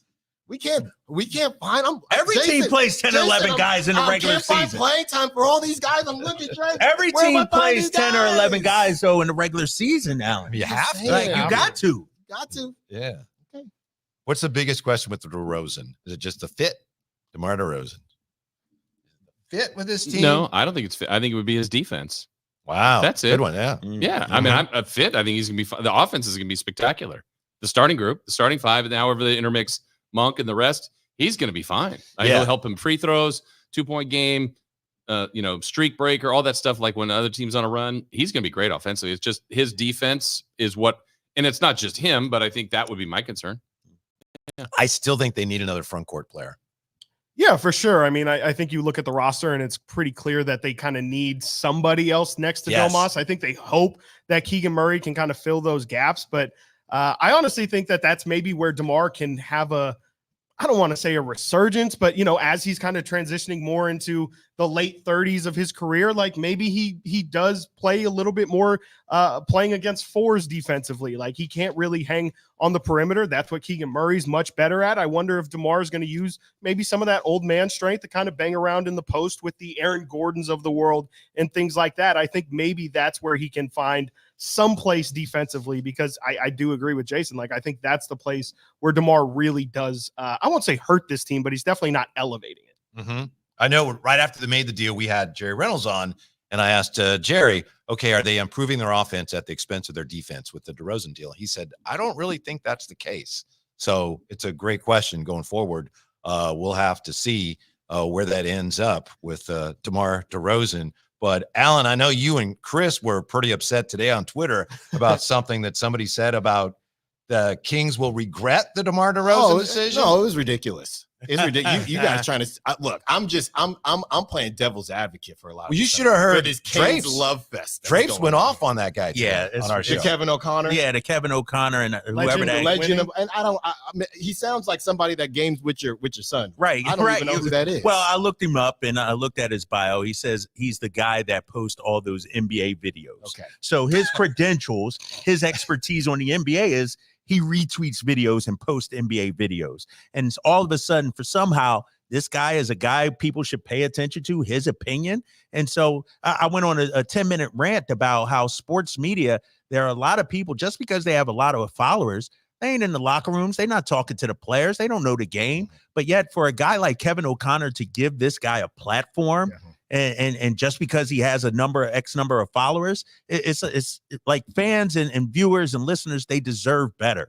Like this guy, like he said, A, the Kings are going to regret signing DeMar DeRozan, and B, DeRozan should come off the bench. You forgot C. You What was forgot C? They need to prepare for the Keegan Murray and Trey Lyles era. Era. Called it a movement. The movement. Right. And that's no disrespect, but come on, man. I said it to Whitey. Is there a Trey Lyles and Keegan movement that I don't know about? This is what the Trey Bays. That's right. This is what I would prefer. And I don't know the context. We know Kevin O'Connor. He's got a long history of hating on the Kings for whatever reason. This is what I just wish, Drapes, and I think you're going to be with me on this one. If somebody called me up and they said, "Hey, Alan, we want to have you on to talk rugby," okay, I'd say, "Hey, I know I'm extremely entertaining, but I don't think I want to go on that show." No, you would say if it's on TV, I would. Well, that's also how many people watch the show? How many people watch the show? So for this guy, Legend of Winning, I'm pretty sure he's a Laker fan. It comes to the situation, we have people on the show, and sometimes we'll say, "Oh, we're going to talk about this. We're going to talk about that." If you don't know what you're talking about, don't talk about it. There's just no need, because now you lose the little credibility you have because, brother, what are you talking about? See, that's why it doesn't bother me. And I understand where you guys are coming from. But to me, it's like, that's probably blatantly wrong. So good luck. You have to, you're going to have to live with the consequences of that. We move on. I don't like the stuff that's, the indications, the hints, the suggestions that are, clickbait stuff. That's just wrong. But we had some really interesting reporting last week from The Athletic on De'Aaron Fox and his future with the Kings. What'd you make of all that, JRS? I know you guys talked to Sam about all that and where all that is. This is a huge year for De'Aaron Fox. I think all of it made a lot of sense to me. I don't think it's what everybody wanted to hear per se, but I think if I'm De'Aaron, if I'm the Kings, maybe not the Kings as much, but if I'm De'Aaron, I think he's playing that perfectly, because he's putting a little bit of pressure on the organization, maybe a little pressure on himself and his teammates, but I think that's all good. And if they get to places where they want to go, I don't think it all takes care of itself. It does. Yeah. And also, let's say it doesn't, but I think it also varies how drastic that is. Because my example was Malik. I would not say last year was a great season. That was the most vulnerable free agent the Kings had. Yeah. And he said, I love it here. This is home. I came back, and we all know he could have taken more money off of a year that was not what everybody wanted. So he had belief in what they were doing. That was before DeRozan. That was before Mike Brown was extended. So it didn't phase him. Now, everybody's different, but I think the Kings are in a good spot here, and I think De'Aaron doing what he's doing makes 100% sense to me. What do you think about that? Yeah, go ahead, Chris. Go ahead. Yeah, no, I agree with Jason. I mean, I do think that they're playing the game. I think De'Aaron's now got Rich Paul as his agent. I think that plays a part in him just, again, kind of playing the game of, I want to stay here, but like Jason said, you got to kind of put pressure on the organization. And I think essentially, for lack of a better term, holding them hostage is a really good tactic, especially in the NBA. It does tend to work. I mean, I just think that it's a really dicey situation. And I think De'Aaron does want to stay here in Sacramento, but I also definitely understand why he isn't going to put that to paper quite yet, because it is his career. And I will also say there's a lot of people who, especially on our show, have been questioning, like, is De'Aaron really worth the money that they're going to go out there and give him?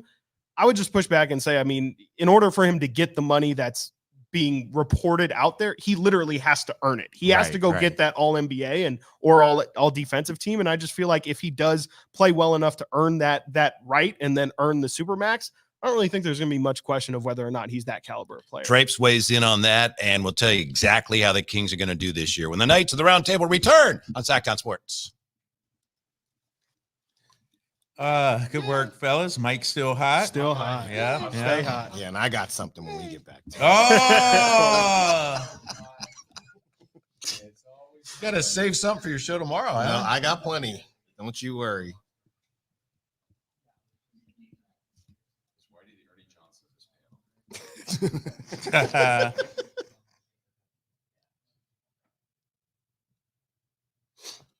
I don't know, Shaq. What do you think about that?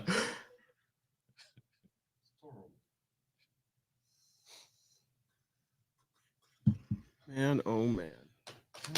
We wouldn't even be able to fit Dave in here. Oh, we ain't got mics. Well, couldn't fit his head. That too. Hey now. Hey now. By the way, this table is not I definitely was thinking that too. All right, next year. It's kind Knights of the theoretically round table. That's right.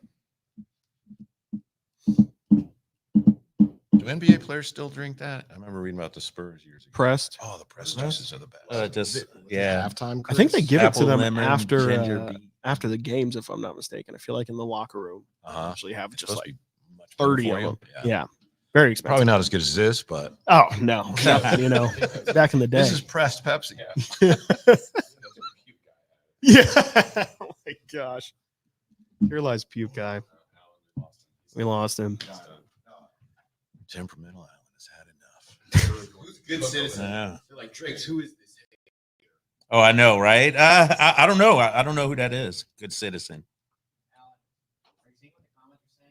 In YouTube? Oh, I saw that. I responded to that. I said that was a good one. That was decent. I was hoping no one would say anything. Why would you say something like that, Frankie? No, but then you don't. Are you? Come on. Oh, shoot. Come on. Let's be real. What is this? 4th grade? Back to back is I don't crazy. think so. Hey, can someone clip when I was looking for playing time so I can put it on my social? Can somebody do that? Frankie, Can anybody do that? Since you want to talk trash about me, this is the least you can do. Thank you. Thank you. You like that one, Drapes? You guys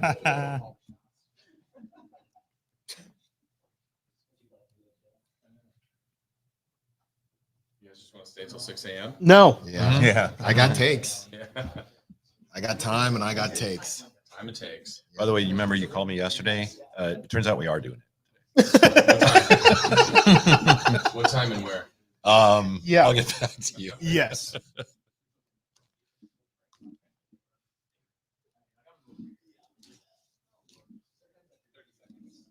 How much now? 30 seconds. How much now? Mm. Well, that was a quick 8. That was so fast. All right, finish strong, guys. Hottest takes. 56 we go to? Whenever you want. Where are we going to? 58. Yeah. Yeah. It's infinity now. I'm gonna hold this. I'm holding this now. Let's go.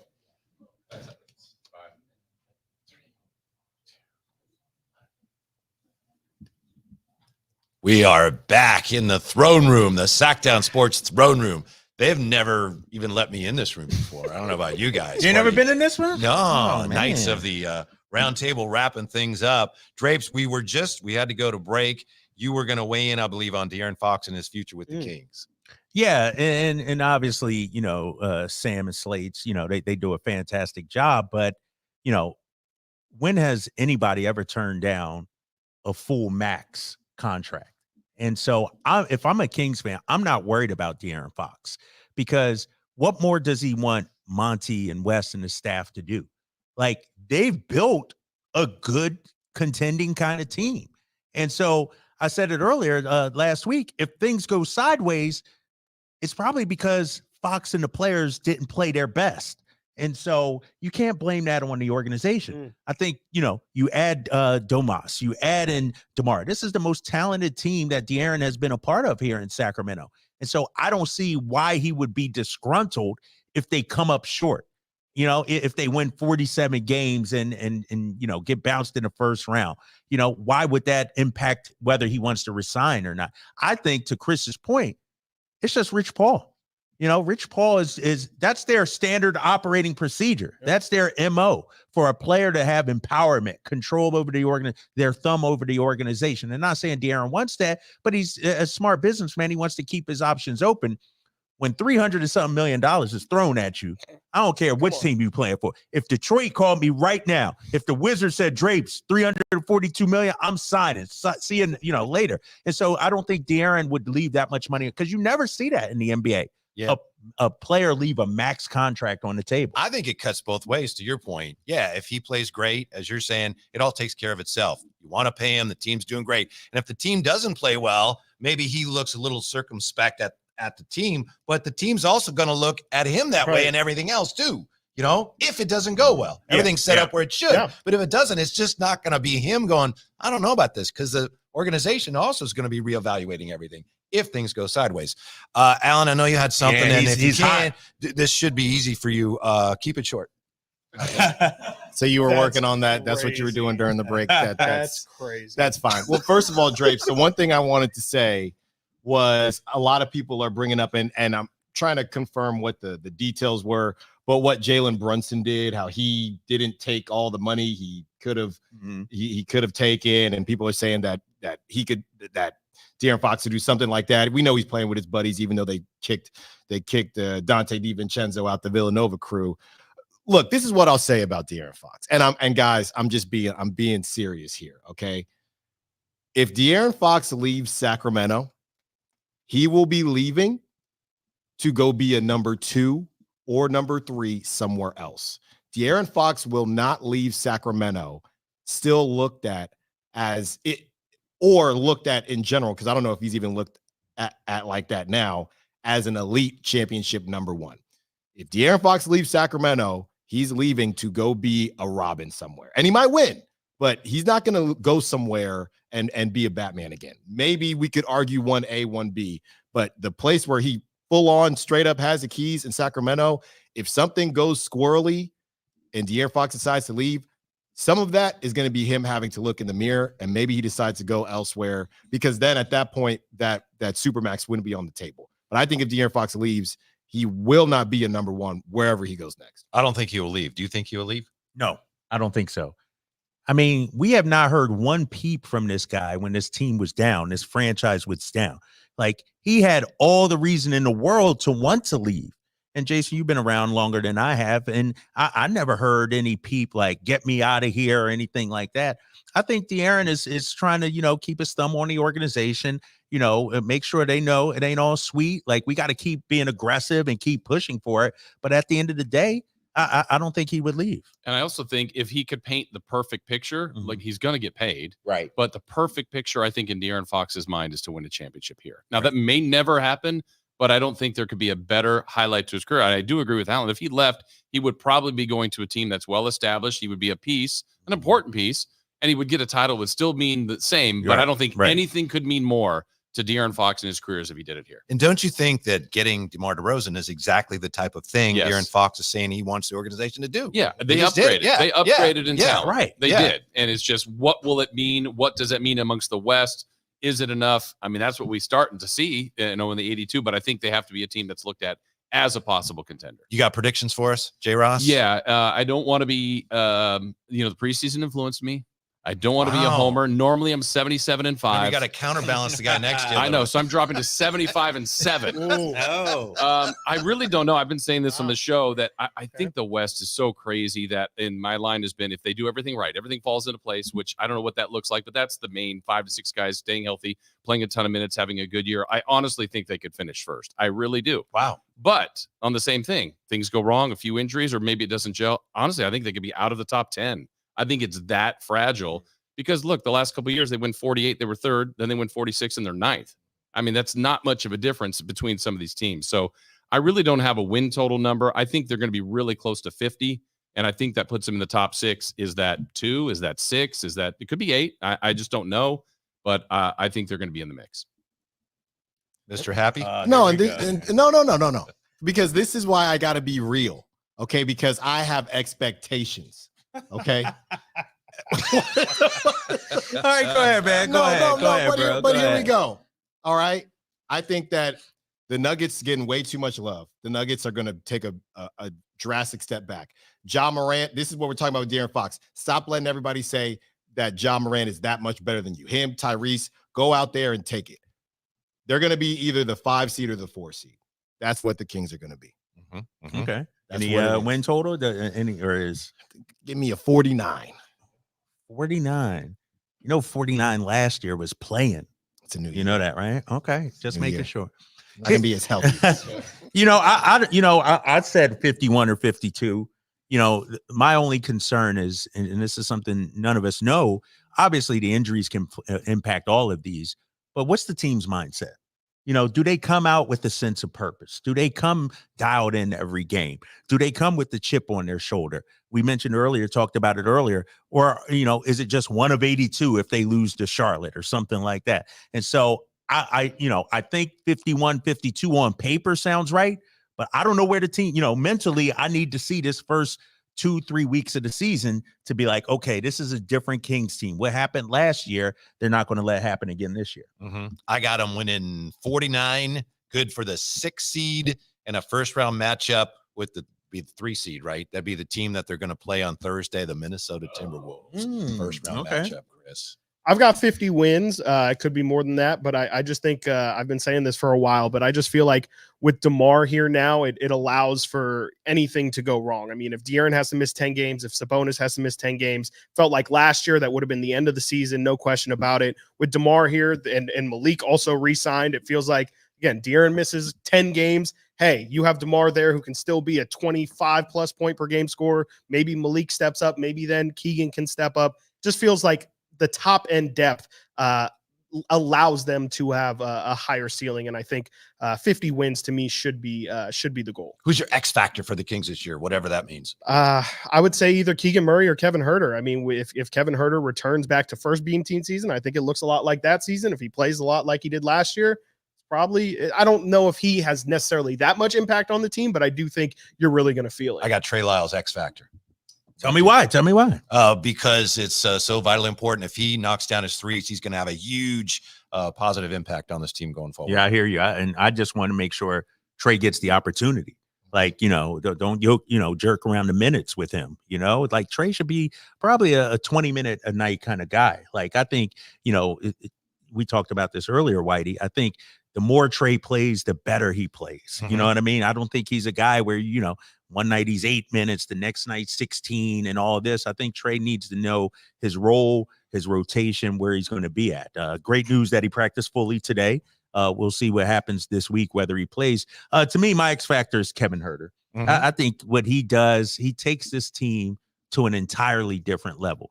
We have guys that can make threes, but Kevin Huerter's a shooter. And you have to pay attention to him. And, I think he opens up so much for everybody else. De'Aaron Fox getting downhill, obviously DeMar DeRozan. So if he's a 39, 40% three-point shooter, I think he's our X factor. Kevin Huerter. We only have a few seconds, but we got to get to since he's back on the bench. I guess Keon Ellis can be an X factor now. Yeah.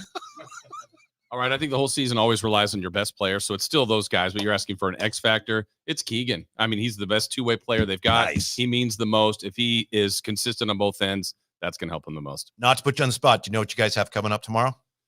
Oh, this replayed 4 hours. All right. Yeah. Thanks for being with us. Stick around. Infinity Sports Radio is next. Thanks for listening to the Knights of the Roundtable on Sactown Sports.